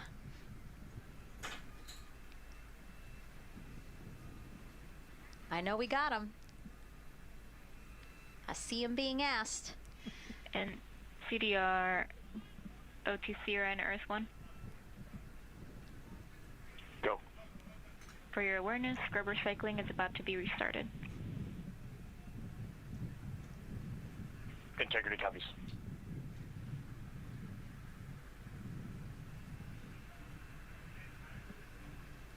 All right, let's try that again. Can we get the next social question, please? What are the G-forces experienced by the Artemis astronauts during launch and re-entry? Ooh, you know, these are actually pretty similar to, you know, a Dragon launch or a shuttle launch. You know, we have to accelerate to get out of the Earth's atmosphere, and then, you know, we talked about the secondary burns that they will do to get away from Earth. But, you know, for me personally, I've kind of felt like we got slingshotted off the Earth is how I like to describe it. So, you know, you get set back in your seat and the G forces are into your chest. CDR OTC Orion Earth 1. Go ahead. When leak check complete, the cabin is going to be vented to flight pressure momentarily. Integrity copies. That's fantastic news. Yeah. Again, so the spacecraft is holding pressure as expected, and so now they will depressurize it, which will take about 6 to 8 minutes. Exciting. Yes.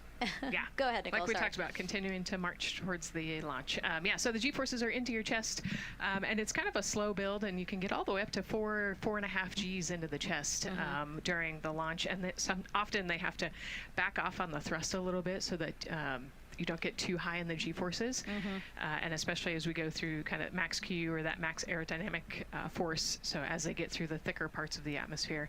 And then very similar G-forces on the way home, so slow, steady build up to about 4.5 Gs as the rocket actually decelerates. You know, you heard in one of the packages, when they come back, they're going to be going 7 miles a second. Gosh, that's and incredible. So you have to slow down somehow, and to do that, you have to actually, you know, when you brake in a car, you feel those G-forces, and so for the astronauts, it'll just be, again, into the chest based on the orientation. Great. Thank you so much for that answer, Nicole, and for that question. We're going to continue to try to take as many as possible. Again, you know how to send them to us at NASA Artemis. But now we again have another question for you, for our audience. We want to know, what part of Artemis II are you most excited for? Liftoff, Earth views from Orion, lunar flyby, or splashdown? Tell us again on NASA's Instagram or Twitch accounts, and we'll share your answers a little later in the broadcast. That's a tough one. I don't know what my answer would be. I know. I don't know either. I'm excited for it all, but that's a cop-out. All right, now let's head back over to Banana Creek. Again, the crowd's there, really excited. People coming from all over the country, from around the world. Why don't we get another check with Leah Martin to see who she's caught up with now? Well, Megan, we were a little while ago talking to some students from around the globe. Today, we're actually talking to some local students who are from right here, locally, Merritt Island in Titusville. We talk a lot about the Artemis generation and about the students who are going to become the next generation of dreamers, of engineers, of scientists and technologists. And I'm actually standing with a group of those students here today. Our local high school has actually implemented a really neat new program in the spirit of being able to create these pipelines for employment and engagement. Can you tell me a little bit about what Merritt Island High School is doing? Sure. Well, this is a new program, first of its kind here at Florida, and basically what we're studying is astronautics and aviation, kind of blended the two together. We have flight simulators in our lab, but students are also learning about engineering, aerospace engineering, and we're trying to make all kinds of pathways available for them, trying to give them opportunities to see which pathway they might want to be interested in.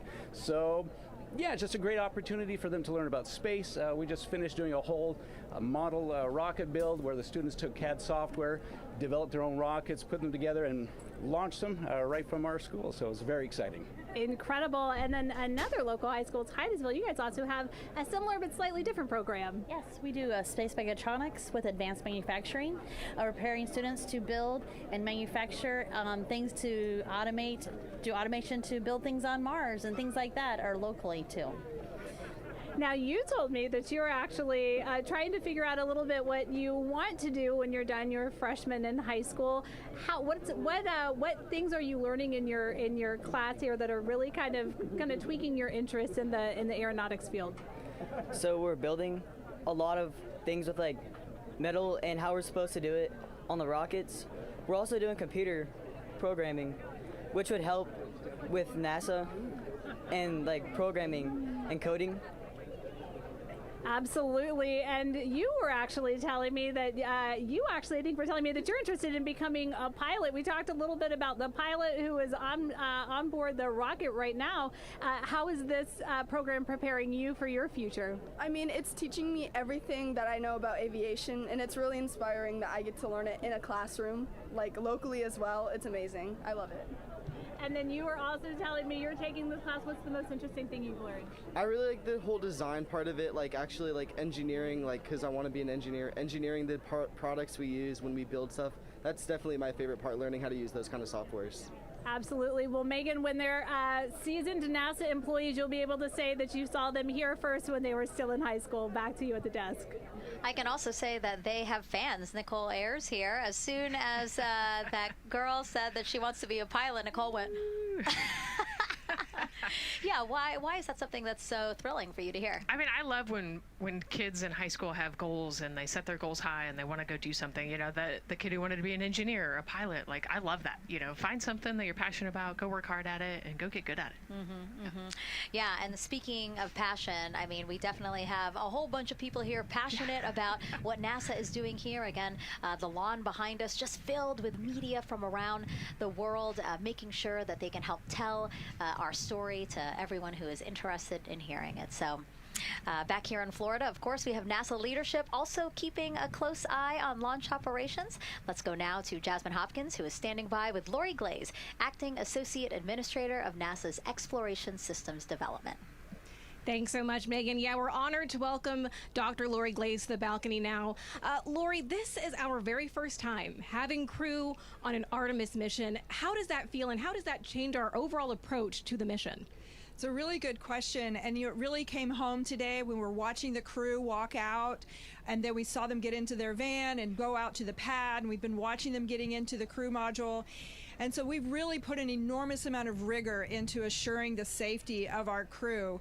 One of the most important things on this mission, different from Artemis I, is we now have environmental controls and life support systems. One of the most important things we're going to do on this mission is test those out and make sure that we can keep our crew healthy and safe throughout their mission. We also on this mission have an activated launch abort system, which we had the system for Artemis I, but it wasn't active. But we definitely had that active on this mission. We want the ability, again, if something goes wrong, to be able to have that ability to abort and get them back to the ground again safe. Absolutely, Lori. I mean, as you're driving home, safety is paramount here at NASA, and your program is responsible for all of these Artemis elements. We have the Space Launch System, Orion, ground system. So how do you get everybody cohesively on the same page for a day like launch? And that's a great question, and it's really been wonderful to watch our teams working together. We have the ground systems, which are kind of the bookends of our mission. The ground systems help prepare us to get the rocket ready to take off. They're doing all of the loading of the tanks right now and getting the crew into Orion, and then at the back end they'll be there to recover the crew when they land in the ocean. But they know that their job is to make sure that that rocket is ready to go and that the crew module is ready to go. And then the rocket itself, the space launch systems, they know that their job is to deliver the crew module to the right point in space so that they can conduct their mission. And then again, they have to make sure that everything is ready, that they set them on the trajectory that is going to bring them around the moon and set them up to land in the right place in the Pacific Ocean. And that's their job, and they know how important that is. And they have to work closely with Orion, which again, they also have to work with all the other teams to make sure that everything's working together. And then on top of that, our flight operations teams, all the people on the ground, they're all working together. They know this mission doesn't work unless every single part of the mission works. Right. Lori, there are so many things that have to work together today. We can't wait to see what happens next. Thank you so much for being here. It's my pleasure. Thank you. Of course. And with that, let's take it back to the countdown with NASA's Megan Cruz. Yeah, and speaking of the countdown, 1 hour, 59 minutes and counting until the opening of our 2-hour launch window at 6:24 p.m. Eastern Time. This is a shot of Jetty Park. It's a nearby popular viewing location of rocket launches, and it is so great to see how many people are here. I mean, this is a Wednesday. Like, people had to take time off of school and off of work, but it's something that they felt like they wanted to do, to be here. Yeah, you know, I think just based on the chatter on the airplane ride yesterday, half of my airplane ride oh, no here way, was, really? They were coming to see the launch. You know, everybody's excited and traveling from all over the world to come see this launch. And it really is a great day. We had some sprinkles here in the crowd, but for the most part, I mean, it's just a beautiful day to witness history. It is, yeah, you know, a little bit of sprinkles, but for the most part, the clouds are staying away, and you can see the blue sky behind us, so hoping for good weather in a couple hours. Absolutely. And so Dr.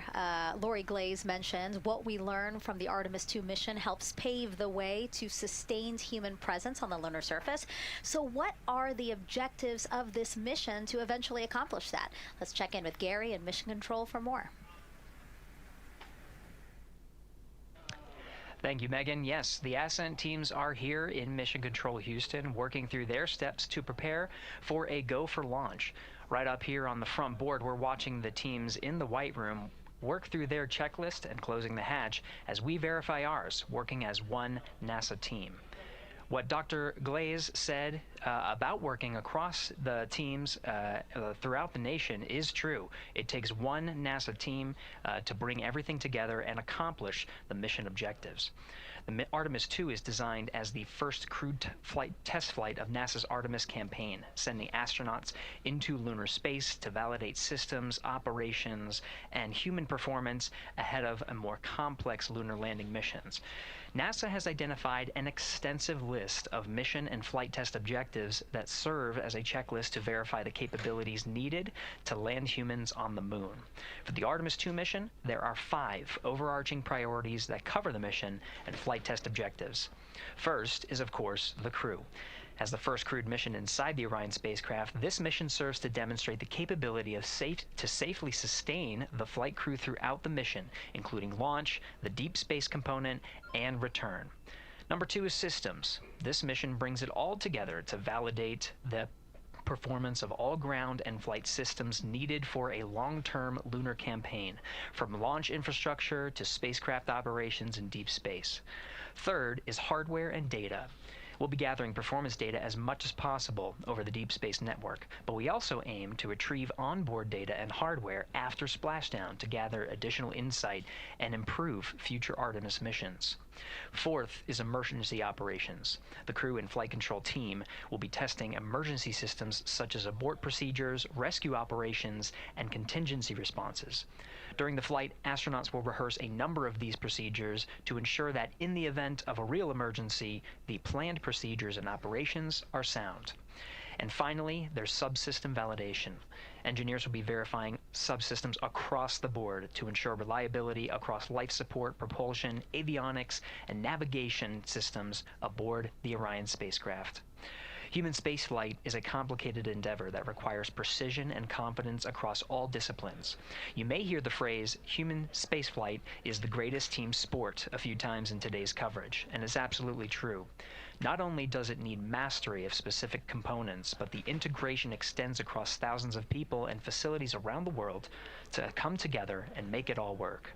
A lot of the work from many people has led to this moment, a rocket at the pad with humans on board, ready to put everything we worked for to the test. I'm certainly excited about it. The teams here in this room are looking forward to supporting the mission, and I hope those watching are as excited as we are. We are following the countdown here in Mission Control Houston. Everything continues to look good, now inside 2 hours from the beginning of the launch window. With that, I will send it back over to you, Megan and Nicole.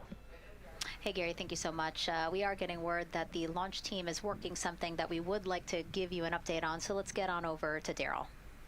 All right, thank you, Megan, and we are live in Firing Room 1 here at the Launch Control Complex. Yes, we are currently not working any constraints with regards to the rocket or the ground systems. But the launch team has been made aware of an issue that the range is working.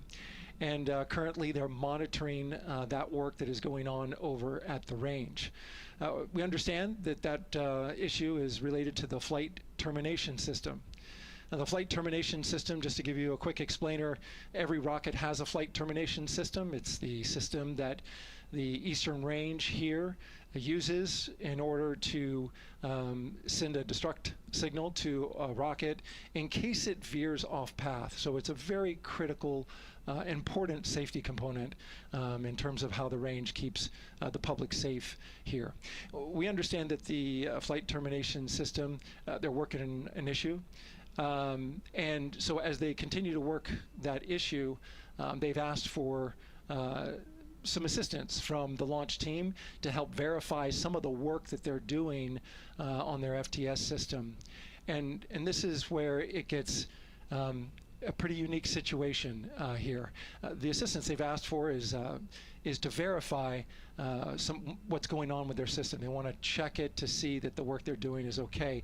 And in order to do that, the FTS console operator inside the firing room has been asked to help them verify it. And the way that they're going to do that, and the solution that he proposed to check and verify the system with the launch director, and she gave the approval, is to go get a piece of heritage equipment from inside the VAB that was used during the space shuttle program. And this equipment is able to receive commands by the range through the flight termination system. And so with this piece of equipment, this console operator who works FTS was granted permission to go over to the VAB next door and get this equipment that he's very much aware of and used during the space shuttle era. And so that is in work right now. The bottom line of all this is, at this moment, the range is no-go But that is not stopping us from moving forward in the countdown. We can continue to process and work the countdown. The closeout crew will continue to do their work, and the launch team will continue to do their work as well. But we'll keep you updated on what happens in regards to, as far as my understanding goes, a pretty unique situation here with trying to bring resolution and kind of help out the situation that we're seeing at the range right now. And that's the latest here from the firing room. We'll send it back to Megan and Nicole out the host desk. Thank you, Daryl. Yes, very unique, but I think it speaks to the ingenuity of this team, right? To say, hey, we have this equipment at the VAB. Why don't we leverage it to try to solve this issue and work it? Yeah, what a great example of human creativity, right? We know this thing exists. Let's go solve this problem. We have time, you know, like Daryl said, we're going to continue to march down the countdown. So we'll continue to get the rocket and the crew ready, but we still have that 2-hour window. So in the meantime, let's try to figure out what's happening with the range. And speaking of the range, what is the range for people who might not watch rocket launches with us often? Sure, yeah. So anytime that you launch a rocket, you have to clear the airspace, right, in the launch corridor. So where the rocket's flight path is going to go, you have to make sure that that whole airspace is clear. And so we actually have assets, you know, the Space Force helps us out with this one, but, you know, we want to make sure that there aren't airplanes in the way and there aren't other, you know, maritime assets in the way or things like that. So that there's a whole group of people. We talked about, actually, Gary said it great, right? It's a huge team sport, and so there's a whole group here on the ground that is monitoring that launch corridor to make sure it's clear and ready to go.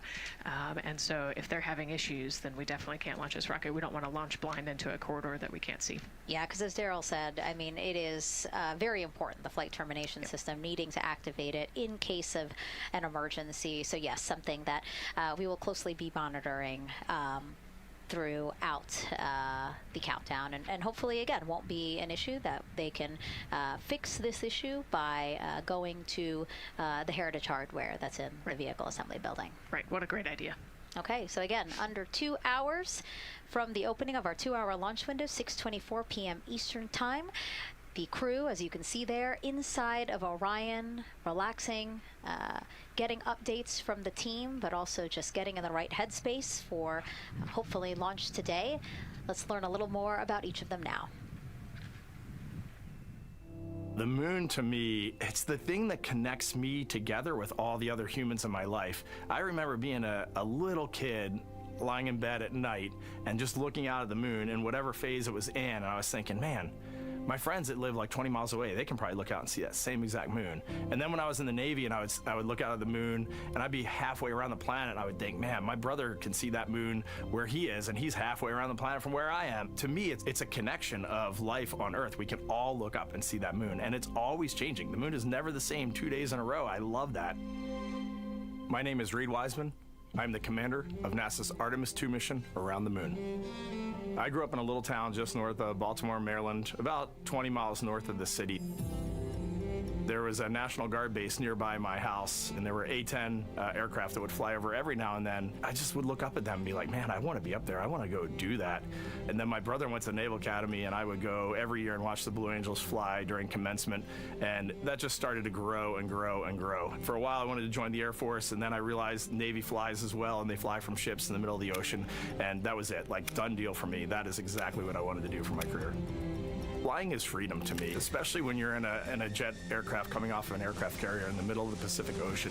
Nearest land is over 1,500 miles away. So when you come off of that aircraft carrier, you are truly just alone with yourself out there. It is a magical experience to be out there all by yourself in an aircraft over the Pacific. It's free. I think anybody who accomplishes something that they set their mind out to, there's no one thing that does it for them. It's a combination of everything. I mean, the way my parents raised me, the way my brother and I, the way our relationship developed over time, my friends, being in the marching band, going to college, setting my own course, learning how to live on my own, being mentored along the way, being, kept on the path to success, but being given the freedom to, make excursions and fail every now and then and regroup and carry on. I think all those things come together in the end to get you where you are. I've had to overcome, I'm a human being. I've had to overcome a lot of fears. I'm pretty scared of heights. I joked about that on the International Space Station, but it turns out I'm only scared like at the edge of a building. When you're up on the International Space Station, even though you're 250 miles up, I never had that feeling of falling or that I was, at risk up there. I just kind of loved the feeling of floating and looking down at Earth. There have been challenges all throughout my life. By far, the biggest challenge was losing my wife in 2020 to cancer and now raising two daughters who are grown up now, but that's been the biggest challenge by far I've ever had to face. It is not easy. Being an only parent, trying to work a full-time job, and raising two kids is something that I think about every single day. I'm very proud of the work I've done. I haven't always done it well, but I've always shown up and tried as hard as I possibly can. I do wonder what it's going to be like when we are really far from Earth and can see it. The sensation of being so far away from everything that you know. I had that sensation on the space station the first time I got to sit in the cupola for a really long time. So I can only imagine what that's going to be like from 200,000 plus miles away. My name is Victor Glover, and I'm the pilot for NASA's Artemis II mission around the moon. When I was in 4th grade, I was 10 years old, and that's when the Challenger accident happened. And it helped me understand how the general public felt about the astronaut corps, right? Like, these are the people that we want to be. And that just gave me an easy thing to strive toward. The biggest fear that I've had to overcome in my life is doubting myself. Going to college when no one in my family had gone to college was a huge risk. I had more confidence in my athletic ability than in my academic abilities. I could play football with those college students that I saw on TV. But my classmates that I saw in the lab and around the University Union, I didn't know if I had what they had. I think addressing that self-doubt was a part of, swinging for the fence and trying to go get an engineering degree, not just go to college, but get an engineering degree and then go do something challenging and technical like flying. Apollo is known for sending humans to the moon. Artemis has an opportunity to continue the Apollo story, but I actually think it's important for this story to stand on its own. Artemis is a new program, and we're trying to do new things. And it's great to compare and contrast. When you look at our spaceship, you can see parts that were designed, built, and integrated in another country. When you look at our crew, you see that our crew is international. There are also men and women. And I just think that comparing and contrasting makes the story even richer. The piloting role specifically, I will have an hour and a half or so where I get to fly the spacecraft by hand. We haven't flown that many spaceships. And so the ability to fly one actually in space on a test mission is just a really unique opportunity. I can't tell you how I'm going to feel when we fly by the moon and see the moon up close and the Earth from 250,000 miles away, but I don't use the word excited because I'm focused. What we do, this is very serious and it's very risky, and we are all intimately familiar with that risk. And so if we go out there and we're successful and we can pass that baton on to Artemis III, that's something to really be excited about. I tell a story, which is one that my dad told me before the Apollo missions when he was just a very little boy. He was looking up at the moon with his mom, and his mom said to him, "Don't worry, Ronnie, we'll never get there." Fast forward maybe 70 years later, it's his daughter that's actually going there. And I think that long arc is something that we can all learn from. The idea that the seemingly impossible becomes possible if you just believe in it and are willing to work hard and come together to achieve it. My name is Christina Koch, and I'm a mission specialist for NASA's Artemis II mission around the moon. When I look back at my dreams as a kid, I definitely never thought I would actually get here. I was very pragmatic. Even though I'm a dreamer, I knew that the odds were way against me again, so I might as well do something I'm loving in the meantime. I definitely loved science and math in school and, did pretty well in those things, but I also loved being active. I was always outside.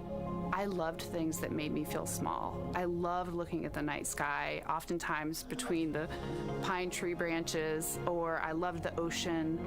North Carolina also has mountains, and when we would go there, I just loved the vastness of all of those things. I loved how they made me feel and what they made me think about, and the vastness of the universe and how much out there was to learn. I'm drawn to exploring. I'm drawn to challenges that involve both mental and physical, and I'd much rather be solving problems wearing a whole lot of equipment and in a harsh environment, and that's just something I've carried with me ever since I was a kid. Thinking about the fears or challenges that I've had to overcome, there are just so many. I mean, basically, it's just been, that has been the journey. I always say to people, do what scares you, and that means I have to follow my own advice. So doing what scares me meant getting on a plane and going to the Antarctic, getting on a plane and going to study abroad in Ghana, applying to become an astronaut, opening the EVA hatch in the airlock and going out of it into the darkness, strapping myself onto a rocket. And so for me, I think that no matter what the challenge, recognizing that if people believe in you and you believe they believe in you, challenges seem always a little bit easier.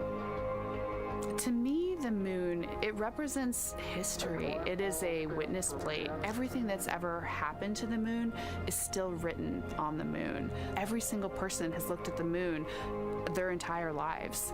We see the same moon. That's something really special. It's just the epitome of a symbol of something that's in each of our hearts, but that's also represents exploration and reaching.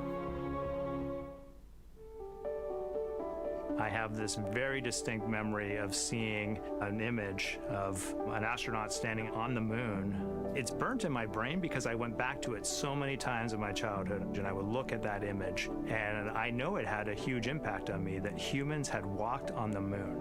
My name is Colonel Jeremy Hansen. I'm an astronaut with the Canadian Space Agency, and I'm a mission specialist on NASA's Artemis II mission around the moon. My elementary school years, I grew up on a farm outside of London, Ontario. I spent as much time as I could with my dad on the farm. I learned the value of hard work, for example. If I wanted to go to work with Dad, it was going to be a long day, and I was going to have to not complain, or I wasn't going to get to go the next day. I had a treehouse. I had a vivid imagination. And I changed my treehouse into a spaceship. I made all these dials and controls. I had circuit breakers for switches that I found in the barn. And I was exploring space in my imagination. The most important thing I did to get to where I wanted to go in life, which was flying fighter jets and eventually becoming an astronaut, is I shared those desires with other people. And it turns out, just like you don't go to the moon on your own, if you could, I would have done it a long time ago in my treehouse as a kid, you have to go as a team. I think the biggest impediment to achieving my goals was, of course, myself. And I think that's a common human experience. There are many times where just little things would get in my way, and my immediate interpretation of that was, well, now that goal's out the window.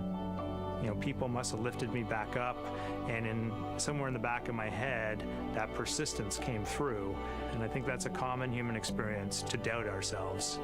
I've come to this, I guess, realization that I believe that we all have gifts to contribute, and the goal is to figure out how to use your energy towards adding positively to humanity's existence on this planet. But I love it when humanity sets big goals, like sending humans to the surface of the moon with an eye to eventually going to Mars, because when we do that, we can bring together genius from not just even in one country, but around the world. I've also learned from my indigenous mentors that they refer to the moon as Grandmother Moon. So you've probably heard of Mother Earth. They use Grandmother Moon because Grandmother Moon is responsible for the water in their community, just like the moon moves the water around the planet, affects the tides. And I think that's a really beautiful thing for us as we go back to the moon, to think about all the different cultures around the world and how they view the moon differently. And that's really neat because we all share that same moon in the night sky.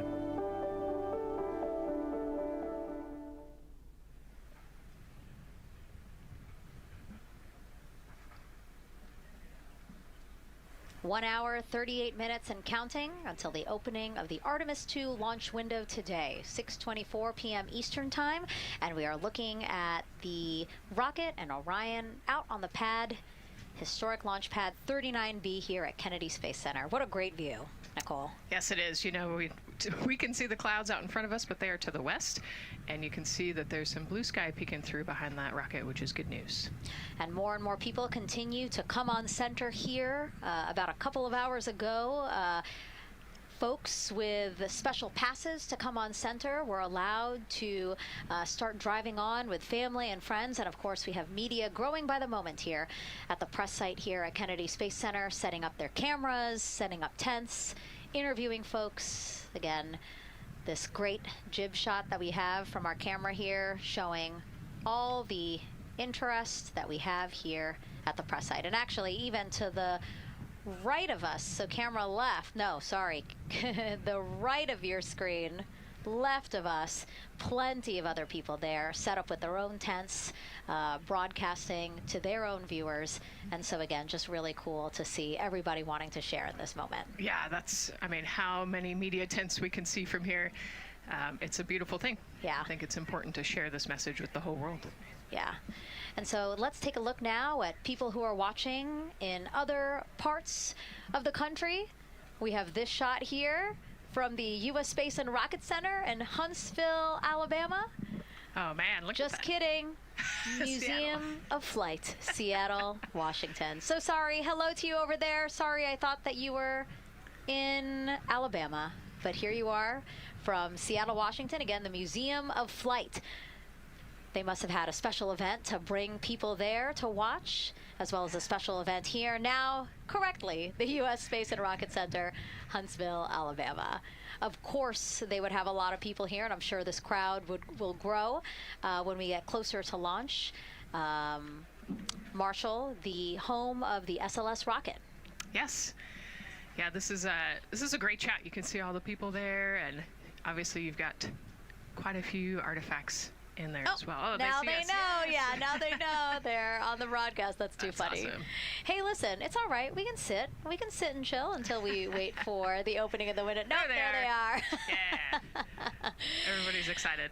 Thank you guys for showing us your excitement. I know deep down it was in there. It's just that you felt like sitting at the moment, and that's all right. There's a little delay. Yeah, that's all right. Well, thanks so much to those supporting these watch parties and bringing them to us live here. Actually, our video paths are taking quite a circuitous route to be able to bring those live views in from Seattle as well as Alabama, but we're glad that we can be able to share it with you in the broadcast now. And so why are we going to the moon? Why does NASA want to build a moon base there? Here's Megan Carter again with our moon board.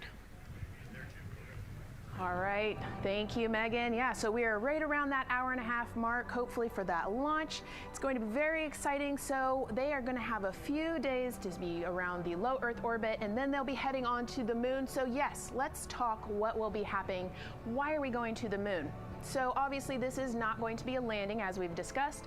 They are going to be coming with 4,000 to 6,000 feet around the moon's surface, and this is going to connect us directly to our past.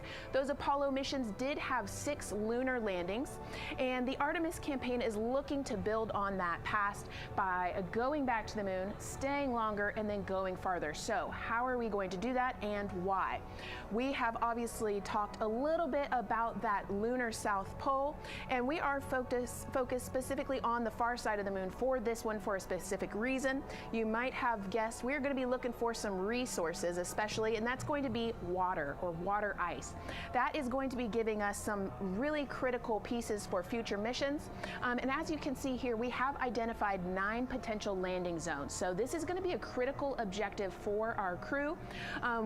Depending on when they launch, it will determine what is going to be visible, but we do have these 9 landing zones right here around the Shackleton crater. And as you can see here, a lot of that area is deep and dark, and that is where we are going to be looking for that water ice, because that is obviously going to give us not just water to drink, but as we know, that can actually be converted into our propellant potentially, that hydrogen and oxygen. So that is going to make the moon a critical place for that moon base, because we want to think of it essentially as a backpacking trip. If you have your tent and your hiking boots and your camping stove and all your gear, you don't want to take that out and be on the trail for the first day and then try everything out you're going to test things out a little bit closer to home before you go out on that adventure. And that kind of goes for us as well.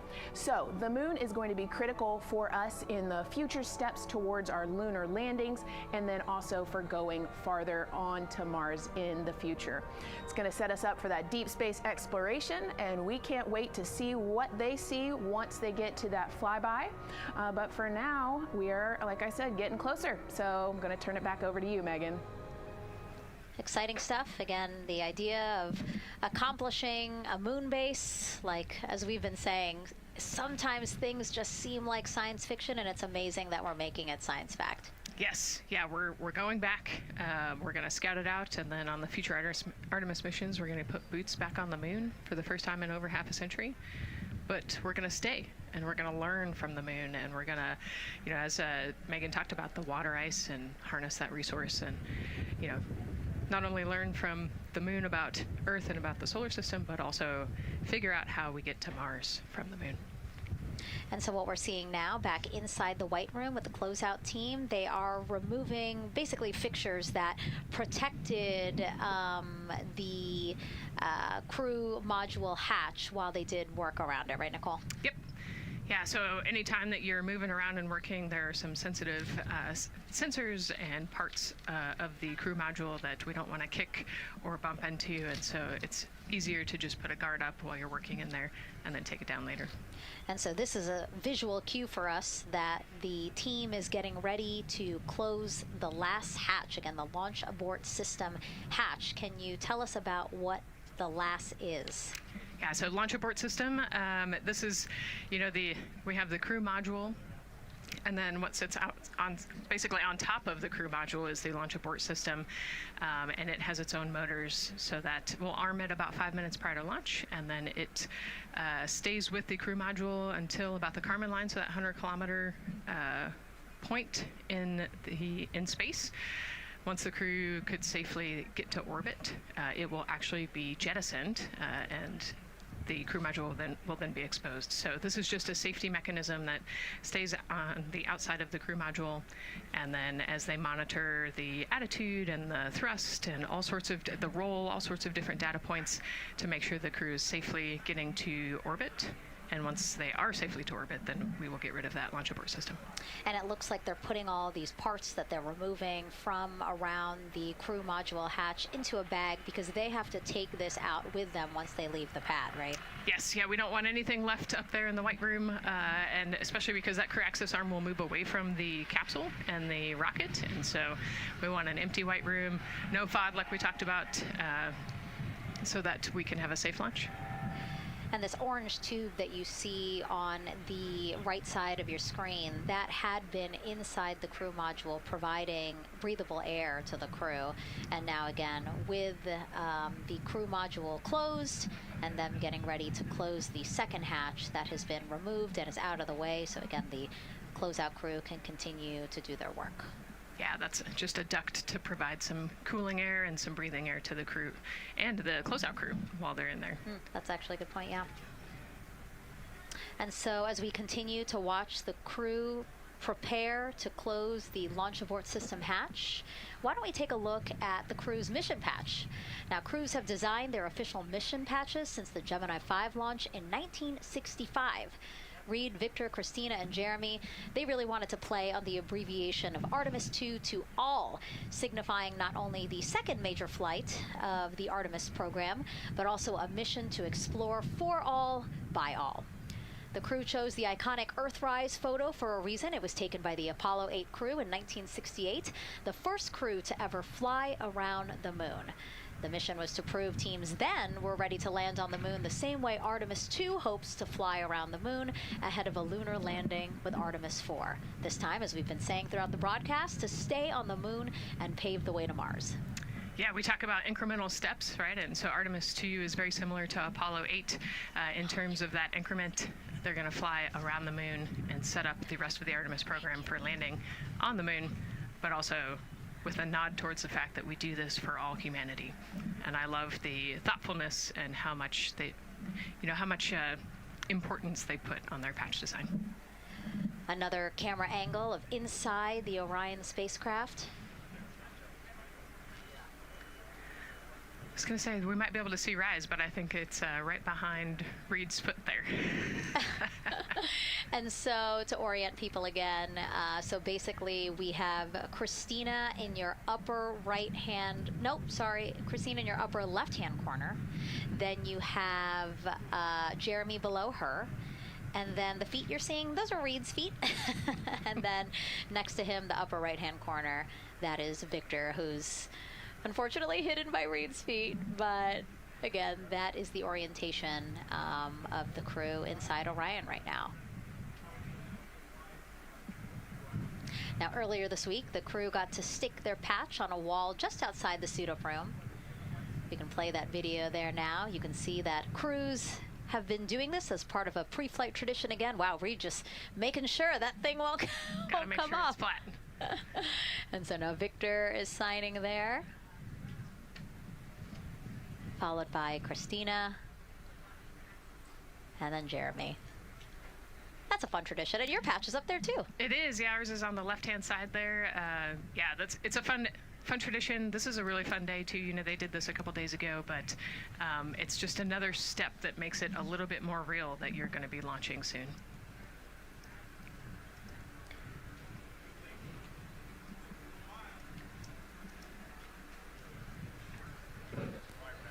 Again, we talked a little bit about this before. The basically like a computer there on Jeremy's leg, a way for him to just check out the data, see some of the data that also Reid and Victor are getting to see, but in those much bigger displays for Orion. Right, yeah, it's basically a tablet on his leg, and it's actually plugged into a cord nearby that allows him to have a screen repeater so he can see what they're looking at.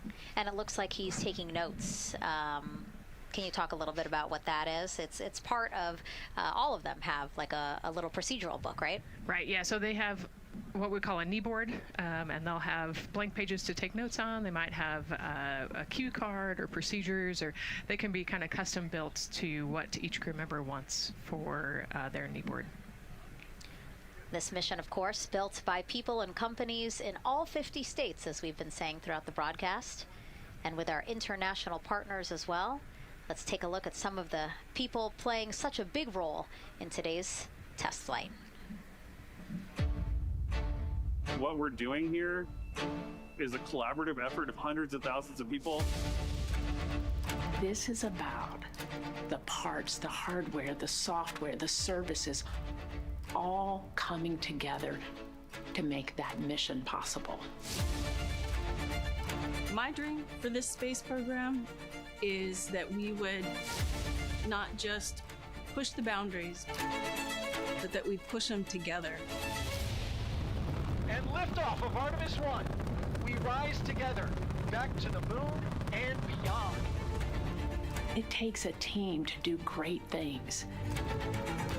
And Artemis has an incredible team.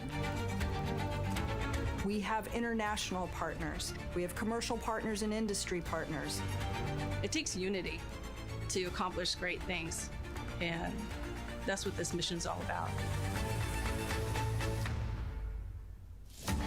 We're not sending our money to the moon and lighting it on fire. We're putting that money right back into the economy in ways that benefit everybody. So every dollar that comes out of the Treasury that goes to support this mission goes back into the Treasury 3 times. What is very important to me is that we do it the right way, and that we do it with our values, that our industries grow, that our communities grow, that our families are healthy and safe and have amazing things to work on. Then we're going to build machines to go even further onto Mars. That is our generation, the Artemis generation, that defines the starting point of our exploration future. I just want to say thank you to all of the hands that have touched a part of this program and the hearts that have moved everyone to this goal, because we're going to the moon and we're going beyond. One team. One team. One team. One dream. What I really like about that package is, again, just reminding people that this is spurring so many jobs across the country. Yeah, across the country and across the world, right? The whole world has a part of this. The Artemis Accords are signed by over 40, 50 different countries. And so, yeah, we're taking all of the taxpayers' money and we're putting it right back into the jobs here in the U.S. And the money too, when we have more disposable income because we have good paying jobs, that's money that goes back into our economy as disposable income. So really it is just an ecosystem that NASA is proud to be a part of. Right. Not only is it about the money and the economy, right, but it's also about the science and what we're going to learn and exploration. We, on top of all of those things, we benefit the economy as well. Obviously, Nicole is a wealth of knowledge. We're very lucky to have her. We're going to be tapping into that knowledge throughout the broadcast, and we have been for now close to 4 hours. So thank you, Nicole. I hope you're holding up okay. Yeah, I'm loving it out here. It's been great. Let's learn a little bit more about Nicole. Her first mission to space was actually last March. She launched from here at Kennedy Space Center as pilot of NASA's SpaceX Crew 10 mission to the International Space Station. And what a beautiful launch that was. She spent 148 days in space conducting science experiments that could benefit us on Earth. For example, one studied the physics of liquids, which could help researchers deliver medicines more effectively. She also conducted an almost 6-hour spacewalk to help upgrade the orbiting lab's power system. Nicole is a lieutenant colonel in the U.S. Air Force and flew one of its most advanced aircraft. She was born in San Diego, California, and is a twin. That's a cute photo of the two of you. Oh, that one too. Young explorers, yeah. Yes, yes. That's so great to just see how far you've come. Again, I think that speaks to what we've been saying. Like, just if you're passionate about something, go for it and see where that takes you. Yeah, I think that's a great example. I was a serious little kid with really high goals and just kept working hard and never got bumped off the path and ended up here. And I think it's a testament to the human, like we talked about, if you're willing to work hard, be a good team player, you can really get anywhere you want in life. And that's what I love to talk about. Christina has mentioned similar things. And so it's been kind of a theme for the day. Yeah, definitely a theme for the day, a theme for the team. The team has said the same, the crew has said the same sort of things. So absolutely, Nicole, thank you so much for being here. And hopefully only a little bit more until launch today. Hopefully. So today's Artemis II test flight will mark only the 7th time NASA astronauts will launch on a new NASA spacecraft designed for crew. And then controlling the flight will be Mission Control in Houston. Our Gary Jordan is inside with flight controllers. Hey, Gary. Hey, Megan, you are right. This is a significant milestone, and we may be putting the names of a few more astronauts in the history books today. The Artemis II crew is set to launch today will join a select list of humans to fly in a spacecraft for the very first time. And Artemis II, like missions before it, is a test mission. During ascent, the crew and the teams here in the room are prepared for a variety of scenarios. Some of these will be called out directly by Capcom's Stan Love during ascent, and some are a little more subtle. These calls can be split into 2 categories: alternate main engine cutoff or MECO targets and aborts. First, there are 2 alternate MECO targets, or AMTs. These note milestones to give flight control teams and astronauts an idea of what would happen after that moment should the core stage lose one of the main engines. First is AMT low. You won't hear it called out by the crew or Capcom since this happens right at liftoff. If the core stage loses one engine at this moment, an abort once around option could be made at main engine cutoff, meaning the crew could target a splashdown in the Pacific.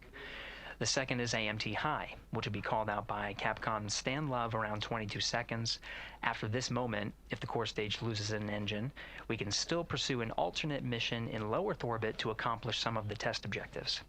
And at about 5 minutes, 16 seconds into the flight, you'll hear the call 3-engine press. This is a good moment. After this point, if the core stage loses an engine, we can still make a nominal main engine cutoff and pursue a moon mission as expected. Again, these MECO targets give the flight control teams and crew an idea of what lies ahead should one main engine be lost, but assumes we are otherwise continuing to a main engine cutoff target. This differs from an abort, where the Orion capsule separates from the Space Launch System prior to the planned separation time. There are abort options at every moment that integrity is attached to the Space Launch System, from the pad to more than 3 hours into the mission. During the first 8 or so minutes of powered flight, there are 3 abort options. First is the use of the launch abort system, which you see at the very top of the rocket, and here in the White Room, where the hatch is open and teams are working to close it. This particular abort capability can be used from here at the pad through roughly 3 minutes and 22 seconds into the flight. Next is an untargeted abort splashdown, or UAS. This uses Orion's service module engines to escape the SLS and becomes available immediately after the launch abort system jettisons. Third is an abort once around, or AOA. You'll hear a Capcom Stan Love call AOA open around 7 minutes 30 seconds into the flight. This also uses the service module engines, but the burn profile is a bit different to aim for a splashdown in the Pacific after one trip around the Earth. NASA's expedited recovery teams are staged off the coast of San Diego to get to the crew and integrity quickly for this abort option. An AOA option continues to be available until solar arrays are deployed on the Orion service module a little more than 30 minutes into the mission. At this point, an abort to orbit, or ATO option, becomes available until separation from the upper stage around 3 hours and 23 minutes. Mission profiles can vary depending on when an ATO is executed in that window, but with power being drawn from solar arrays, it buys more time for astronauts and flight control teams to make decisions and stay in Earth orbit, return for a splashdown, or continue to the moon. The Artemis II crew and flight control teams are well trained on all of these scenarios, and the calls you'll hear to the crew on Orion to Earth may help them be in a ready state for whatever challenge may come their way. At this time, we're not tracking any significant issues here in mission control in Houston, Texas. That would be showstoppers for today's launch. We're continuing to, of course, monitor the countdown along the way MS1, and make sure all systems are go for when we reach T0. With that, I'll send it back to you, Megan, at the Kennedy Space Center. All right, we are ready for another reading if you are ready over there. Yes, sir. CBA is steady at 2,600 PSI. All right, copy that. And you know, the more times we ask you to do that, the closer we get to launch, so that's a good thing. Copy. You heard it there from NASA Test Director Jeff Spaulding. The more that they keep on asking her how the pressure is holding in the counterbalance assembly mechanism is a good thing, because it means we are getting closer to launch. So that's amazing news over the loops that we just heard on Orion to Earth 1. Again, that communication channel with the crew. But now I want to get back over to Daryl with the launch team. He has an update now on the flight termination system that the team was tracking. All right, thank you very much, Megan. And we're getting an update now from the launch team as we speak.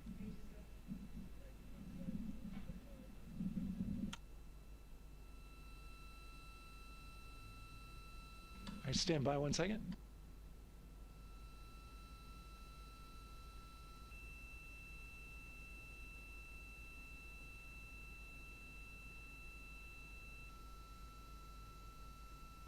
Okay.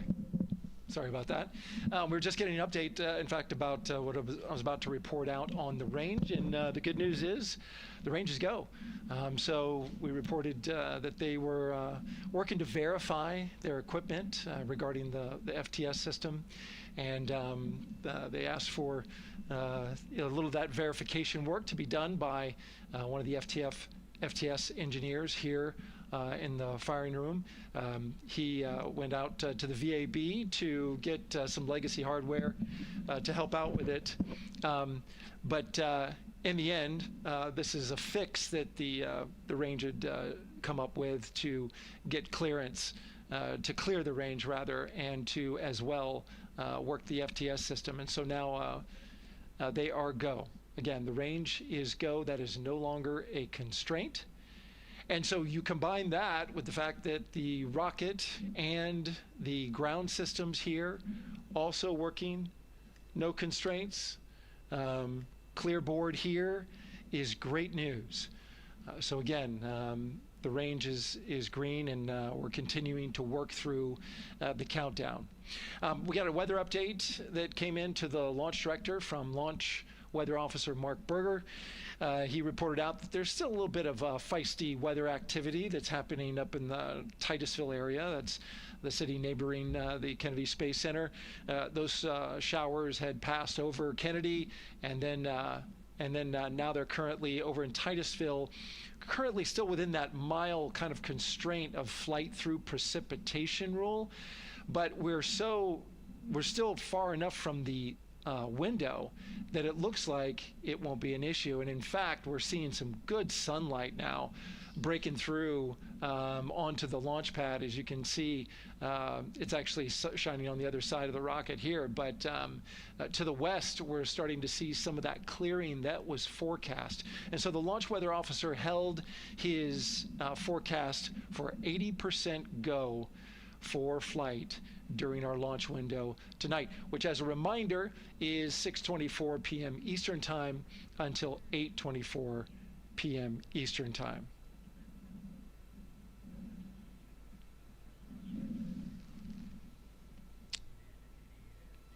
And we're also hearing that the last hatch closure, as you can see in the bottom corner of your screen, they're starting to work on that. That's the launch abort system hatch. There are two hatches, the crew hatch and the launch abort system hatch. And the closeout crew that you see right there, right on time with their work as they go to shut. And you can see it in motion right now, that launch abort system hatch.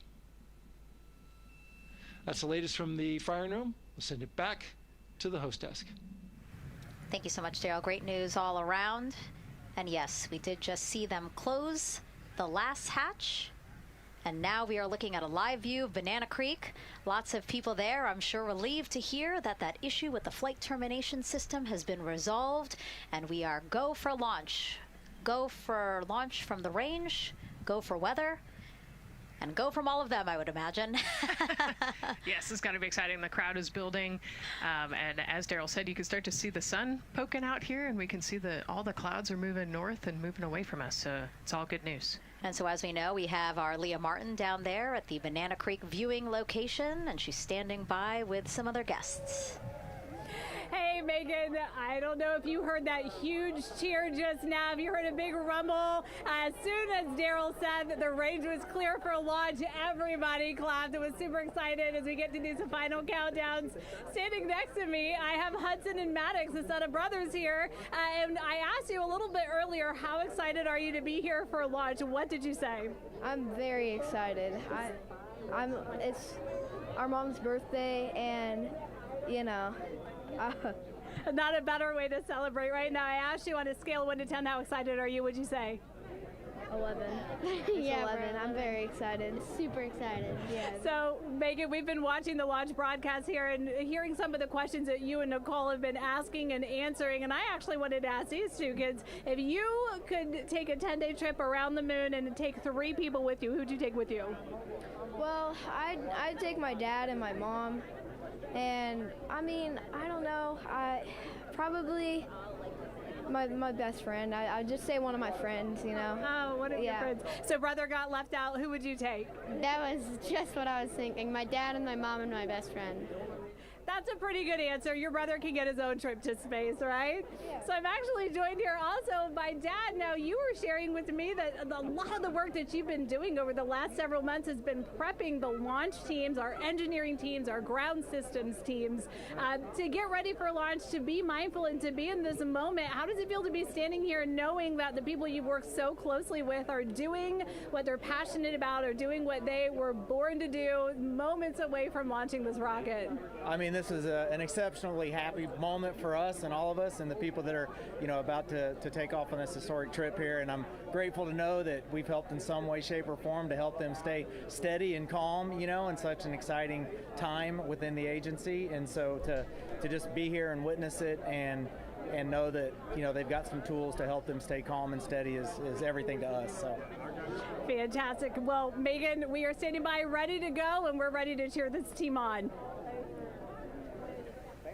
Thanks so much, guys. And yes, Leo, we did hear that cheer. That was very exciting. I think the vibe... Well, Megan, we are standing by ready to go, and we're ready to cheer this team on. Thanks so much, guys. And yes, Leo, we did hear that cheer. That was very exciting. I think the vibe over there, it's a little bit of a different vibe, but I definitely think that people are excited, especially as we see now live inside of the White Room at the launch pad. The closeout crew has closed the launch abort system hatch. You saw there, we took it live. Took a lot of them. I think all of them, except for one. I think it took all 3 or 4 of them to push that hatch door close, and then they felt around the perimeter of the door to make sure that everything was sitting just right.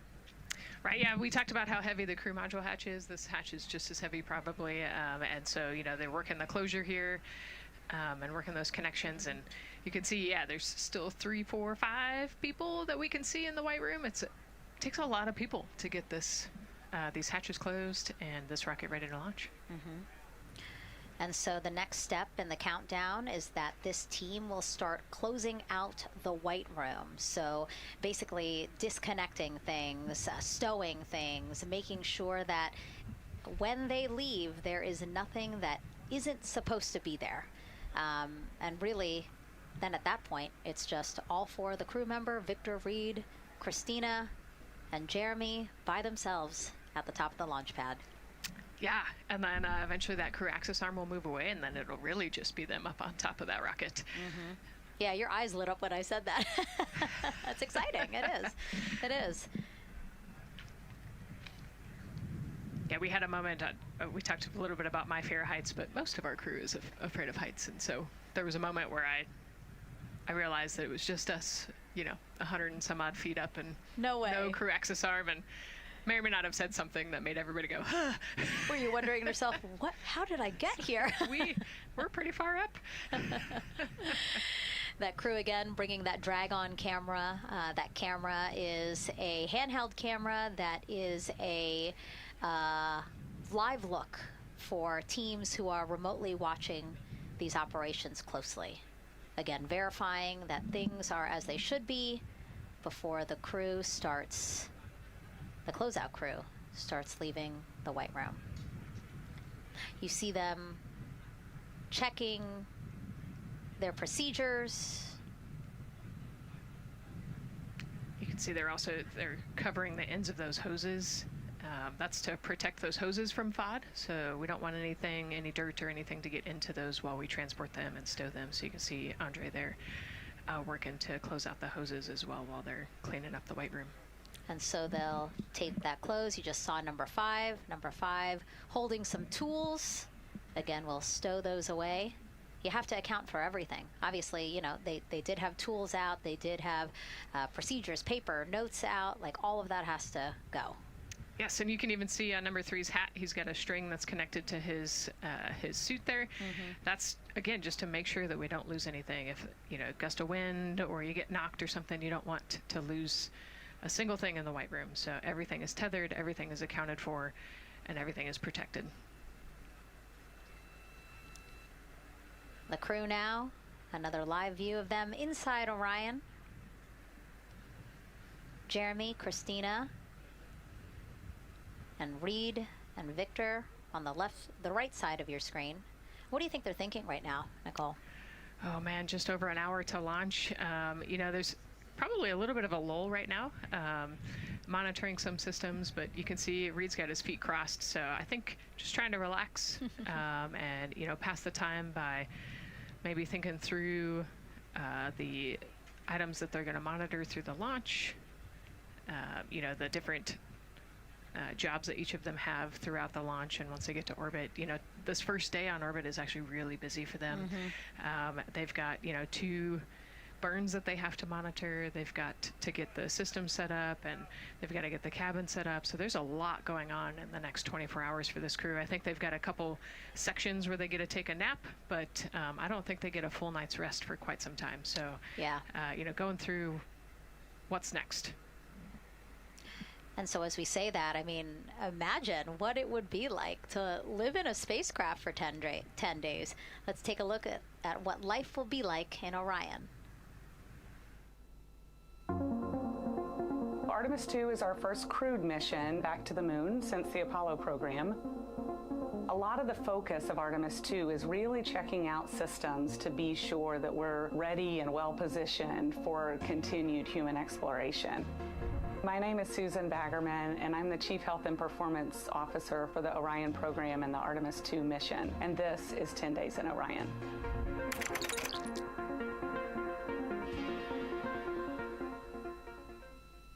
For this this mission, the crew will launch in the Orion spacecraft on top of the Space Launch System rocket, or the SLS rocket. Once they've launched and achieved orbit, they'll continue on checking out many of the different critical Orion systems, check out some of the critical medical systems, and be sure that we understand how the crew would do that successfully within the volume of Orion.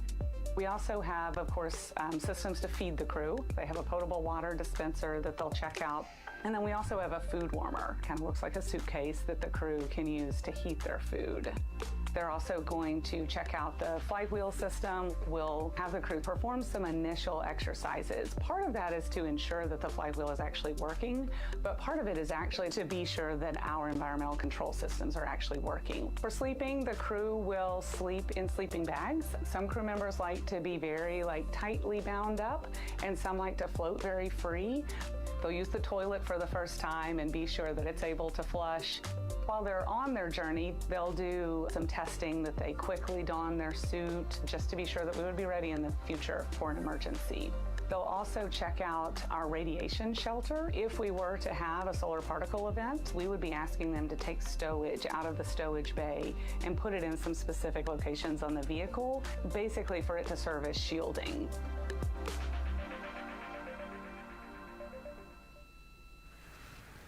And so I want to talk a little bit more about what we just heard in that package. I am interested in the space food.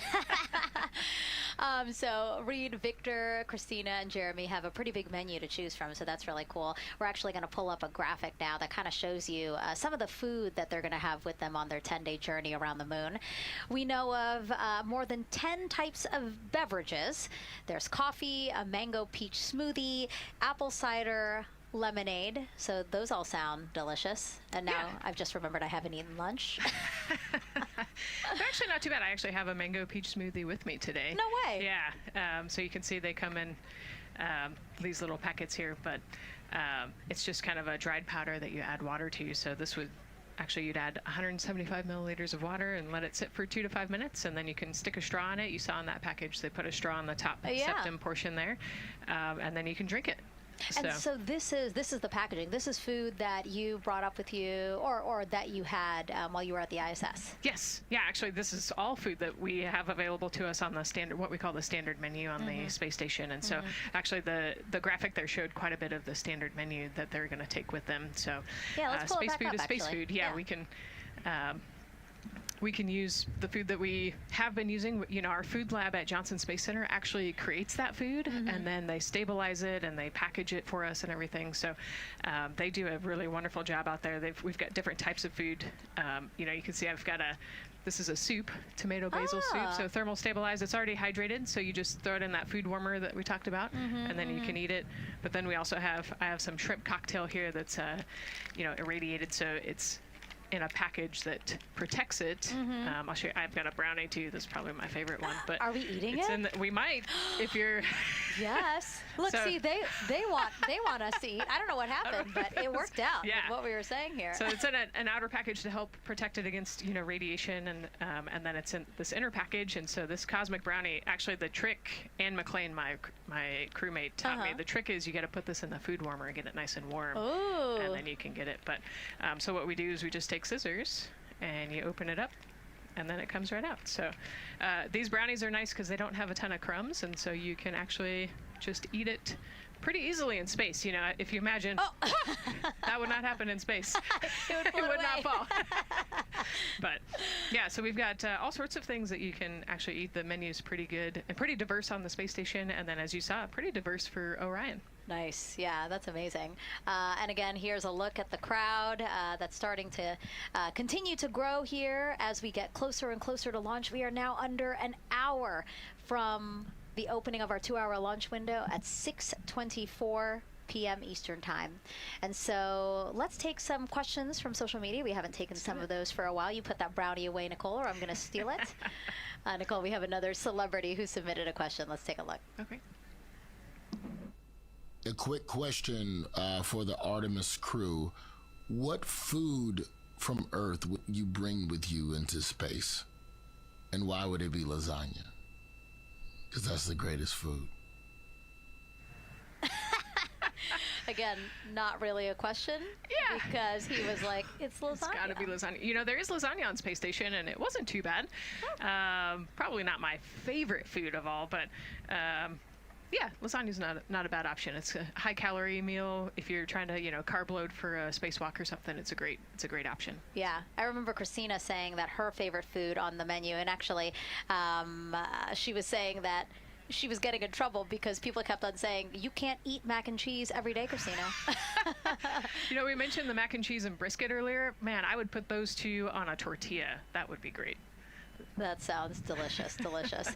Well, thank you so much, everyone, for sending in those questions. For everyone from a 5-year-old that we got a question from to all the way to Roy Woods Jr. there, a comedian. So thank you so much.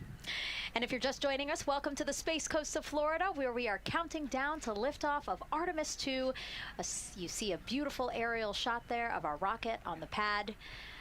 For the first time in more than 50 years, we are sending humans to fly around the moon and back, and we're taking you all of you with us on this next chapter of human spaceflight. I'm NASA's Megan Cruz, and this is NASA astronaut Nicole Ayers. Great to have you here, Nicole. Yes, this has been a beautiful day. Excited. We're continuing to march towards this launch. Yeah, and if all goes as planned, this crew could travel farther from Earth than any other humans before them and see parts of the moon no one has ever laid eyes on. How exciting. Yes.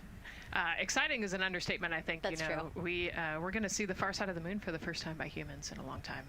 It's important.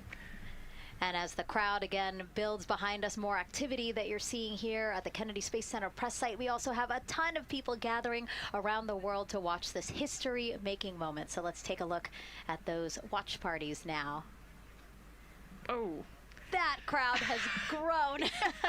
We checked with them probably like 30 minutes ago, and it was half that. But again, as we get closer and closer to launch, we are seeing more and more people gather together, wanting to experience this together and not just in a vacuum at home, Yes, this is so exciting. Look at all of those people.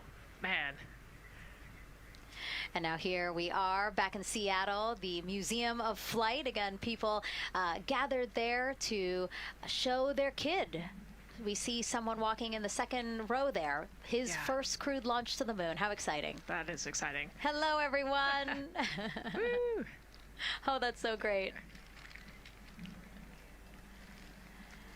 And now let's get you up to speed on what's happened so far. Again, we are now within an hour of the opening of our launch window. So what has been happening so far today? Well, a lot. After waking up and grabbing a bite to eat, our Artemis II crew suited up inside the historic crew quarters, a tradition that dates back decades. Teams helped them into their custom Orion crew survival suits, and just like other crews before them, they gathered around a table for a card game to pass the time, but to also burn off any lingering bad luck before they walked in the footsteps of every NASA astronaut launching from Kennedy Space Center since Apollo 7 in 1968. They walked outside the Neil Armstrong Operations and Checkout Building to greet a crowd of family, friends, supporters before getting into their Astrovan for their security-escorted ride out to historic Launch Complex 39B. They got a close-up look at the SLS rocket, then walked across the crew access arm and climbed one by one inside their Orion spacecraft.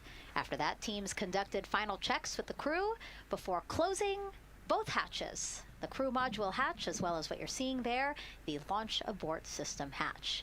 And now we are back live at the pad where the closeout crew is getting ready to leave the White Room. They are now tethered, Nicole, because they are about to move some pieces that connect the Orion spacecraft to the White Room, correct? Yes, there's kind of what I would call a shroud. You can see them working that there. So it is actually connected, so that way the gap between the crew access arm and the crew module, and well, I guess that's the LAS there, is covered. But they're about to remove that so that the crew access arm is not connected to the rocket in any way, so that it can retract here in the next few minutes. And for how we're looking with the launch countdown milestones, let's go to Daryl Nail in the Launch Control Center. All right, thank you very much, Megan. And as you can see there, the finishing touches, as you've been talking about, to the LAS, which brings me to that subject, because we currently are hearing the launch team is working an issue that was reported out with the LAS. At least there's an issue apparently with a battery on the LAS. The engineer who is in charge of the launch abort system sits on console here, reported that a temperature for one of the 2 LAS batteries is out of range, and although it's not a constraint for launch right now, it would be when that temperature is checked inside of T-minus 6 minutes, which is inside of terminal count. So right now the team is working some troubleshooting on this issue.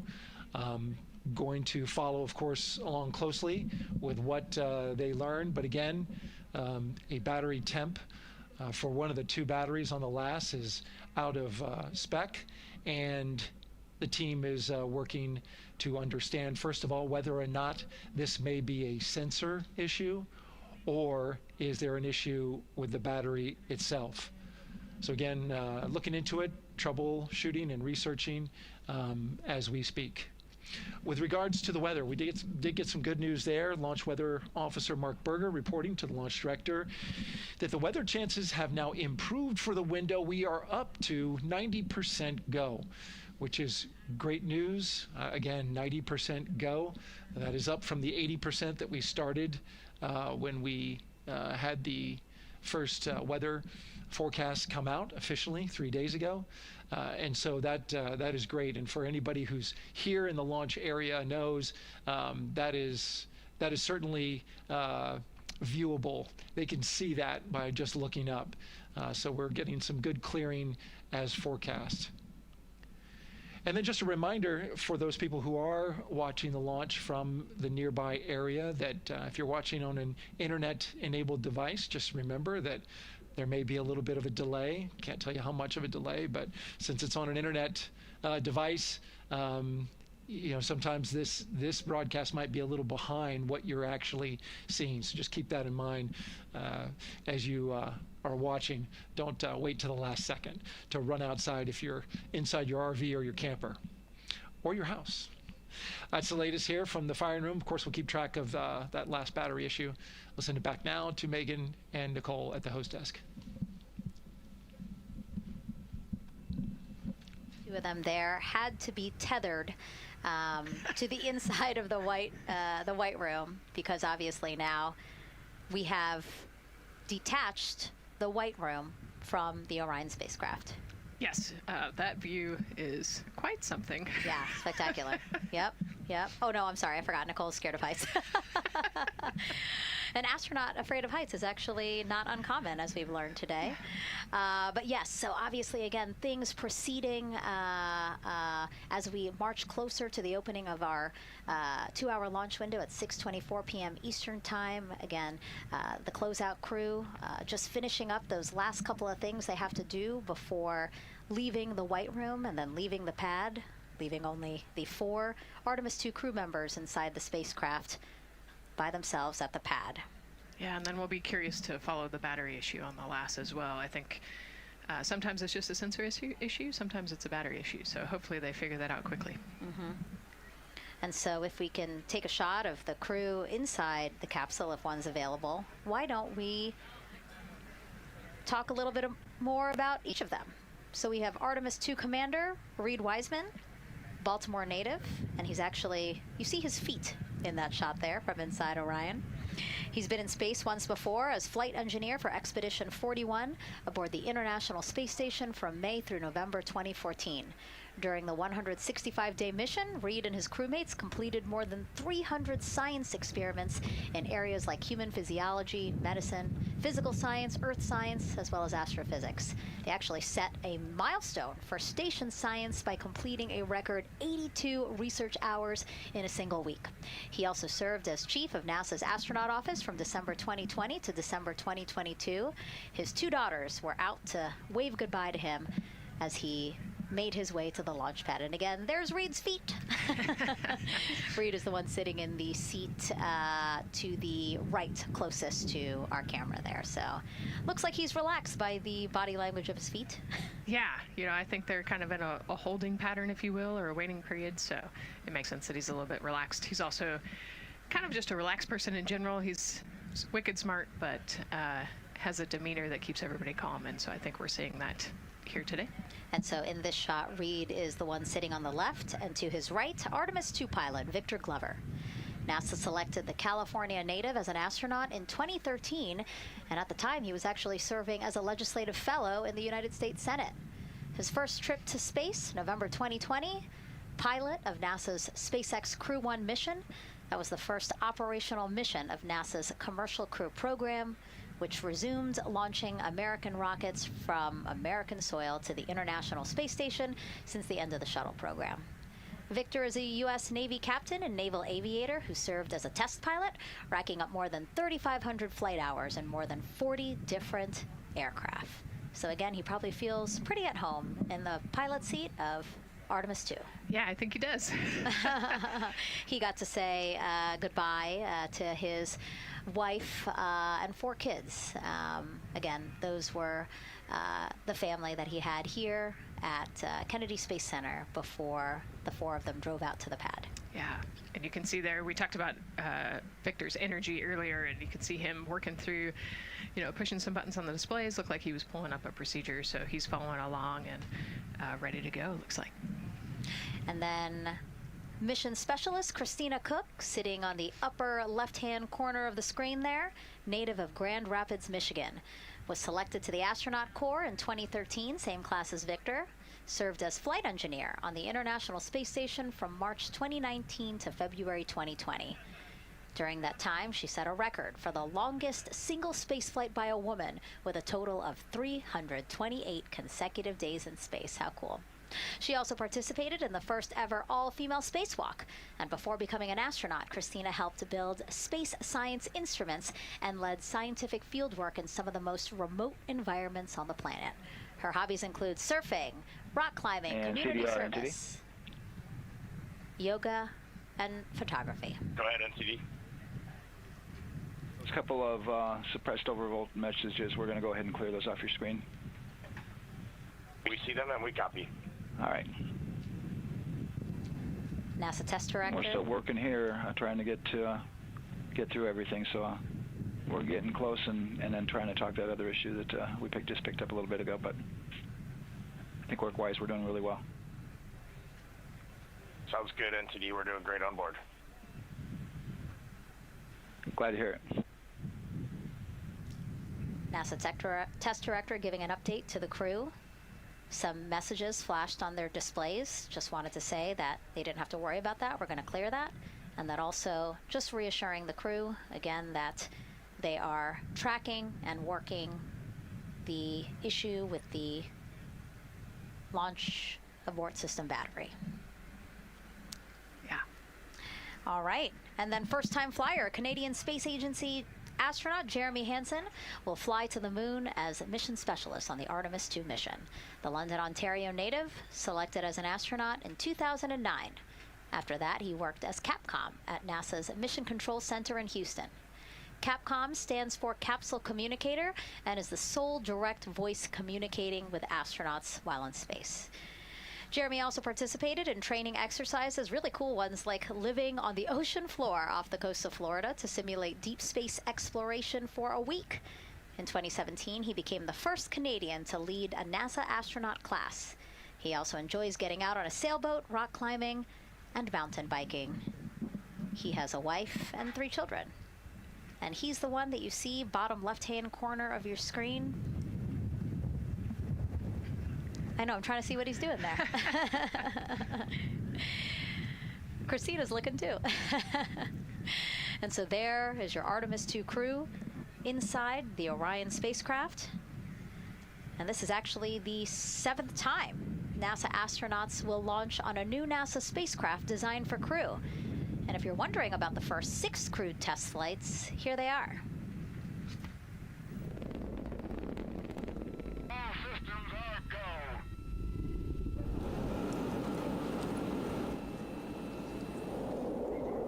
Gemini 3, Gus Grissom, John Young, March 23, 1965. Apollo 7, Wally Schirra, Don Isley, Walt Cunningham, October 11, 1968. Space Transportation System, or STS-1, John Young, Robert Crippen, April 12th, 1981. Then NASA's SpaceX Demo 2, Doug Hurley, Bob Behnken, May 30th, 2020, followed by NASA's Boeing crew flight tests. Butch Wilmore, Sonny Williams, June 5th, 2024. And now,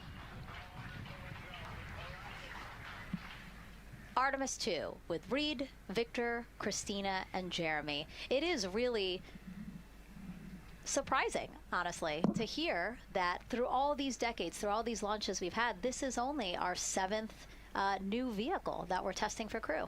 Yeah, you know, we have so many different missions that we think about and we talk about, but really 7 vehicles that we've tested and that we're flying.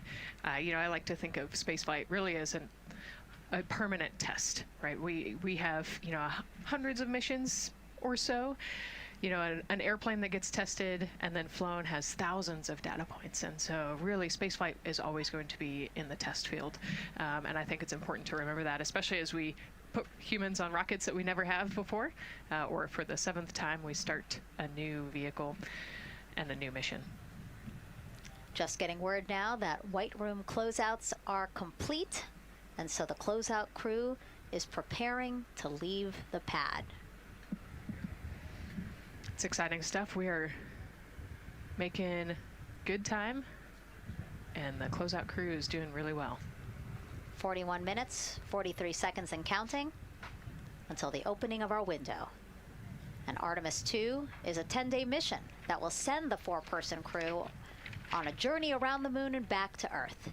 It will be a critical step towards future lunar and Mars missions.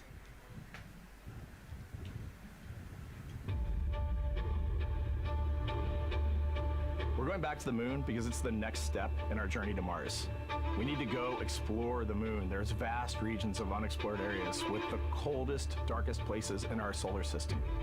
This is a test mission, and when we get off the planet, we might come right back home. We might spend 3 or 4 days around Earth. We might go to the moon. That's where we want to go, but it is a test mission, and we are ready for every scenario as we ride this amazing space launch system and the Orion spacecraft. But another reason we're going back to the moon is to fulfill NASA's mission, which is to explore the unknown in air and space, to innovate for the benefit of humanity, and to inspire the world through discovery. And when we succeed and when we accomplish the things that we set out to accomplish, that inspiration not only can set up new things to happen, but it also is a reminder in tough times that we're capable of doing great things when we work together.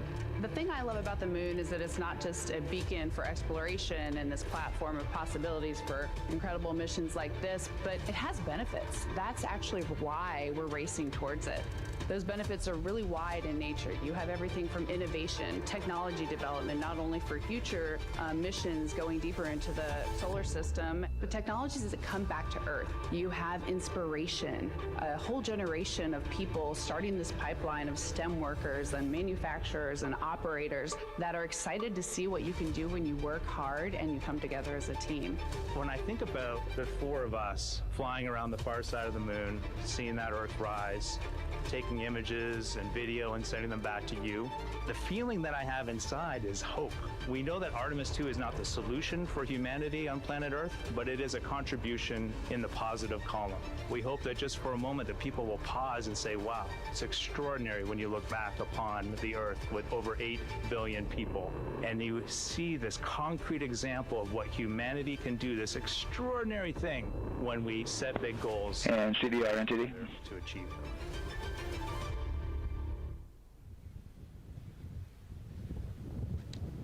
And so Mission Control Houston will control the flight of Orion after a liftoff here at Kennedy Space Center. Here's Gary Jordan, who's embedded with that team. Gary, you might have to pause because we did just hear a call out to the commander in Orion. Will do, Megan. I think that was Commander Reid Wiseman responding to prepare for some of the next steps. We are now holding at the T-minus 10-minute hold. Expected a 30-minute hold. So we are well on the countdown. We are well on the timeline to meet this L- time and launch towards the beginning of the window, but continuing to track progress along the way. Again, I'm here with the Artemis II flight control teams in Mission Control Houston. The team in the room behind me has been monitoring the countdown and verifying their own mission-specific launch criteria of the Space Launch System, the Orion spacecraft integrity, and its crew. During the final poll before launch, if all looks good from each of the flight controllers in this room, Flight Director Judd Freeling will report a go for launch from Houston Flight. Upon liftoff, teams here take control of the mission and communicate with the crew while they fly on the Space Launch System. This phase of flight is highly dynamic, and each console position has a dedicated and important role of looking after critical systems. You'll hear calls from Capcom and NASA astronaut Stan Love in this room to the Artemis II crew as milestones are reached during the more than 8 minutes of powered flight on the core stage. Liftoff and ascent are just the beginning. This room will be staffed around the clock over the next 10 days to oversee every moment of the mission through splashdown. Here from the Johnson Space Center, we'll be streaming the mission live 24/7 so anyone can follow the crew's journey, take peeks inside the spacecraft, and share the experience of a lunar flyby with astronauts looking down at the moon's surface. Teams here have been rehearsing tirelessly in simulations to throw every conceivable and inconceivable scenario their way. We are ready and eager to begin the Artemis II mission. Still milestones to come as we continue the countdown, but we'll be right back with you during the ascent phase of today's flight. With that, Megan, I will send it back over to you at the Space Coast. Thanks so much, Gary. Under 37 minutes until the opening of our 2-hour launch window, 6:24 p.m. Eastern. I've never been more excited for a time. But why don't we send it back over to Megan Carter with the moon board to learn more about what happens after ascent. Absolutely. I am definitely also getting excited. Things feel like they're starting to pick up a little pace here. A lot is about to happen within the first 10 minutes of launch, but what happens after those first 10 minutes? Let me take you over here to my mission map so we can kind of jump ahead and let me explain a few things. So, our main engine cutoff is going to stand for MECO, and that is essentially where the rocket's job is done, and it is then going to turn the propulsion duties over to our ICPS. That stands for Interim Cryogenic Propulsion Stage. Don't try and say that too many times fast, but the ICPS is going to be right here, and that's our in-space propulsion. About 50 minutes into, after about 50 minutes into launch, it is going to conduct that first burn, and that's going to be the perigee raise maneuver. Essentially what that is going to do is going to raise the spacecraft from a lowest point of Earth just a little bit higher into space, and then they are going to conduct that nice path that's going to set them on that nice circular path around the Earth. That's when they're going to start to be able to really check out the spacecraft. The Orion spacecraft is going to be able to, like we've talked about, be maneuvered by the crew. They're going to check out those life support systems, and communication checkout's going to be vital at that point as well, obviously. Then they will be conducting that another burn, and that's going to raise them just a little bit higher again, and then they will it'll be about time for the ICPS to separate, and they will start another lap around the Earth as well. Now, the ICPS, but even after it separates, its job will not be done because they will have the opportunity to conduct something called the Proximity Operations Demonstration. And this is going to be really important for our future lunar missions because the ICPS actually has a target on it, and the crew is going to have the opportunity to manually maneuver these spacecraft like we've mentioned and practice those docking maneuvers. Now, obviously, they will not be docking for this mission, but that is, again, going to be critical for those lunar missions in the future. Now, all right, after that ICPS has separated and they've done that second lap, they're going to conduct 2 more burns. And what these burns are going to do is set them up to the high enough orbit and a fast enough speed in order to conduct the translunar injection. This is going to be that critical moment and that critical milestone where they are going to produce about 6,000 pounds of thrust. And this is that point that is going to take them out of low Earth orbit into deep space, and it's going to set them on that nice path towards that lunar flyby. And I know we have talked a little bit about why this could be a record-breaking flyby and journey to the moon. And with that, I'm going to turn it back over to Megan so she can tell us just why. Yeah, she's talking about the distance record set by the Apollo 13 astronauts in 1970. They were 248,655 miles away from Earth, and this Artemis II crew might surpass that on flight day 6 when they fly around the moon by more than 4,000 miles. Yeah, it's a long ways. It's tough to fathom 250,000 miles from Earth, right? I mean, space, the space station is only 250 miles, and so we're going, I don't want to do the public math, but we're going much further than that. But it's important, right? Because we want to get back to the moon. We want to see the surface. We want to see the far side of the moon, and the way we do that is by breaking distance records. Yeah, and the exact distance record depends on exactly when they launch, like the time, the day, so we'll learn more as we go into this 10-day mission with the Artemis II crew. But here we are, 32 minutes, 50 seconds and counting from the opening of our launch window. Feels really, really surreal here as more and more people come to gather on the press site lawn here at Kennedy Space Center. Why don't we take a look at this video that we have here? Some familiar faces who wanted to wish our Artemis II crew a safe journey. Reid, Victor, Christina, and Jeremy, you are the real deal. You're flying to the moon for all of us, and we are in awe. You're the true heroes. You are not just astronauts. You are pioneers, venturing deeper into the unknown. But you are not alone. We will be all cheering you on from planet Earth. Hey, I'm Victor Wembanyama, and I play basketball in the NBA. But I'm not only interested in shooting hoops. I'm also interested in shooting stars, dark matter, and all other types of astronomical phenomenon. And to the Artemis II astronauts who are shooting for the moon, I wish them good luck and Godspeed. Hi everybody, I'm Ryan Gosling, and I play a biologist who goes to space to save the planet in the film Project Hail Mary. But the Artemis II astronauts are going to space for real, and they will travel farther from Earth than any humans in history. Sending all our best wishes to the Artemis II crew. I just want to say how proud I am of each of you and how inspired you make me. But it's not just about me. Your mission is going to inspire future generations of scientists, engineers, athletes, and dreamers to do something that they never thought possible. Hey, it's Roy Wood Jr., and I want to wish the Artemis II crew a happy and safe journey to the moon, well, around the moon. To go around, I know what you're doing. You got to look for a parking space. This is to go around the moon, make sure somewhere to park, and then you park journey. Good luck. It's actually a really good way to explain what how this mission builds. Again, we are hoping to land astronauts on the surface of the moon in maybe 2 years. So yes, we are looking around the moon on this lunar flyby mission to see where we might park. Thank you, Roy Wood Jr. Okay, and as we look at this live view of the rocket on the pad, there is a spectacular place here at Kennedy Space Center to watch launch from, and that's the Banana Creek viewing area. Why don't we go back there where the crowd is excited, and Leah has the best assignment ever talking to people who are super excited about being here for Artemis II. Oh my gosh, Megan, you talk about the excitement being palpable. I'm telling you, everybody here on pins and needles as we get just about half an hour away from launch. I've been walking around talking to people, and I'm just struck again and again by how many people are here from across the agency. I want to introduce you to just a small portion of the people across NASA who have been supporting this mission. Patty Ortiz, NASA Armstrong Flight Research Center, Orion program. Orion. Kathy Graves, Glenn Research Center, Office of STEM Engagement. Here we go. David Alexander, NASA Glenn Research Center, Office of STEM Engagement. Jennifer Becerra, Johnson Space Center, the Office of STEM Engagement. Here we go. Right back here. Where are you from? I'm from NASA Glenn Research Center, Joseph Pinakitis. Joseph, here we go. Wes Furman from APL. Maria Arredondo from Headquarters, Next Gen STEM. Mark Robinson, Stennis Space Center, Commercial Space. Amira Flores, Armstrong, Office of the STEM Engagement. Molly Kearns, NASA Glenn, Space Communications and Navigation.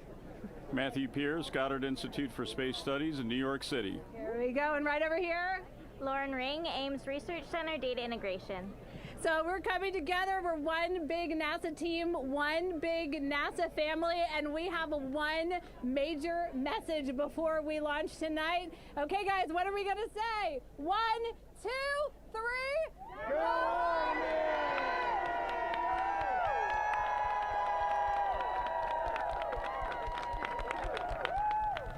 Oh my gosh, that made me so emotional. That was so inspiring to see. I mean, wow, yeah, that was great.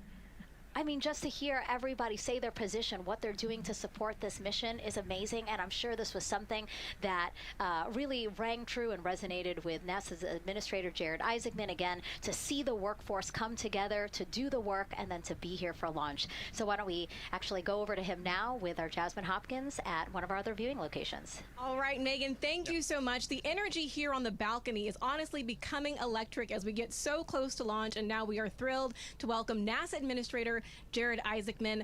Jared, we're really entering a golden age of exploration. How will Artemis II set the pace for the coming years? Well, I mean, Artemis II is the opening act, right? This is the test mission.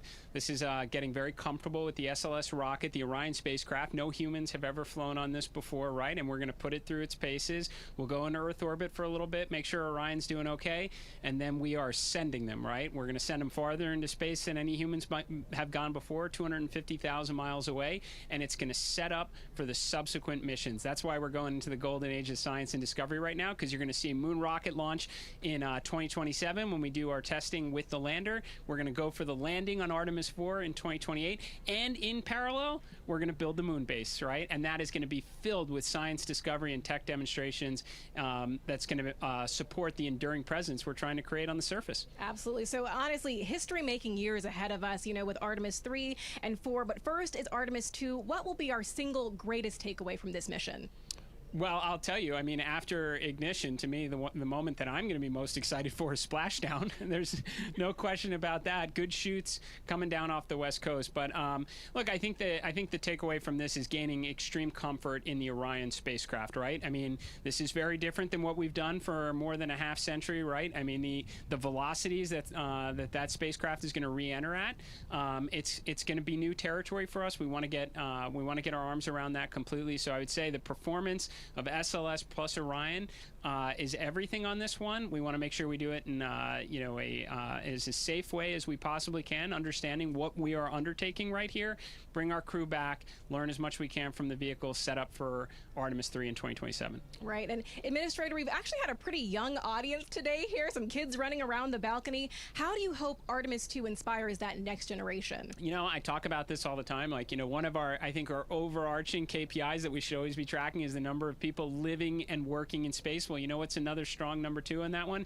It's the number of kids that are dressing up as astronauts for Halloween, so that they grow up, that they're inspired to want to join in this grand endeavor, whether they come work with us here at NASA or they join in industry, but they're helping humankind venture out farther, pursue all the secrets of the universe. Yeah, I think we'll see a lot of kids dressed as astronauts this year. And finally, Jared, you've really made it a personal mission to get to know the people behind the work at NASA. Do you have any final thoughts, any final words before today's history-making launch? Yeah, well, one, I want to express a lot of appreciation. I'll tell you what, the 4 astronauts on top of Artemis II know this. It takes an army to pull a mission together like this, right? Across all 10 of our centers, all of our commercial partners, the international partners that come together to make this possible. My sincere appreciation for everyone who is currently working the mission right now, so getting them ready for launch, that will be watching over them in mission control, recovering this crew when they splash down off the West Coast. I have complete trust and confidence in your abilities,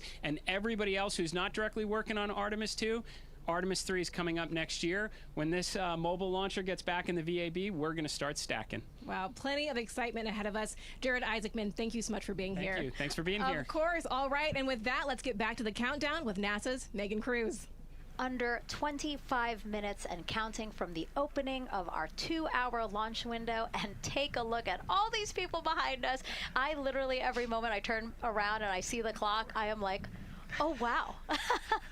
Oh, wow. There are more people and less time. Yes, exactly, which is a great problem to have. Yes.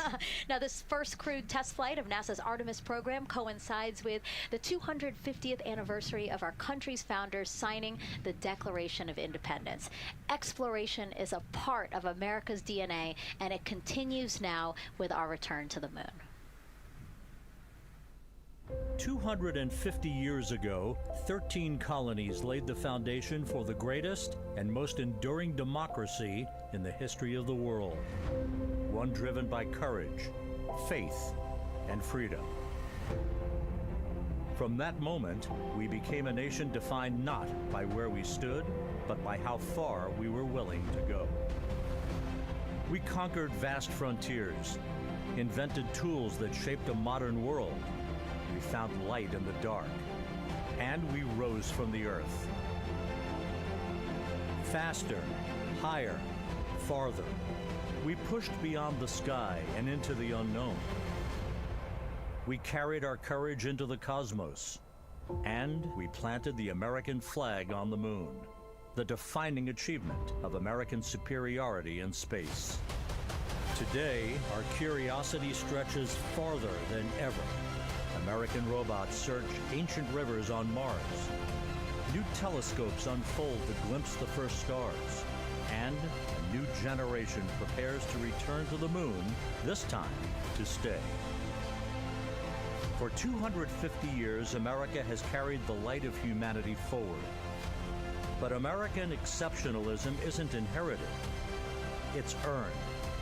Our greatness comes not only from what we've done, but what we're still determined to discover.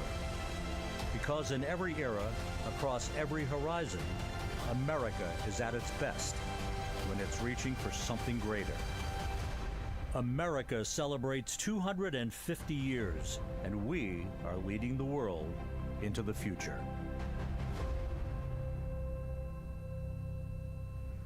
22 minutes, 15 seconds and counting from Artemis II, NASA's boldest test flight in a generation. The crew has said this often, that they hope it inspires children around the world. And recently, a group of kids here at Kennedy Space Center got a surprise of a lifetime while watching that rocket roll to the launch pad. So tell me what color it is. And who's going to be on that rocket? We're going to be on that rocket. I could make it a little bit longer. Did you see it? Okay, so everybody's looking at the rocket because it is kind of cool and impressive. One of the coolest things happening over there right now, though, is it's on top of a giant tractor. Doesn't all food come in like tubes? It's in these like little plastic bags. You have to like rehydrate it. Sushi. There's not. I haven't seen sushi in space. It's probably hard to keep that Corrupted sushi mashed together. My favorite part was this one little girl, she had a question. She had patiently held her hand for a long time, and Christina turns to her and says, okay, what's your question? She just goes, I forgot. It was like, that's a perfect little kid moment. I just love it. Wait, are you my mother's cats too, astronauts? What? Say that again? Never mind. It's a little hard to say. Go Artemis! These two? Yeah. Put it on. Yeah. There you go. I like your dabbing astronaut back there. It's just so fun to see the enthusiasm, the energy, and a little bit of chaos. 3, 2, 1. Wasn't that so cute? I love kids and their excitement and, you know, even just being real. Like, I don't remember what I was know, gonna he ask. goes, but I'm glad you're here. Now here we are, Space Center Houston. The crowd has exponentially grown throughout the day. We started showing you live shots from in there probably an hour ago, and now take a look at all the people there getting ready to witness history together. It's something really special to be able to witness something like this together. Yeah, you know, we've heard from celebrities and officials and kids, and, you know, it's amazing. People from all around the world came here today to Florida to watch, so it's something, it's hard to put into words, just how much support for this mission we're seeing today. And great news too, remember the team was tracking an issue with the launch abort system battery. They appear to have cleared that issue, so we are go for launch. Yes, it's exciting.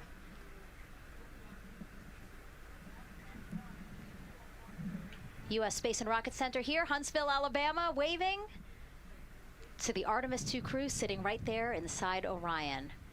Inside of 20 minutes from the opening of our launch window, and right now we are targeting the top of that launch window, so we could be launching here in about 19 minutes, Nicole. Wow, I don't know if I expected this today. I'm excited, and you know, I'm glad they were able to clear the problem with the battery on the LAS, and everything has gone really smoothly today. It's been great. The weather cleared up.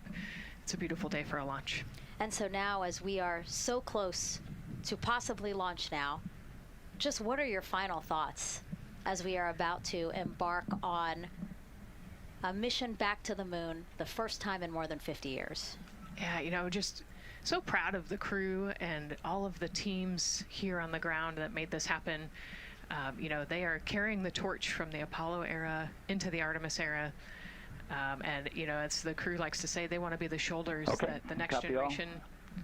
All. And let's see, GLS, can you help us with that, please?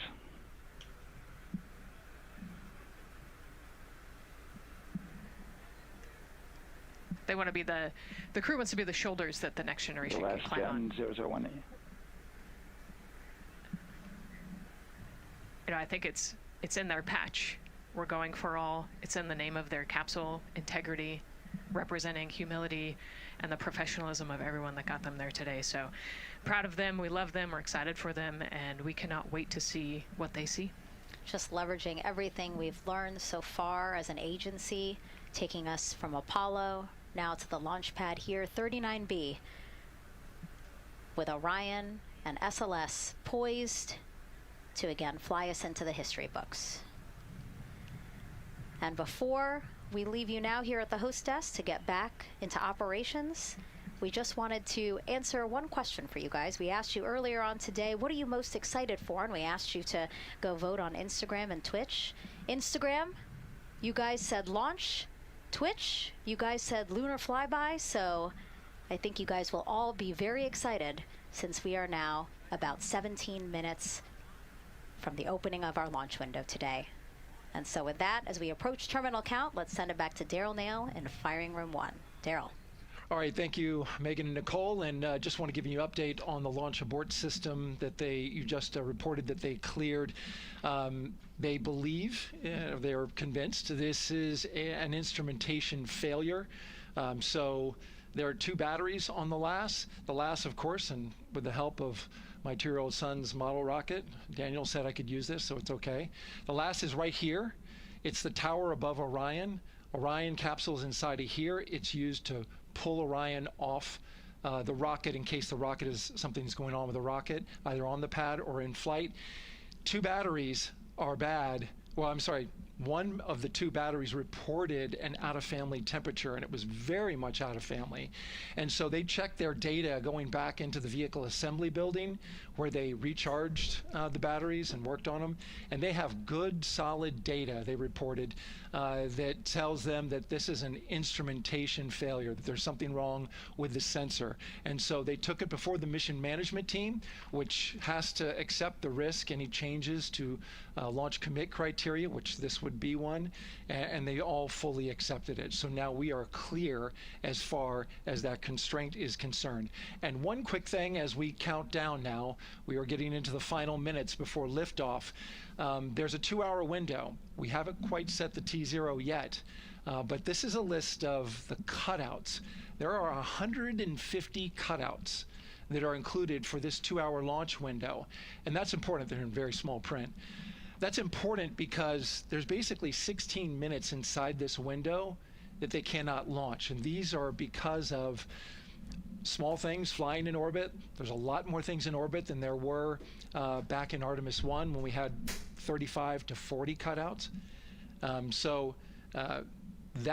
For that reason, because of these 156 cutouts, they're going to be managing the launch window as we go forward. So they may have to wait out one of these cutouts. They range in time between 2 seconds to 23 seconds, but you'll hear the NASA test director talk through that.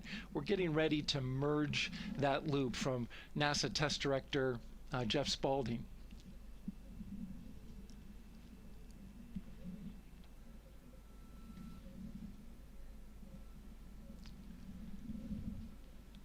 And so now I'm listening to the launch team get ready to merge their operational channel.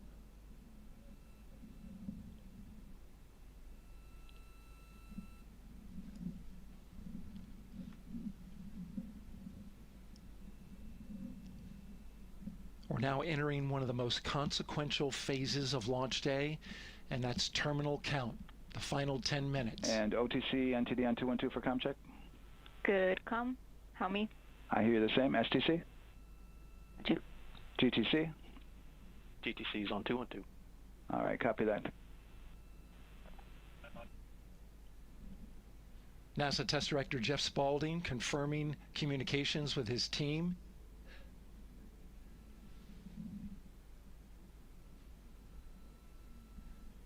There will be 2 polls that we'll hear.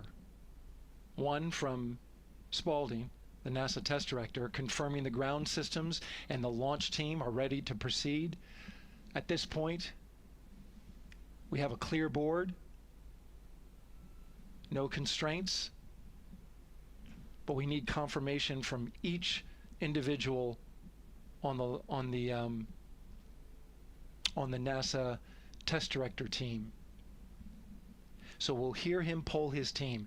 The other poll that we're waiting for is the poll from Launch Director Charlie Blackwell Thompson, who will take that final status from NASA management before giving the go to come out of a hold. And you're seeing the clock count down at L-12 minutes. CCL, OTC, Orion, RS1. CCL. Yes, sir. Reconfigure ARS primary loop ISO valves. Copy, that's in work. And CDR, OTC, Orion, RS1. Go. ARS loop ISO valves are being closed at this time. Integrity copies. NGDLP. Go. Yes, I had a discussion with sea ice and with MER manager regarding the observation the sea ice had a few minutes ago. They were able to confirm with BCI photos that the condition that they observed has been there since 2025. MER manager has had a chance to review the findings, and they do not have any constraints from either a sea ice or MER manager perspective. Okay. Copy all. And Launch Director NTD, you copy? Yes, sir. I copy. That's good news. OTC, CCL 212. OTC. ARS primary loop isolation valve configuration is complete. Copy.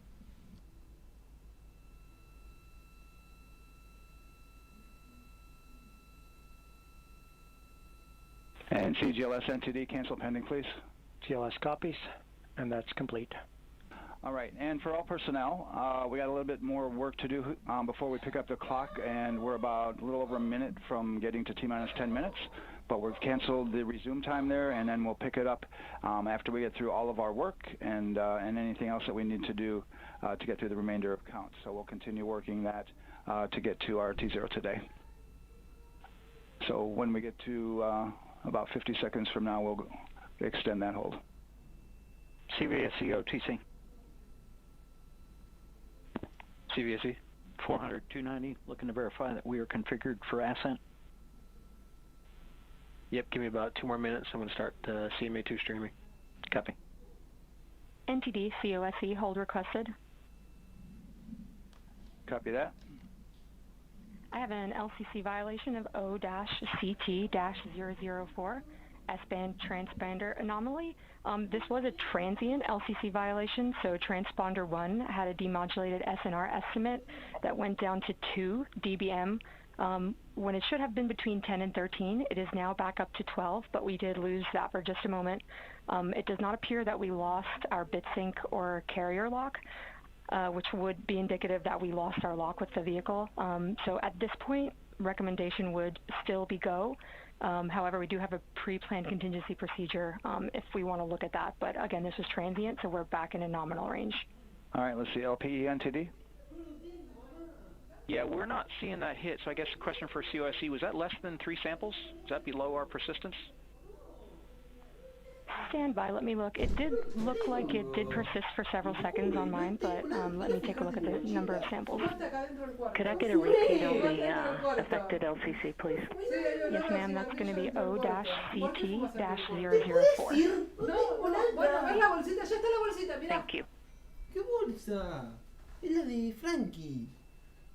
Esa blanda no es. No hay nada, no. ¿Por qué fumas adentro del cuarto, No fumo en Felipe? el cuarto. ¿Querés fijarte acá? ¿Qué, estás nervioso? No tengo nada, mirá. Mirá. ¿Por qué fumas en el cuarto? Porque sos infumable a veces. No, pero ¿por qué fumas No en el cuarto? fumé en el cuarto. Me estás escupiendo. Sos infumable a veces, mamá. No tengo nada. ¿No viste que no lo tengo? Yeah, us taking a look at the data right here, looks like that was a single sample. Yeah, copy that. RFTS does report that they also lost lock for about 5 seconds, so I would love to ask KUS and see if they also lost lock with the vehicle for any extended amount of period.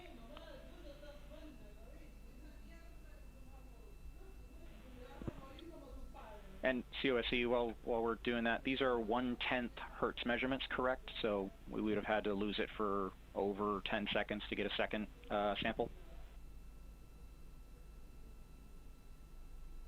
Yes, sir, that's correct. It is 1/10 hertz. Yeah, so from our perspective, the allowance is effectively up to 30 seconds, up to 3 samples based on the 1/10 hertz. This is not an LCC violation, I believe. Yes, sir, I would agree with that at this point. Copy that. We're checking with KUS on 232. I don't think they have 212 access. We're trying to verify, but it sounds like they have a loss of lock as well. About 2 seconds. Okay. And I guess for both KUS and COSE, do we have lock now? That's affirmed. We do have lock for COSE.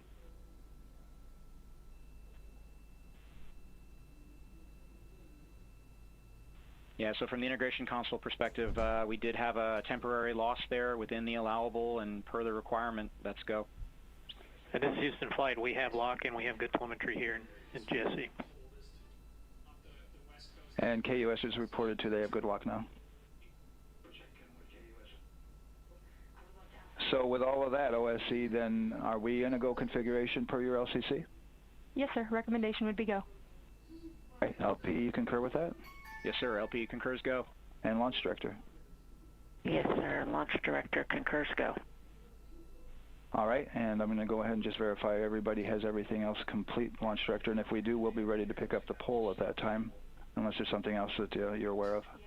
No, sir. Let's verify all our work is complete, and I would like one last check of our constraints list.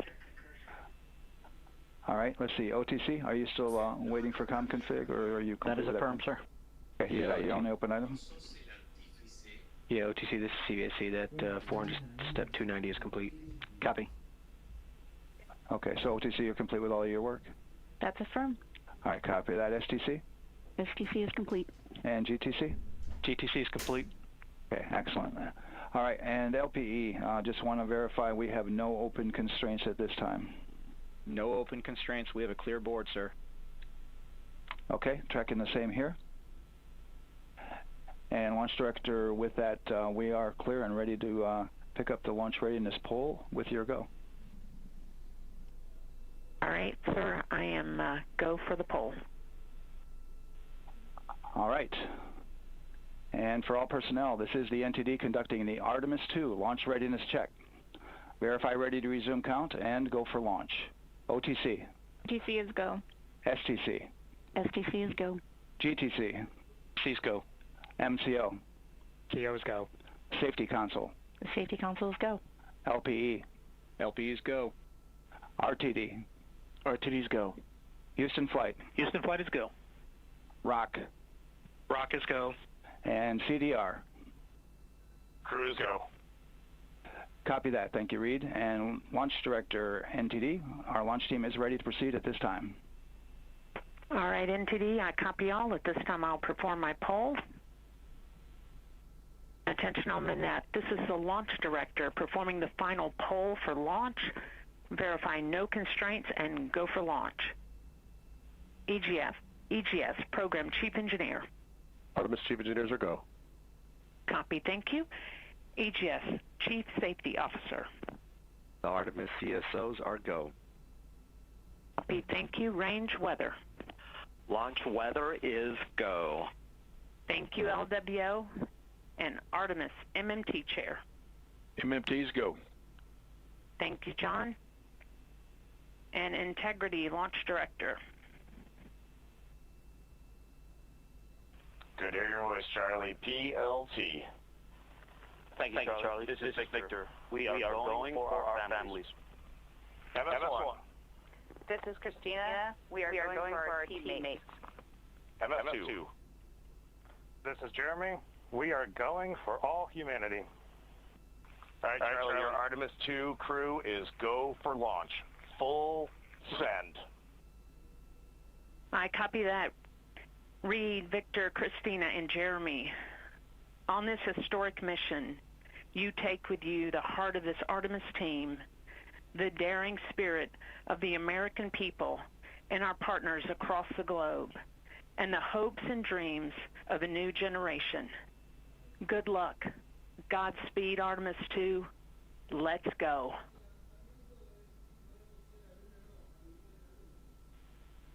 And into the launch director. Go ahead, Launch Director. Yes, sir. You have a go to proceed with countdown. Copy that. I'll put it in work. CDR, NTD. Go. Gear risers and initiate short purge per your EPROC 10.1.1, steps 8 and 9. 10.1.1, 8 and 9 going to work. Copy. CVSE, NTD. Start and verify recordings of our Orion cameras. Copy. Okay. Well, there you heard it. RSR, NTD. RSR. They're getting ready to start terminal count. arm rotation enable at this time, please. It's currently at T-minus 10 minutes. Once we wrap up this last bit of work, SNA arm rotation enable complete. we're going to start that clock. Copy that. Thank you. Integrity crew, close and lock visors.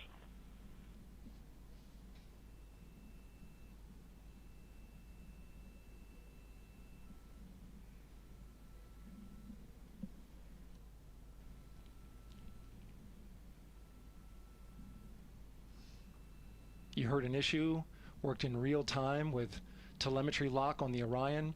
It was transitory, it was very short. They checked the data, confirmed that they had a good lock. This was with the S-band transmitter on the Orion. Worked through that issue, looked at the data, and cleared it. All with the world watching. Impressive work by the launch team. So we have a 2-hour window which starts in just a few minutes at 6:24 p.m. Eastern Time and goes until 8:24 p.m. Eastern Time. And ECL NTD will be waiting for your verification on the short purge. ECL copies.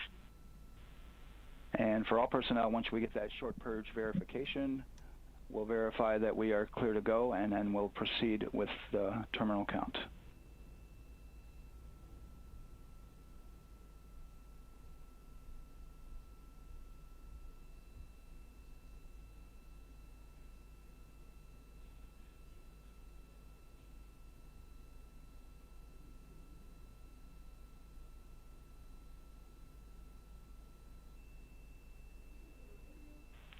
ECL time estimate?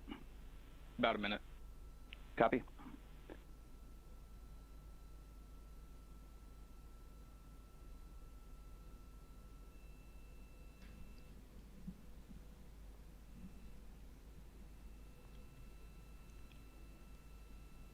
So we're going into the launch window, but not by much, it looks like. Just wrapping up some final work. And once that's completed, you'll hear NASA Test Director Jeff Spaulding ask for the ground launch sequencer operator to go ahead and start the clock. The ground launch sequencer is an application software. It runs on top of the launch control system in the firing room, acts like a conductor of an orchestra, executing hundreds of commands in precise order and timing. It's all autonomous. Entity CCL 212, short purge initiation is verified. All right, copy that, and we're verifying our constraints.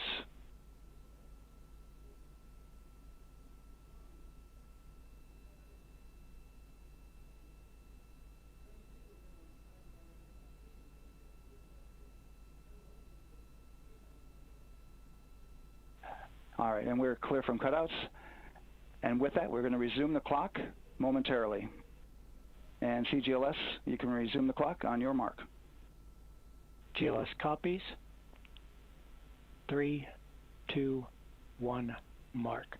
GLS mainline has been initiated. T-minus 10 minutes and counting.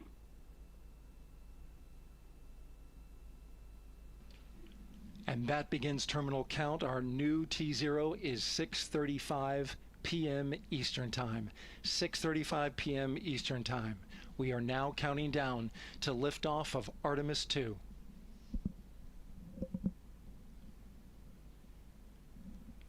From now on, you're going to hear two voices on the loops. If everything goes nominally, NASA Test Director Jeff Spaulding, who's directly managing the launch team, and Alex Bendelos, the GLS operator who closely monitors the software. He has the ability to stop and restart the countdown.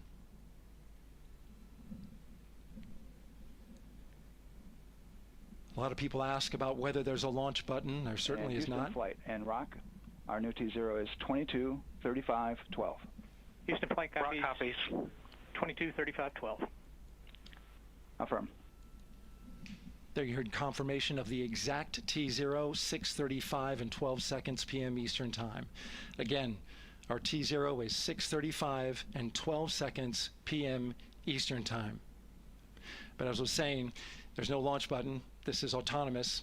But there is a button that keeps you from launching, and that button allows the GLS operator to pause the countdown outside of terminal count and during terminal count and submit a hold to the next holding point. So the clock won't stop right away. If there's an issue, we'll go to the next stable holding point. This is how GLS configures the rocket and ground systems to a stable point where they can stop the countdown if that's needed. But right now, we are counting down. Our next big milestone, looking to retract the crew access arm. GLS is go for crew access arm retract. And there you see the crew access arm moving away.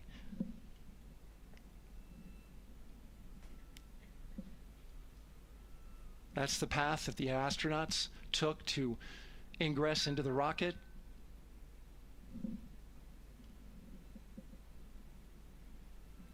Until this point, that was their way off the pad if they needed to evacuate.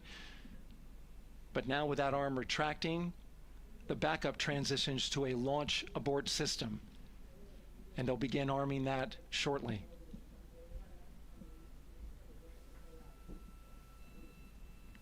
Of course, the launch abort system, great shot there of the crew access arm retracting away.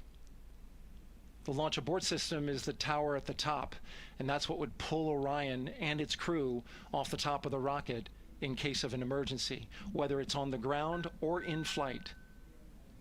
This is critical safety hardware that protects the lives of the astronauts.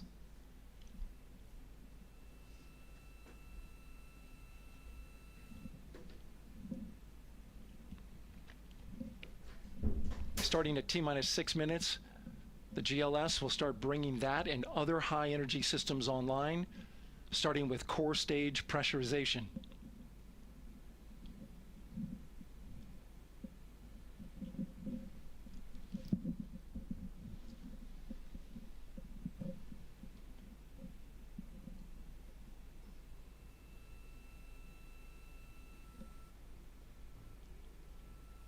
Weather is 90% go.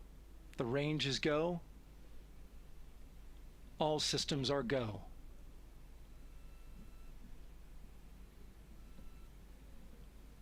GLS is go for core stage tank pressurization. That means the replenish valve for the liquid hydrogen tank has now closed, and that tank is beginning to pressurize to flight levels because that hydrogen is naturally boiling inside the tank. We'll get the liquid oxygen tank a little later in the count. Now the team is waiting for verification that, if needed, the Artemis II crew could use the launch abort system to pull Orion safely off the top of the rocket in an emergency. Let's listen in for that call. GLS verifies last capability available. And CDR, do you copy? CDR copies, last available. That's great news, and you heard the NTD verify that with the commander of the mission. GLS is go for FTS arm. Now work is being done to arm the flight termination system.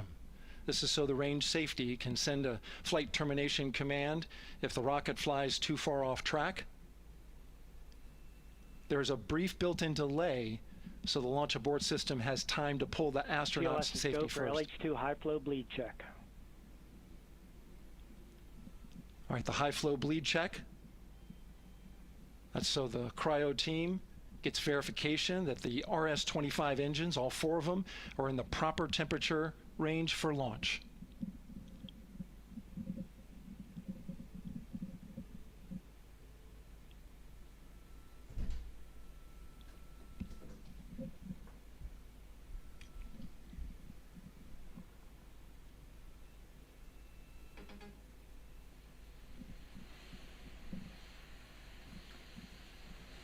GLS is go for core stage APU start.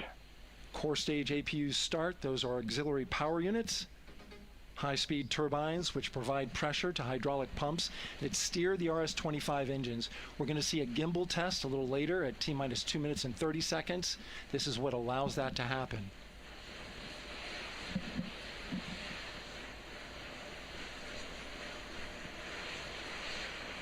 Coming up in about 20 seconds, we're listening for go for purge sequence 4. That's a helium purge of the 4 core stage engines downstream of the propellant valve. This gets all the air and moisture out of there.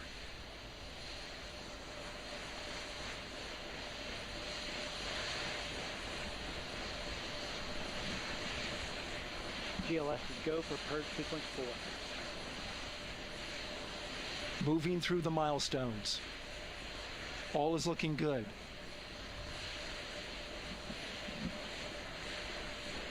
Coming up in just a few seconds, we're going to get that thrust vector control actuator test. This is a gimbaling of the engines.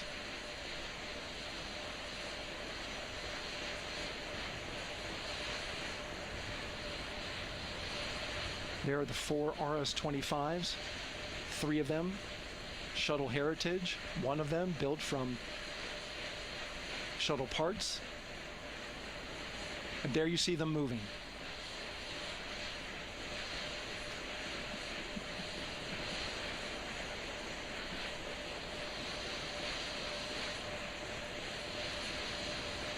Now we're going to start moving the power from both the upper stage and the lower stage of the rocket to internal, taking ground power away and now going to battery power. GLS is go for upper stage to internal power. All right, power is removed from the rocket's upper stage, the ICPS, and it's been switched to battery. Same milestone for the lower core stage coming up at T-minus 1 minute and 30 seconds. Right now, the 4-person Artemis II crew is 248,000 miles away from the moon. And if all goes well, they will fly by it in 6 days. GLS is go for core stage to internal power. All right, there's the rocket's core stage, which houses 3 flight computers, is now on its own power. There's no more hold time because there's no more margin on these batteries. So we would have to recycle back to T-minus 10 to recharge if we had a hold.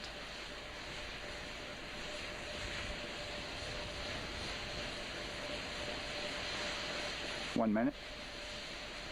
Right now, the rocket does not know what the T0 is, but coming up at T-minus 33 seconds, control shifts from the ground launch sequencer to the rocket's onboard autonomous launch sequencer, or ALS. The rocket will count itself down, but honor any holds that could come from the ground. Now, shortly after liftoff, Houston will take control of the rocket, and my colleague Gary Jordan will take over commentary. GLS is go for ALS. Great call out. The rocket is on its own. 4 brave explorers ready to ride the most powerful rocket NASA has ever launched. Sound suppression water is flowing. 15. And here we go. 10, 9, 8, 7, RS-25 engines lit. 4, 3, 2, 1. Booster ignition. And liftoff. The crew of Artemis II now bound for the moon. Humanity's next great voyage begins. Good roll pitch. Roger, roll pitch. Houston now controlling the flight of Integrity on the Artemis II mission around the moon. Integrity, AMT high. AMT high. On time passing 30 seconds into the flights. Integrity passes the alternate MECO. Target milestone. Mission Control Houston seeing good performance on the 4 main engines. Space Launch System core stage. Integrity, 3 miles in altitude. Traveling more than 1,200 miles per hour.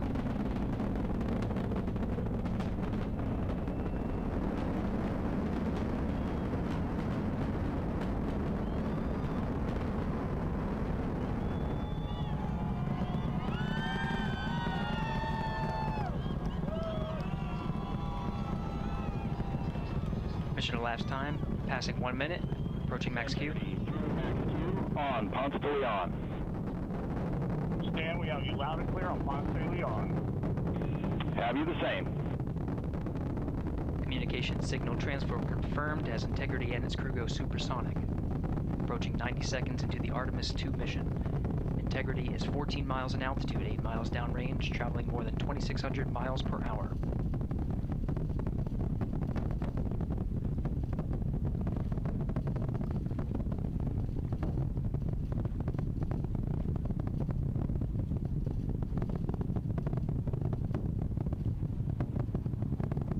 One minute 50 seconds of mission elapsed time, standing by for main engine throttle down to 85%, ahead of solid rocket booster separation expected at the 2-minute 9-second mark.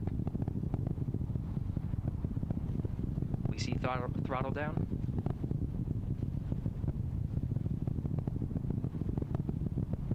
Confirmed separation. Main engines throttling up, guidance converged.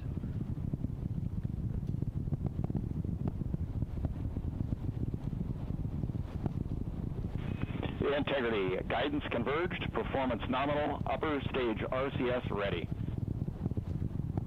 Copy all, Stan. Integrity, SM priming complete. SM priming complete. 2 minutes 45 seconds of mission elapsed time into the Artemis II mission. Thrusters on Integrity and upper stage confirmed in a ready state, ahead of service module fairing separation.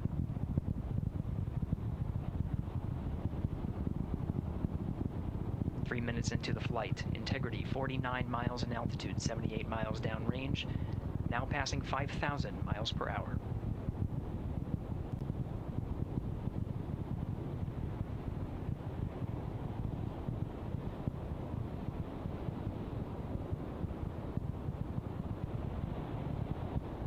Standing by for launch abort system jettison. Houston Integrity, good last jettison, great view. Copy jettison, Team Eco 8+02. We see the same on board, Stan. And Houston has you loud and clear on TDRS at the Kármán line. Outstanding, Stan, we have you the same.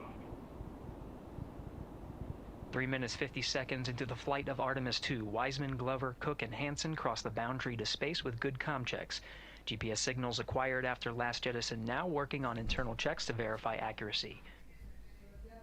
Flight Dynamics Officer analyzed the time of main engine cutoff, confirmed at 8 minutes 2 seconds, time of MECO.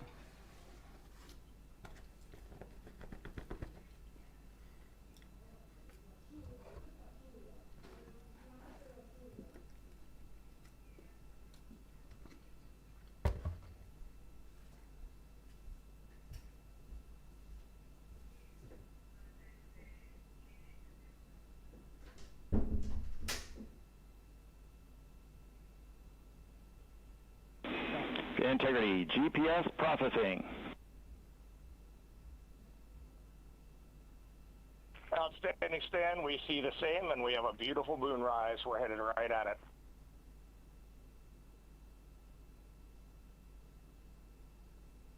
Approaching 5 minutes into the flight, Commander Reid Wiseman confirms he has visuals of his destination. GPS guidance, navigation, and control software finishes internal checks and sends to navigation channels. Integrity, 3 engine press. 3 engine press. On time, now passing 5 minutes 20 seconds of mission elapsed time into the Artemis II mission. At this point, 3 good main engines are all that's needed to carry Integrity to a nominal main engine cutoff target. Though at this time we're seeing 4 good engines here in Mission Control Houston. Integrity, 75 miles in altitude, 330 miles downrange, approaching 10,000 miles per hour.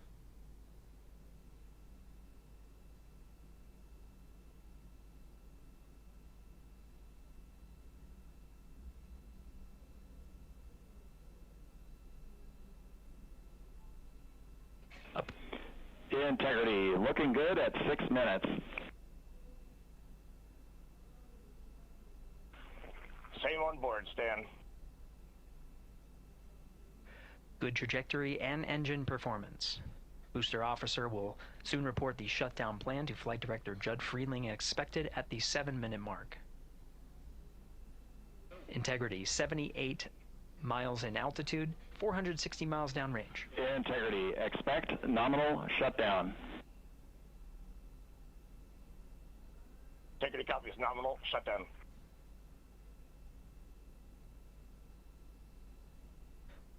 Six minutes 40 seconds of mission elapsed time. Shutdown plan is as expected. Again, the time of MECO was confirmed at 8 minutes 2 seconds into the flight.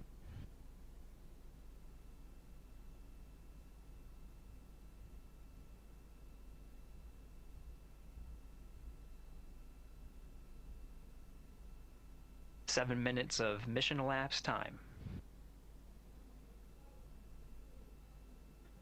Throttling down as we approach the abort once around option. Milestone at the 7-minute 30-second mark. Now 84 miles in altitude, 650 miles downrange, traveling more than 15,000 miles per hour. Integrity, AOA open. AOA open. The window is now open for an abort once around option that would target splashdown in the Pacific Ocean. Still following nominal ascent at this time.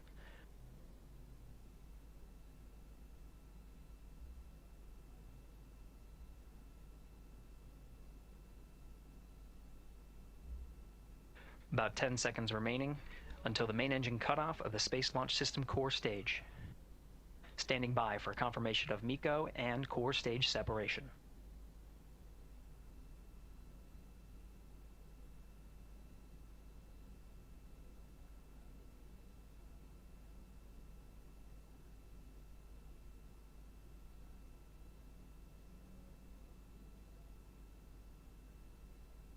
Integrity and nominal MECO, core stage separated.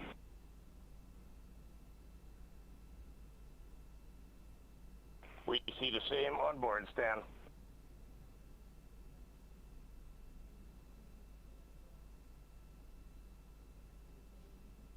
Eight minutes 40 seconds into the flight, we have a nominal main engine cutoff heading in the right trajectory on the way to swing around the moon. Core stage has separated, done its job. The Space Launch System upper stage, the interim cryogenic propulsion stage, or ICPS, still attached to the Orion spacecraft.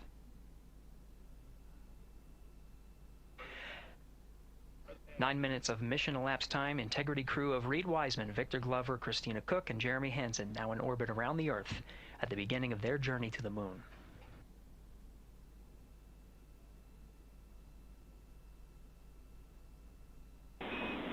Integrity Houston, looking ahead to PRM numbers so far per the pad.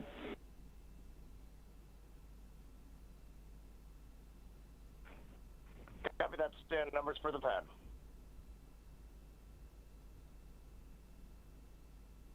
Capcom Stan Loves now reminding the crew that the perigee raise maneuver time of ignition is as expected prior to Booster ignition,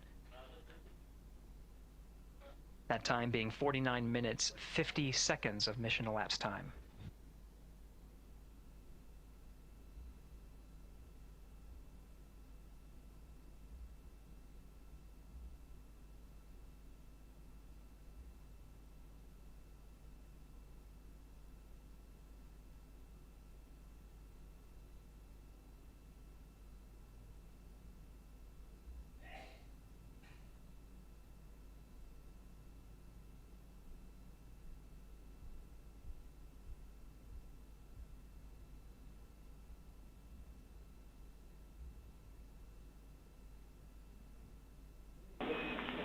Integrity, good. Neds deploy.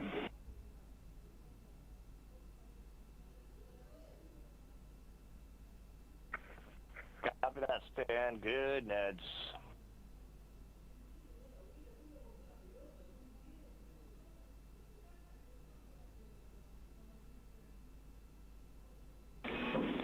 And Integrity Houston for PWD setup. Just a reminder, halfway open on the secondary. We copy that, Stan. Halfway open.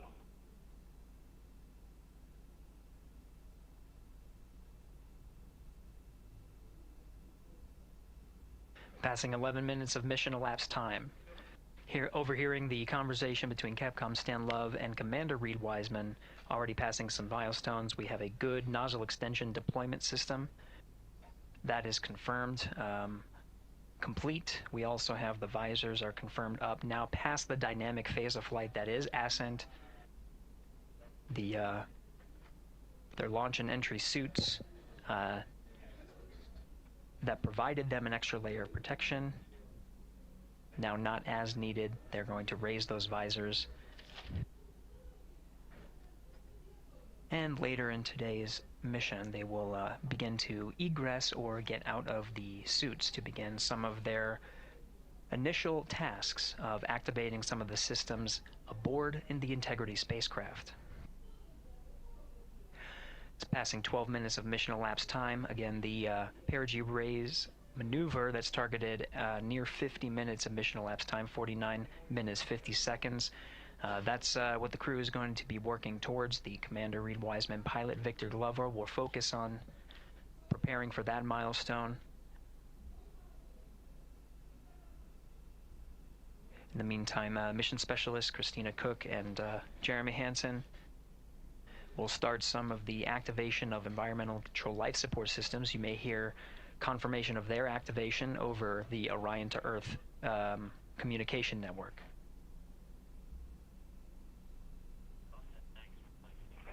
Houston, C3 aux power back in auto.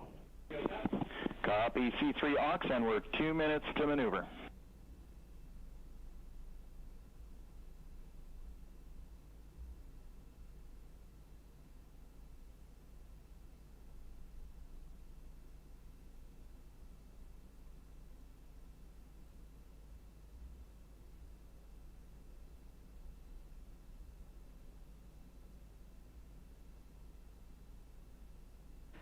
"13 minutes and 30 seconds of mission elapsed time. We're going to continue to follow the crew of the Artemis II mission. They are beginning their journey around the moon to verify the systems that will take us to its surface. An incredible ascent. Artemis II is underway. Reid Wiseman, Victor Glover, Christina Koch, and Jeremy Hansen begin their journey to the moon. Still milestones to come up as we await solar array deploy and the critical burns that will get Integrity into high Earth orbit around the Earth before engines are fired to get us around the moon. We'll keep tabs on Integrity and its crew from here in Mission Control Houston. But for now, we're going to send it back to you, Megan and Nicole at the Kennedy Space Center. Very jealous to hear how the launch experience was over on the Space Coast. Yeah, Gary, if people are just joining us, welcome back to the Space Coast, where we just saw Artemis II lift off 14 minutes ago. And wow, what an amazing launch, and an emotional one too. As soon as the rocket lifted off, Nicole, you had tears in your eyes, I had tears in my eyes, and we had all these people around us cheering. It was amazing. Yeah, the energy was wonderful. I mean, it was a beautiful launch. You know, we've got 4 friends and family members headed to the moon. It's pretty amazing. Yeah, how does that make you feel as someone who, you know, is an astronaut as well, but also, as you said, friends? Yeah, so just so proud of them. You know, man, we don't have the words in the English language to describe this kind of an event, and pride, love, so many emotions. You know, they are truly breaking some barriers, and hopefully, you know, as Gary just said, they've got a long day ahead of them, so wishing them well on everything, but so far, what a beautiful launch to watch. Yeah, to be returning to the lunar orbit in more than 50 years. Maybe they go farther from Earth than any other humans before them. Maybe they see parts of the moon that we've never seen before. I mean, what a great start to what could be all of these milestones that we break in just a 10-day mission. Yes, what a way to welcome in the Artemis generation.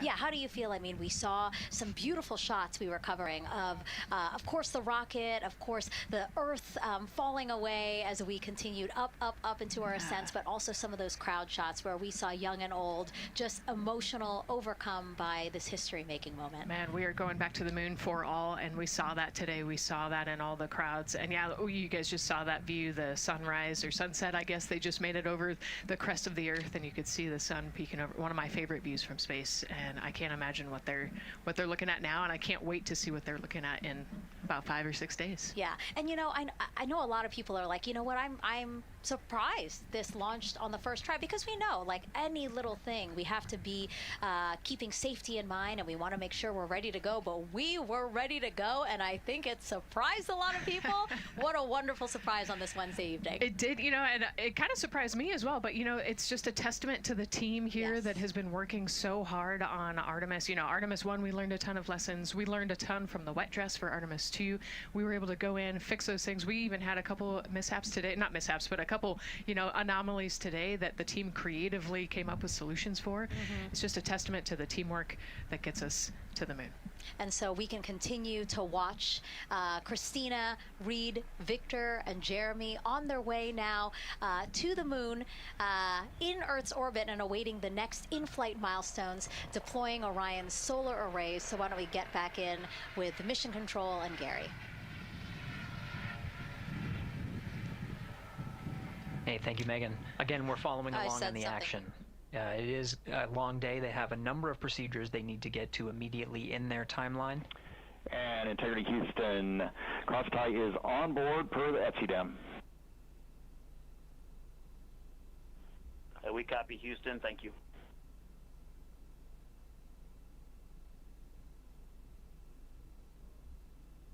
Cross-tie referring to flight controllers here initiating a connection between some of the batteries aboard the Orion spacecraft, allowing for an even distribution of power. This is the flight control teams that took us through ascent of the Artemis II mission today.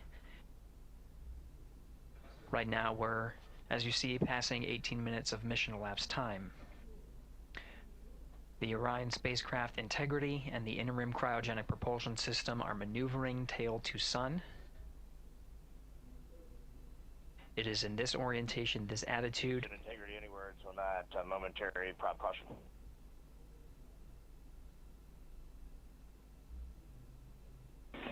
And Reid, no action. We're looking at it.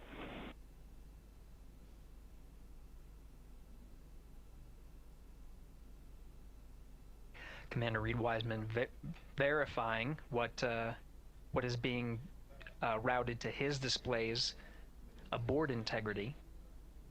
Propulsion engineer confirming that no action is needed at this time. They're pressing through with their nominal procedures to prepare for the perigee raise maneuver, and of course the solar array wing deploy ahead of that.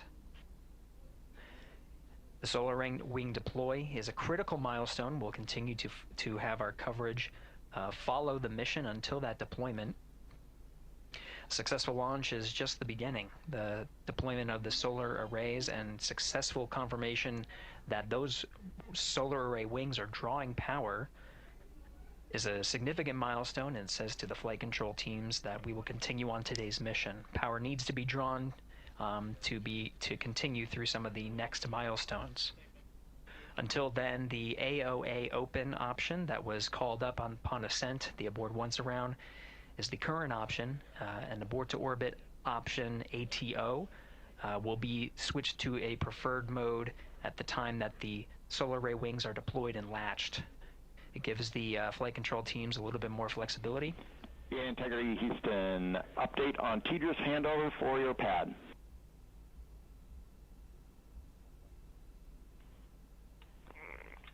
Give us just 1 minute. And Stan, you can read it. Ike is ready to copy. Roger. TDRS handover east to west expected 1 second earlier at 5:1 minutes 26 seconds.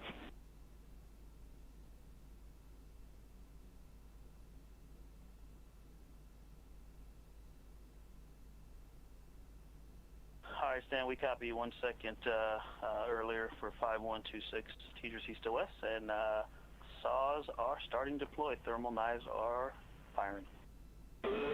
We concur. Thanks for the report.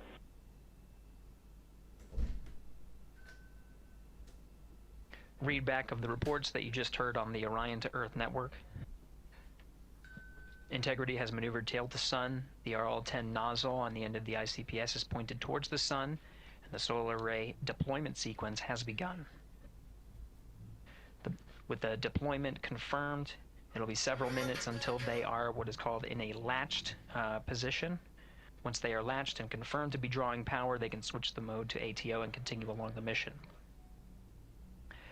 The teacher's handover at the pad, that message meant the crew was provided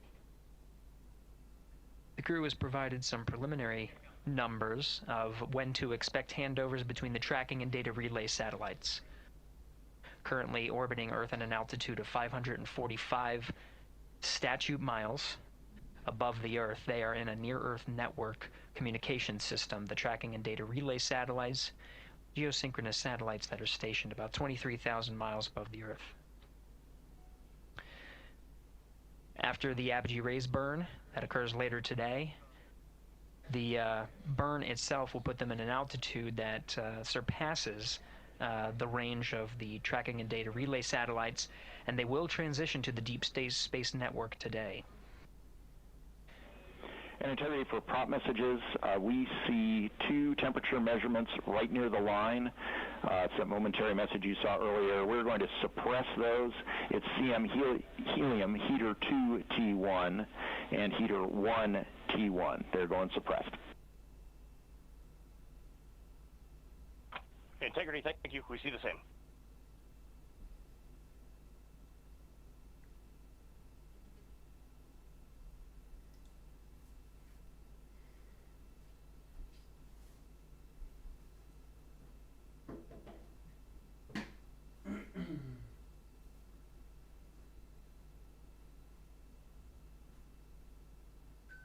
This is Mission Control Houston, passing 23 minutes of mission elapsed time into the Artemis II mission.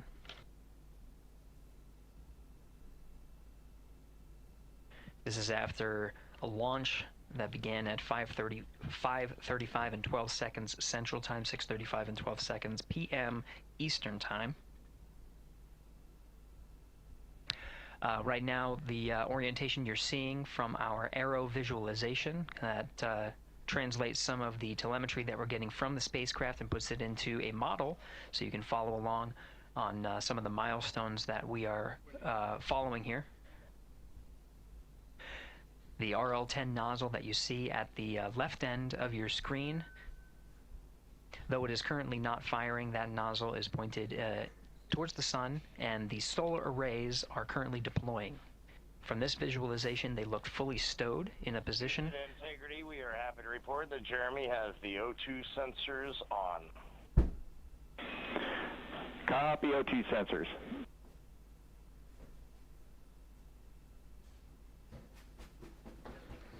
Again, Commander Reid Wiseman and pilot Victor Glover overseeing the deployment of the solar arrays. And we'll follow the attitude maneuver changes ahead of the first burn of the ICPS engine, the perigee raise maneuver. Integrity Houston, we see 4 saws deployed and latched, ready for ATO preferred. Yeah, we're almost there in the procedure stand, and we see the same thing. In Integrity Houston, we are seeing a 7-second miscompare between the MET on Orion and ICPS. We'd like you to read us the MET from your center status bar and for the ICPS on StackSum.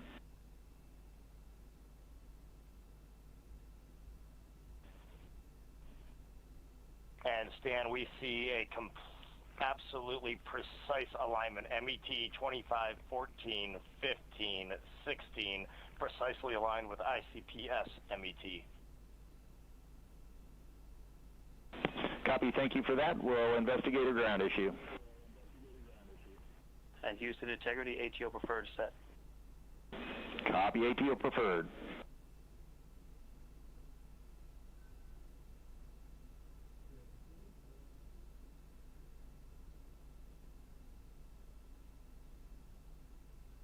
This is Mission Control Houston, 25 minutes, 45 seconds into the flight of Artemis II. We have confirmation that all 4 solar array wings are deployed and latched.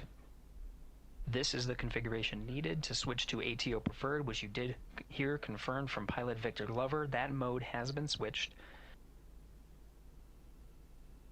There's also a discussion with Capcom Stan Love and Commander Reid Wiseman about the alignment of the MET clocks on the Orion spacecraft and the ICPS. Commander Reid Wiseman confirmed the clocks are in sync, no issues, they're going to investigate it on the ground.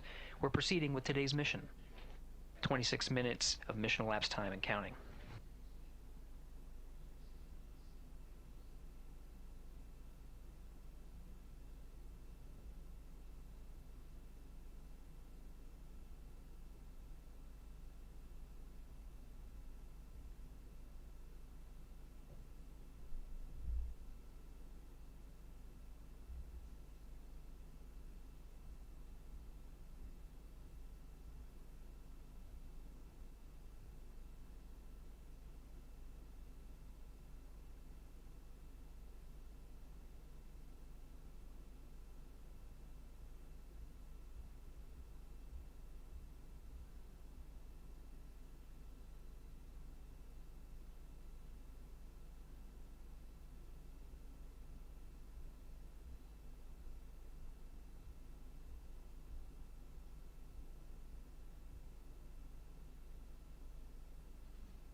This is Mission Control Houston. We're approaching 28 minutes of mission elapsed time into the Artemis II mission.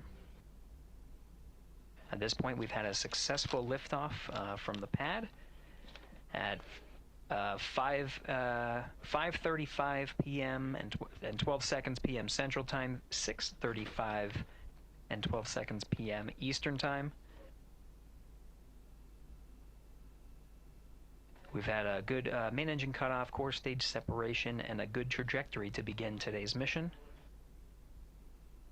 Right now, the spacecraft has maneuvered tail to sun. We're standing by for another maneuver to maneuver into the burn attitude. This is where the RL-10 engine of the ICPS is pointed in the correct orientation for the perigee raise maneuver. We did hear confirmation that the perigee raise maneuver time of ignition has been confirmed per the pad, which means it was the predicted time prior to liftoff. Integrity for GNC, we're taking channel 1 to unfiltered and to BFS. Okay, Stan, we're watching. Go ahead.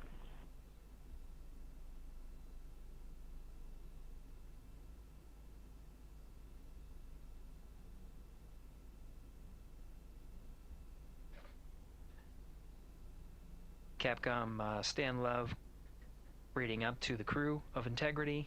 They will switch the navigation source from channel 1, standing by for confirmation that that switch has occurred. Pilot Victor Glover will receive confirmation when, and as at least watching to confirm that that switch has occurred. Again, the perigee raise maneuver that we're heading towards, not too long from now, we're actually inside 20 minutes at this time from the time of ignition of the perigee raise maneuver. We did have a successful deployment and launched of all 4 solar array wings. This is the configuration needed to commit to the perigee raise maneuver. Of course, flight controllers here in Mission Control Houston will continue to evaluate that everything is good before committing to that burn. The perigee raise maneuver does raise the perigee, the lowest point in the orbit, from 15 to 100 nautical miles. The 100 nautical mile mark is needed to continue in low Earth orbit and hit the target for the apogee raise burn. That will put them in a high Earth orbit for the remainder of the day and set them up for the right position to execute the translunar injection and head to the moon tomorrow. The burn duration of the perigee raise maneuver is 26 seconds. A relatively short burn, but it does raise the perigee and do the job to get into the correct position before firing that main engine on the ICPS. The pad had a TDRS handover. This is the tracking and data relay satellites. East to west, they are geosynchronous satellites that are positioned around the globe, and as Orion makes its way around the Earth right now above the west coast of Africa at an altitude of about 923 statute miles and counting.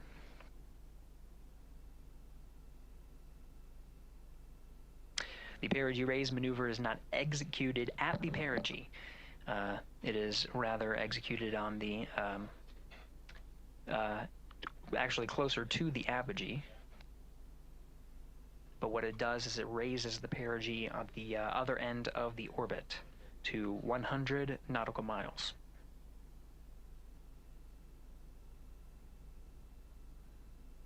The 26-second duration burn does not conflict with the time that they've reported of the tracking and data relay satellite handover from TDRS east to west. Again, geosynchronous satellites that are used not only by Integrity today, but the International Space Station as well.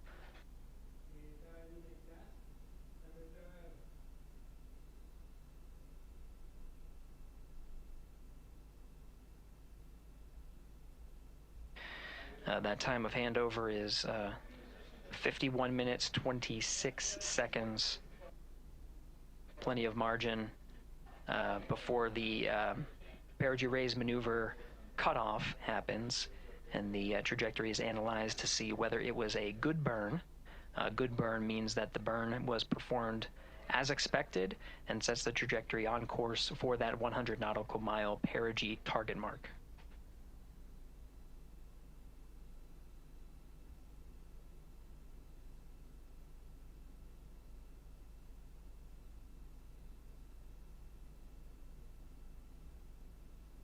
Again, for those sticking with us on NASA Plus and following along on our coverage, we will continue to follow and to cover the mission until, well, actually, we'll continue to cover the mission 24/7.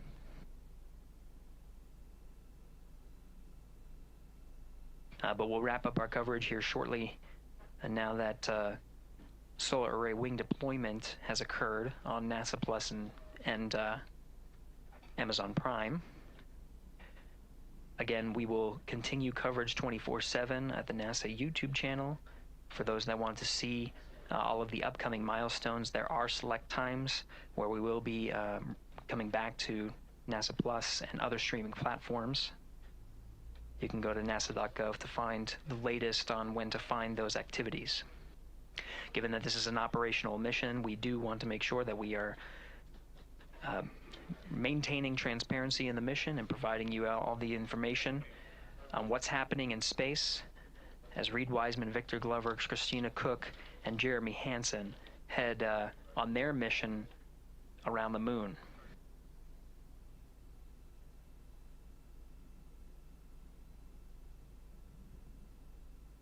Inside Integrity at this time, again, the solar array wings have deployed. The Integrity is maneuvering to its burn attitude ahead of the execution of the perigee raise maneuver.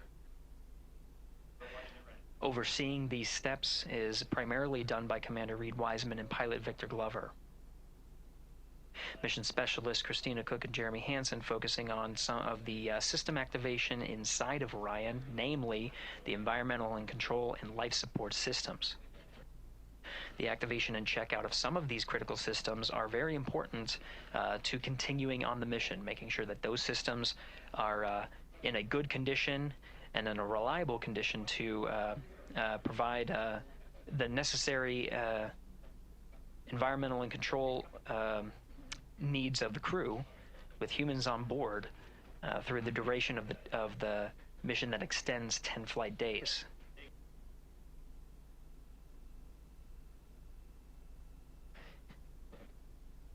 Standing by for an update to the perigee raise maneuver time of ignition. Should be read up to the crew very shortly. Integrity Houston, updated PRM numbers when you're ready to copy. All right, Houston, we are ready to copy. TIG is 2 seconds earlier at 4 minutes, 48 seconds. TIGO unchanged at 26 seconds. 49, 48, TIGO 26.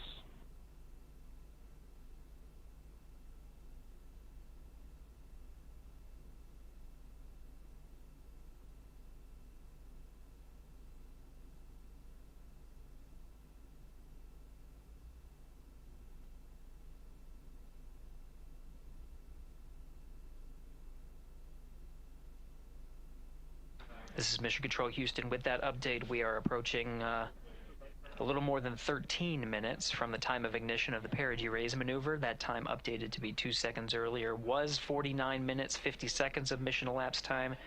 We'll now move to 49 minutes, 48 seconds. The duration of the burn, that's what was referred to as the TGO, will still remain at 26 seconds. Relatively short duration burn, again, just raises the perigee of the orbit today.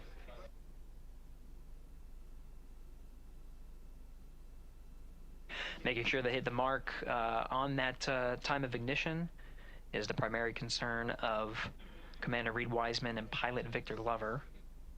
Mission specialist Christina Koch and Jeremy Hansen inside activating those environmental control and life support systems.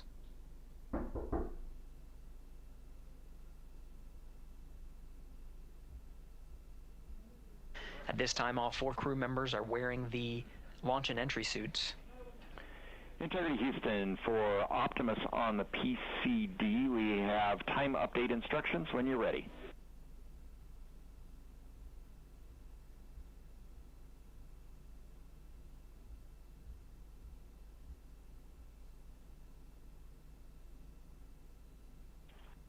And Houston, Integrity, we copy. Hands are pretty busy at this time. I think we will call you back when we're ready for that. All right, that one is not urgent. 2 minutes to maneuver to PRM attitude. We are watching and concurred.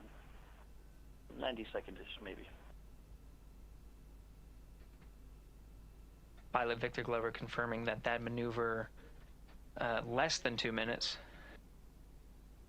Again, that the point of that maneuver is to point the main engine of the ICPS, the RL-10 engine, in the proper orientation to execute that 26-second burn. It needs to point in the correct position to achieve the goal of raising the perigee to 100 nautical miles.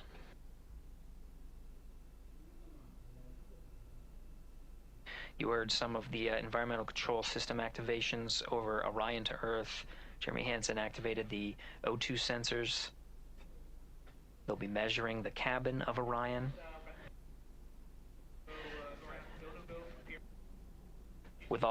During all of the activations here on the ground in Mission Control Houston, Flight Director Judd Freeling is doing a poll with all flight controllers in the room to see if we are in a go position to go ahead and execute the perigee raise maneuver.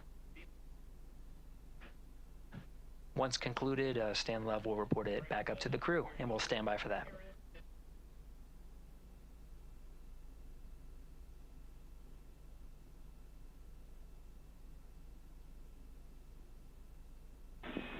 Integrity Houston, MCC polls go for PRM pending attitude and SAW.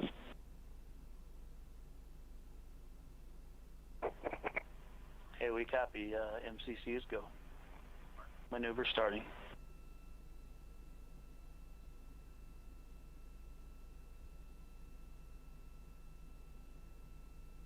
40 minutes of mission elapsed time. The maneuver to the burn attitude has begun.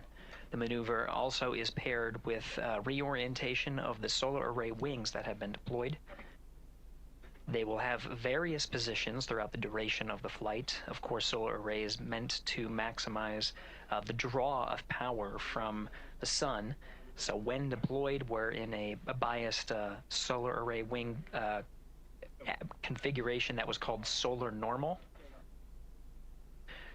This allows for the greatest surface area of the solar array wings to be drawing power and powering up those batteries of integrity, of which a cross tie was enabled between the four batteries, the four battery buses that are inside of Orion.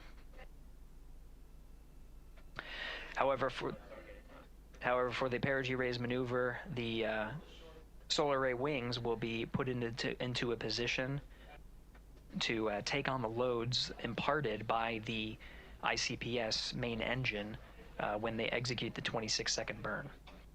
You can see in the animation here, the solar array wings are in motion, and the attitude is being reconfigured to point the engine in the correct direction, those solar array wings being pointed forward.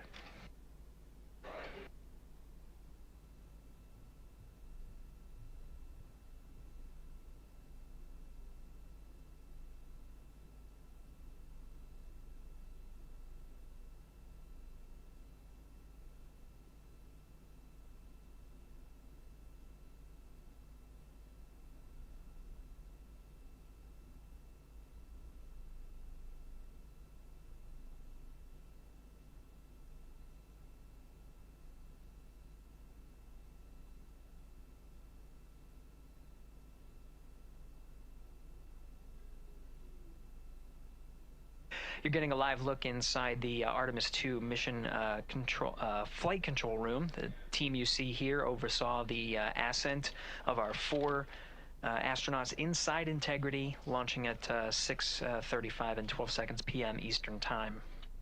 Now again, this room will be occupied 24 hours a day, 7 days a week, with flight controllers shifting on 3 shifts to oversee 24/7 operations of Artemis II while in flight.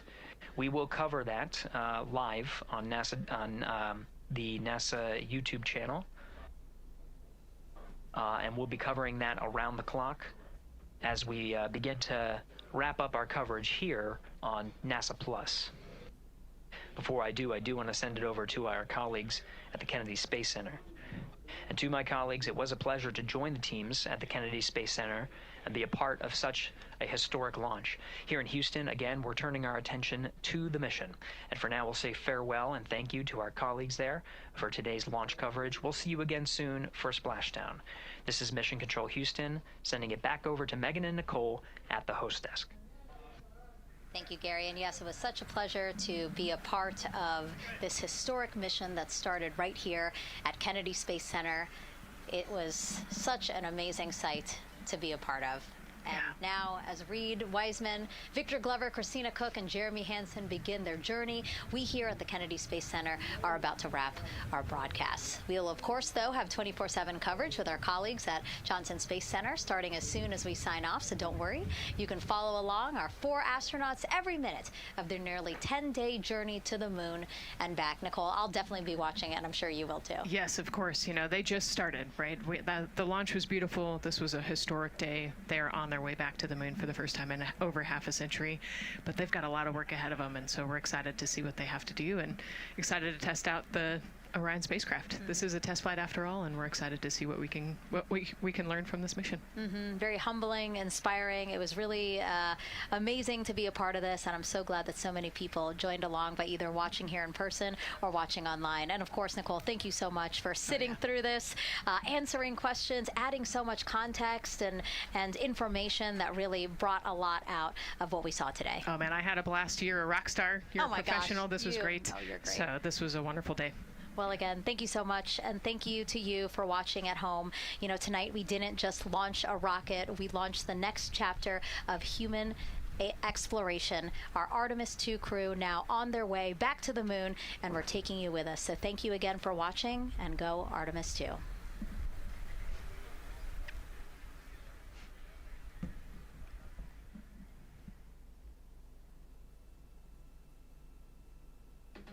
All 4 astronauts, and it appears all of them are undergoing their suit leak checks. Yes, a pre-flight tradition that we have seen with our crewed flights, the card game. The astronauts who have just left crew suit up and are now walking down a hallway. And here they are, NASA's Artemis II crew, taking their first steps outside for their historic test flight. And the 4 of them step into their astrovan. And off they go.